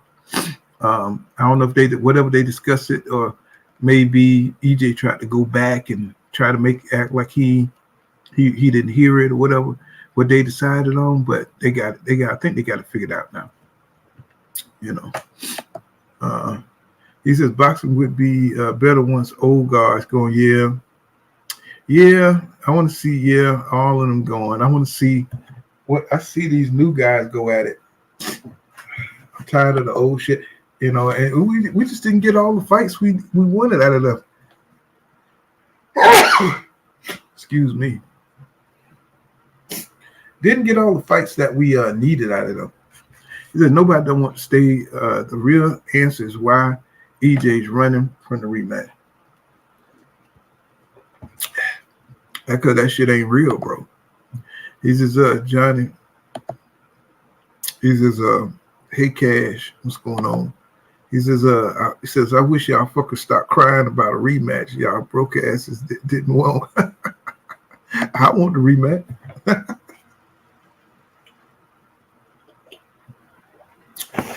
I definitely wanted the rematch. I just want to see how EJ gonna move. I want to see how he moves. He said, bad business, Bud. Exactly. Y'all don't see that every time Bud gets into negotiations, always some bullshit. If it's a fight where it's going to be competitive, you know what I'm saying? The fight never happens. But if it's a fight against some no name, the fight is easy to make. Y'all Bud fans haven't put that together yet.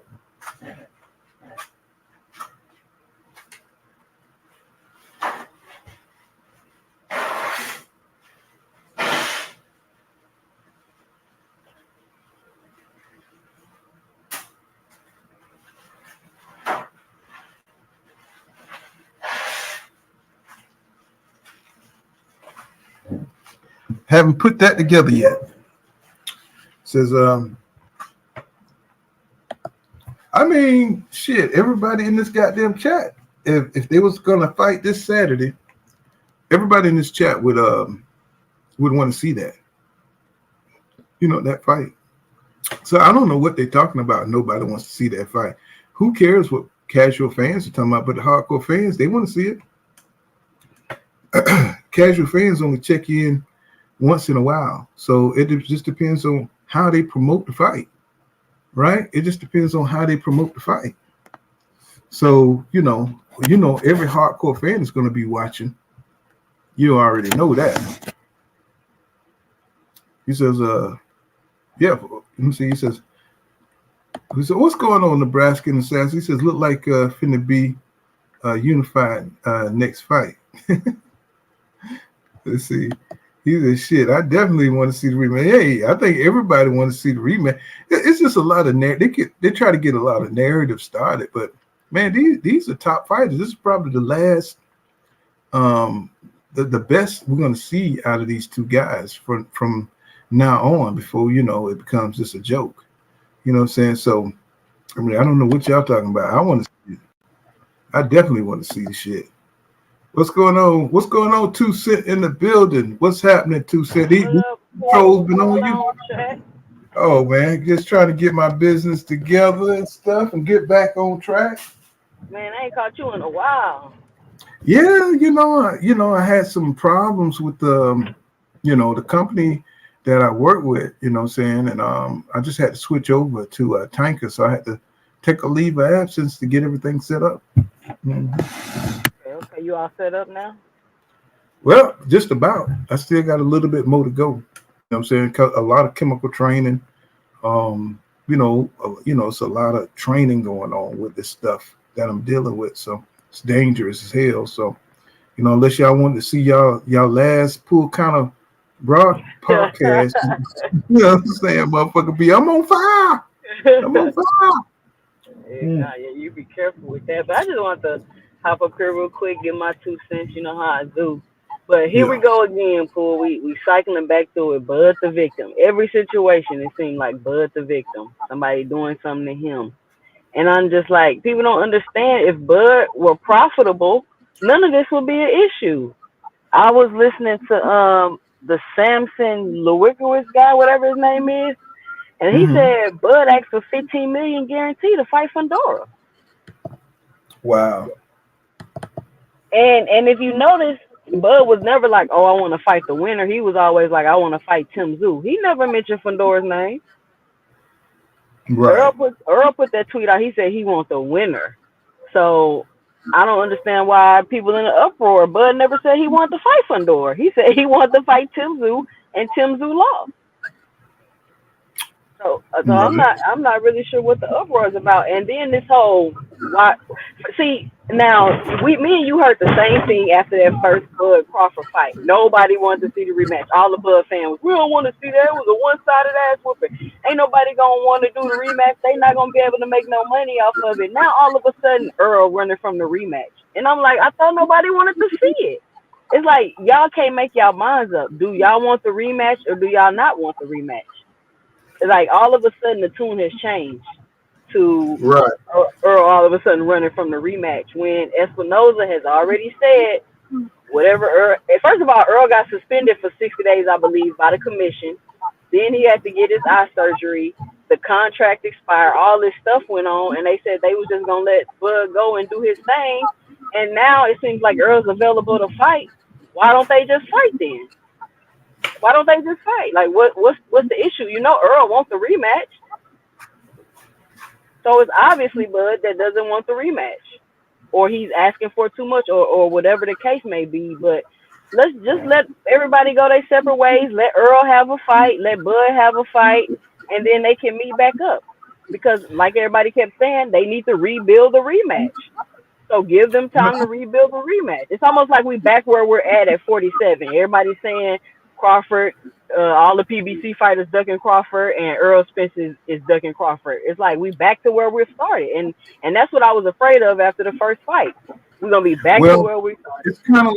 It's kind of like when Earl was on they don't want to fight Earl off a win. They don't want to fight him off activity.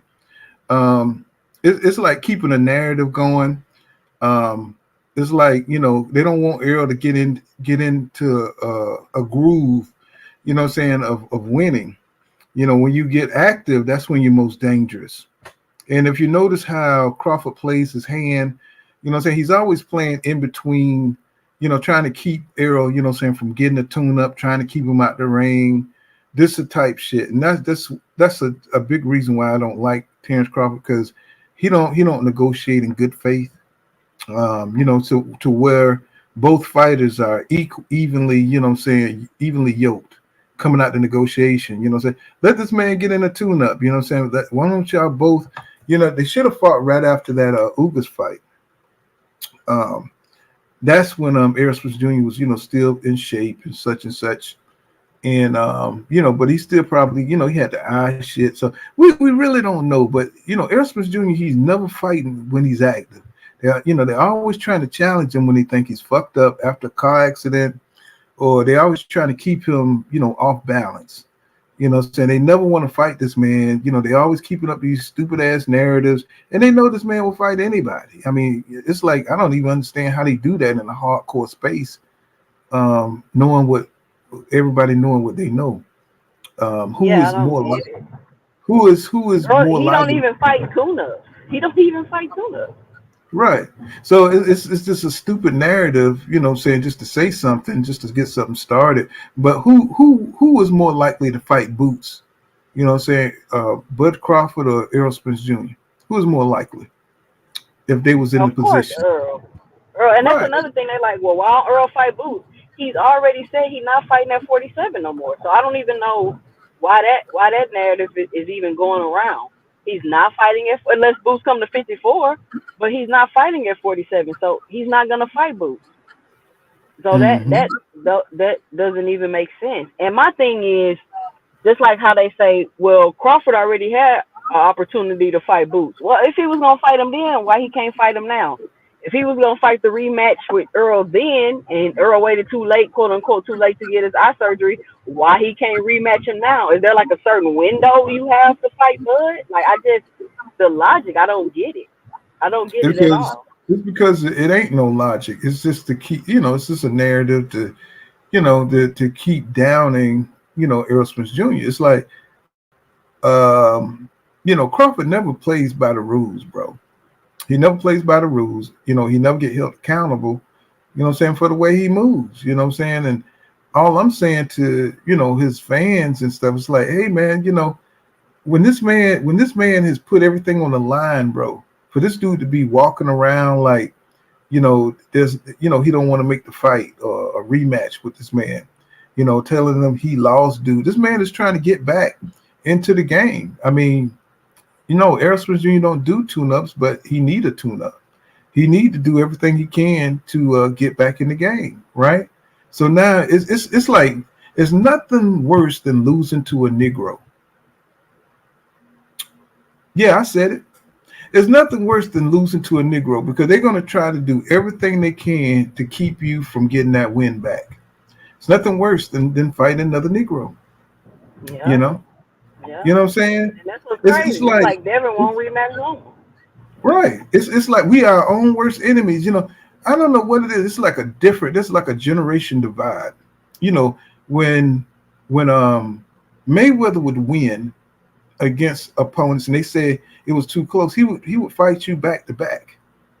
He would run it back. It wouldn't be no problems. It wouldn't be no narratives, no nothing. You know what I'm saying? If they thought it was a controversial win, they would just run it back. And there's more money in the rematch. So if money is your goal, you definitely should be fighting the rematch. But that's the problem. The money ain't the goal. You know what I'm saying? It's the timing. It's the planning. Look how long they planned to win that fight. Look how long they planned. Look how long they planned to win that fight. You know what I'm saying? This was a master strategy. This wasn't just two fighters, what I'm saying, just going in at the apex.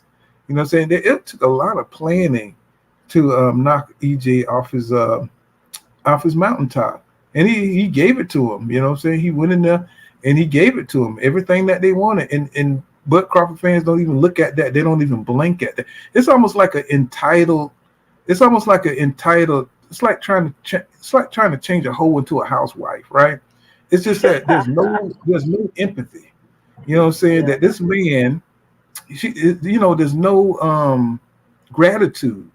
You know what I'm saying? Well, this man gave him. Now, anybody think that Bud would have gave Errol Spence Jr. the same opportunity and gave him the same just to make the fight if the positions were vice versa? No, we wouldn't have seen no fight. We'd have never had a fight. They don't even appreciate the mindset or acknowledge the mindset of Errol Spence Jr. He made the fight, bro. He made all the sacrifices and he lost. He gambled and lost. And y'all don't even realize that y'all guys so fucking petty that we would have never had a fight if the situation was in reverse. Or he would have tried to made it so insufferable that he just couldn't take the fight. So that's how petty that dude is. I mean, I don't understand why people like Terence Crawford And that's like that. and that's what I'm saying. I guess maybe he thought once he get a big payday that would entitle him to other big paydays, but it's like no, like you finessed that big payday. That wasn't a Right. payday that you earned. You finessed that. So you're and Yeah. it's almost like if you want to fight Bud, you got to do bad business.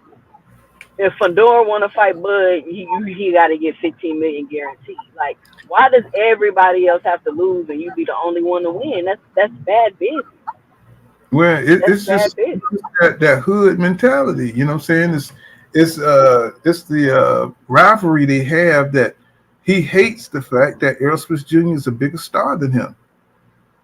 You know what I'm saying? He hates the fact that he brings in more pay-per-view. Even now that Errol Spence Jr. has lost, he's still a bigger star than Bud Crawford. Can I Yeah. I mean, if y'all believe that, I mean, you know what I'm saying? If you put a one if you believe that Errol Spence Jr. is still a bigger star than Terence Crawford. Put a one in the chat to see how many people believe in him. And put Well, a I two. think people think just because you beat a star, the stardom transfers over, but that's not really how it works. It Mhm. doesn't work like that. Like Bivol beat Canelo, he didn't become a pay-per-view star. Like that's not how it works. It doesn't just transfer over like that. You got beat and you move on. Canelo lost, he remained a pay-per-view star. And Mhm. then, and this is the thing about EJ, it's like it's always a mystery behind EJ because you just never know. Like what you never know if he gonna be okay, if he gonna be able to perform. So it's always that mystery there. I feel like that makes people want to continue to watch. So even after that loss with his next fight, it's that mystery there. So he's still gonna do numbers. He's still gonna pack out a stadium because people are like, man, I wonder if he's gonna be able to come back and overcome the adversity once again. People love to see people overcome adversity. That's true. And that's how I feel about Ryan Garcia and the Devin Haney fight. Like people are gonna want to see, even though I kind of feel like Oscar messed up the promotion of that fight. But I think people are gonna want to see how Ryan Garcia performs. Is he gonna be able to overcome all the mental adversity that he's been going through these last couple of weeks? So I think people will fight for that reason. What you say, Charles? You said how is Errol Spence Jr. Bigger star than Bud? Come on, bro. Come on. What you mean? You know. First of all, you know what people don't take into consideration? Earl cleaned out the division. I mean, he went and got all the belts. He did all the heavy lifting and all the hard work to get all the belts. It wasn't like Bud Crawford cleared out the division and went and picked. No, he just got all those belts off of EJ. That's how Earl is a bigger star. I mean, come on, bro. Stop playing, bro. I mean, you don't know. Stop playing, bro. He says, Errol jumped into the ring with the man straight after the fight. He said, I think that's for a reason. Yeah, you know, that's how pay-per-view do it. I think he was talking about that one time before 2 Cents, how you notice how PBC kind of set up their lineup, and you know how people be on the sideline, you know what I'm saying, to promote the next fight, you know, say that's going to be the next fight. You know what I'm saying? How they jump in the ring, and you know, that's how you know who's going to fight next for the PBC. That fight, if Fedor was able to fight, I believe he can't fight till November, something like that. That fight would have been for 2 belts. And Earl B. Fedor, he's a unified champion again at 54. And what's weird to me is Crawford has to petition to get the fight. He has to go to WBO and petition to get the fights and do all this extra stuff. And it's because he doesn't have any representation, no backing like that. It's cool to be a free agent, but it depends on what your goals are, I feel like. I don't think being a free agent is the flex everybody think it is when you out here trying to run and get stuff with these promotional companies, because these promotional companies don't want to give up their belts. They want to have them in their PBC, want those belts with PBC. They don't want to give them up to a free agent who would just bounce around and go wherever they want and end up with the belts at Top Rank or something like that. And that's another thing I don't think people are realizing. And I want Errol Spence Jr. to get to the belts. I want him to get to all the belts. You know what I'm saying? Cause I don't want him negotiating, you know, saying with Bud Crawford like that for one of the belts. you know what I'm saying, and put him in the same kind of position, dealing with a Bud Crawford, you know what I'm saying, because he's kind of like Keith Thurman. It's kind of like dealing with Keith Thurman, trying to chase him around, and you know what I'm saying, just he's never operating in good faith. You know what I'm saying? This is always some bullshit, you know what I'm saying, narrative to get you off your square. And it's like, nigga, let's just sign the paperwork and let's get it on, man. It's like, just take too long. He take you through too much shit. He's like a toxic female, you know what I'm saying? Like, just take you through too much shit, you know what I'm saying? And like, he's like spoiled milk, you know what I'm saying? It's like, you gotta, man, it's like, I just wish EJ get his belts. If Crawford don't want to fight for him, just keep moving, bro. You know what I'm saying? It's like, nobody got time for that kind of stuff that Crawford put you through. Everything's got to be in his favor, or he don't want it no way. So, he can go hit on. He says, let's see. He said, Cash Crypto, the WBO ordered them to start negotiating on the 5th, and they can come to an agreement that goes to first bid, and Sebastian would drop that belt. It ain't rocket science, moron. It's like, he says, Johnny, 100% fanatics are blind to some things. And his Cash Crypto literally said on, y'all already know that dude. He don't even like EJ.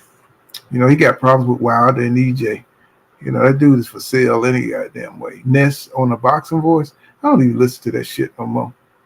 He said, I never really listened to the Boxing Voice. He got a lot to say. He get a lot of interviews, but shit, that dude is goofy. He says, Nebraska. He says, the minimum purse bid for the WBO is. He says, big money fight, huh? Oh, y'all just going back and forth and shit. He says, if Fundora ends up dropping the WBO, he will end up fighting Josh Taylor for the vacant belt. It's some kind of way they need to get AJ up in there. There's a lot of fights to be made at 154. It's just that thing is just it's just boiling over with talent. But EJ, he gets in there. Do you think we'll see a Bud Crawford, Errol Spence Jr. too? Do you think we'll see it? 2 Cent. Can you hear me? Yeah, I can hear you. Okay. You think we'll see it? My signal bad right here. What you say? My signal cut out. I said, do you think we'll see a rematch, between Bud Crawford and Errol Spence Jr.? Yeah, I think we're gonna see the rematch. You really do? What makes you optimistic about that? Well, I remember when after the first fight, Espinoza was talking about the rematch, and he said probably the end of 2024. So that kind of make me think they'll probably be thinking of making a rematch by the end of this year, because they do have to rebuild the rematch. So I feel like if EJ got some belts, Crawford got some belts, EJ look good, he looked like he can compete, that will be able to rebuild a rematch, and it'll be for some belts at the end of 24. That's what I think. Unless Crawford's just going to be completely unreasonable and they won't be able to make it. That's the only way I could see it not happening. Mm-hmm. But I think we'll see. It's a big money fight. It's Crawford's biggest money fight. There's no other, because if you notice, he turned down fighting all the PBC fighters again. Like, he doesn't want to fight no PBC 54 fighters. I don't know why. They offer him Lubis. They offer him Charlo. Because that shit wears you down. It wears your body down. If you're going to be smart, right, you're going to fight only so many fights. You're not going to fight. See, EJ fought everybody. That was his fault. He fought everybody. So he ganged up on injuries. He ganged up on a lot of stuff. But Crawford don't do that. He fights strategically. You know what I'm saying? He don't fight no hard fights. You know what I'm saying? So that's why he turned down the dudes who were that had power, the guys who could give him trouble, people who was crafty in the ring. Those were the best, at the time that he dodged them. And he's only going to fight you if he has an advantage and he can make the fight easy. And that, EJ fought everybody, in my opinion. He fought everybody when they were fresh, when they had something to lose, when everybody's at the top of their game, and he got injuries from that. But Crawford didn't do none of that shit. He was just a sly fox, and just fought guys he could beat, and he fought guys at the end of their career, and that's how he got by. What I'm saying? He caught EJ, caught EJ slipping. What I'm saying? When he was on a layoff, 16-month layoff and stuff. And after a whole nother accident, so it's just like, come on, man. And another thing, people just will not admit that something was clearly up with EJ that fight, y'all. Like, he was nowhere near. Like, that probably was Earl Spence's worst fight of his whole entire career. But from 15 years old. Bosey said that, Bosey said that wasn't Earl Spence Jr. Bosey Ennis, he's definitely, he's definitely a dude that's like astute to the game. He said that wasn't Earl Spence Jr. I said he know that. He said there was something wrong with him. And that's Bosey Ennis. So that, I'm pretty sure he's all about his son beating Errol Spence Jr. So he ain't just coming in here, flexing for EJ. And, I think everybody else saw something wrong with him too. So it's just too many people that just, just didn't want to see that man win. You know what I'm saying? So, yeah, Bud won, but I don't think he beat the best version of EJ. You know what I'm saying? So let's get this man, a tune up or two, and get him in the ring, at a heavier weight. You know what I'm saying? See what happens. I'm about to hop off here. I'll be going live tonight at 10 if anybody want to come over there to 2 Cent Boxing and join me. But I'm about to hop off here. I got to go grab me something to eat real quick. You ain't cooking no cornbread? Nah, I ain't cooking no cornbread. Not tonight. Oh, man, that's what I'm talking about. I want some cornbread, man. Yeah. What you be eating on the road? Well, I'm changing to a plant diet. You know what I'm saying? I'm starting to eat, like vegetables and stuff like that. You know what I'm saying? So I can live longer. I can't eat this. I can't eat this junk food no more. And I got too old, and I can't eat certain things. Chocolate and milk, and when your body start rejecting things, it's time to tighten up, because I don't want that first heart attack. Oh no. I don't want that first. That's good. Some people wait till their first heart attack to try to change. Hell no, shit. But I can't stop eating chicken. I don't even eat meat. I don't eat meat at all. Is chicken meat, or is it? Absolutely. It is? Okay. Yeah. I just, shit. You don't eat meat at all? No, I eat seafood. Okay. I mean, I'm not exactly vegan, but I can go a few days eating raw vegetables and stuff like that. Yeah. So I'm just trying to, get it, because I'm gonna tell you something. After I eat like onion, a good, like maybe a red onion or white onion, I can feel it working inside my body. Like I feel energized, like somebody putting energy inside my body. And when I first did that, I was so surprised. I was like, what the hell is going on? My body is like burning. You know what I'm saying? Like, what I'm saying? Like somebody put peroxide inside my body or something. And that shit was just bubbling. And I was like, why I got so much damn energy?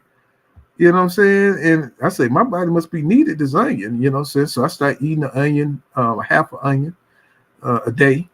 And, and that shit was just, it was helping my insides for whatever reason. So I said, let me start, eating these raw vegetables and start eating spinach and things like that. So I'm trying to keep it up. That's good to hear. Yeah, that's good to hear, man. Yeah, keep it up. I'm telling you. And then, the more and more you get into it, you just won't be able to eat certain things anymore. Like a lot of people feel like they have to give up stuff, but really, if you start eating better, your body just won't even want that stuff no more. Yeah, I think you detox, certain things that keep you craving, like sugar, things like that. Once you get that sugar craving out of you and that bread craving, man, you'll be on top. Yeah. You don't eat those cupcakes. You won't have a craving for those cupcakes and wang wangs and doodle doodles and little Debbie snacks. Yeah, you know what I'm saying? And then all of a sudden, you like, oh my God, you'll be thinking like white people. You'll be able to do algebra. You know what I'm saying? Like, oh All my right. God. I'm All gonna right hop off then. here. Y'all could join me tonight at 10. I'll be live. But you gonna be going out live more often?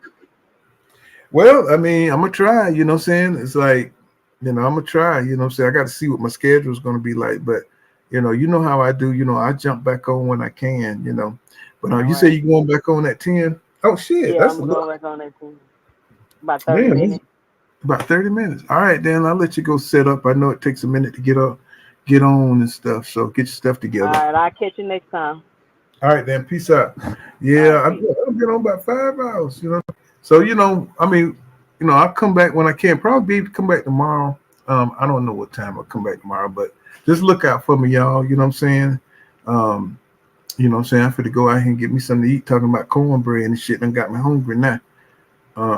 But yeah, we'll get back, where we was, just your boy going through some business changes and stuff. So I'm in different parts of the country and stuff, and just trying to keep my money coming in the way it was, and So it ain't nothing nothing that's gonna affect the channel, So we're gonna get back on it like we do. Thank God there ain't been no huge fights coming on, but yeah, I think April 20th is the next big one. Ryan Garcia, Devin Haney.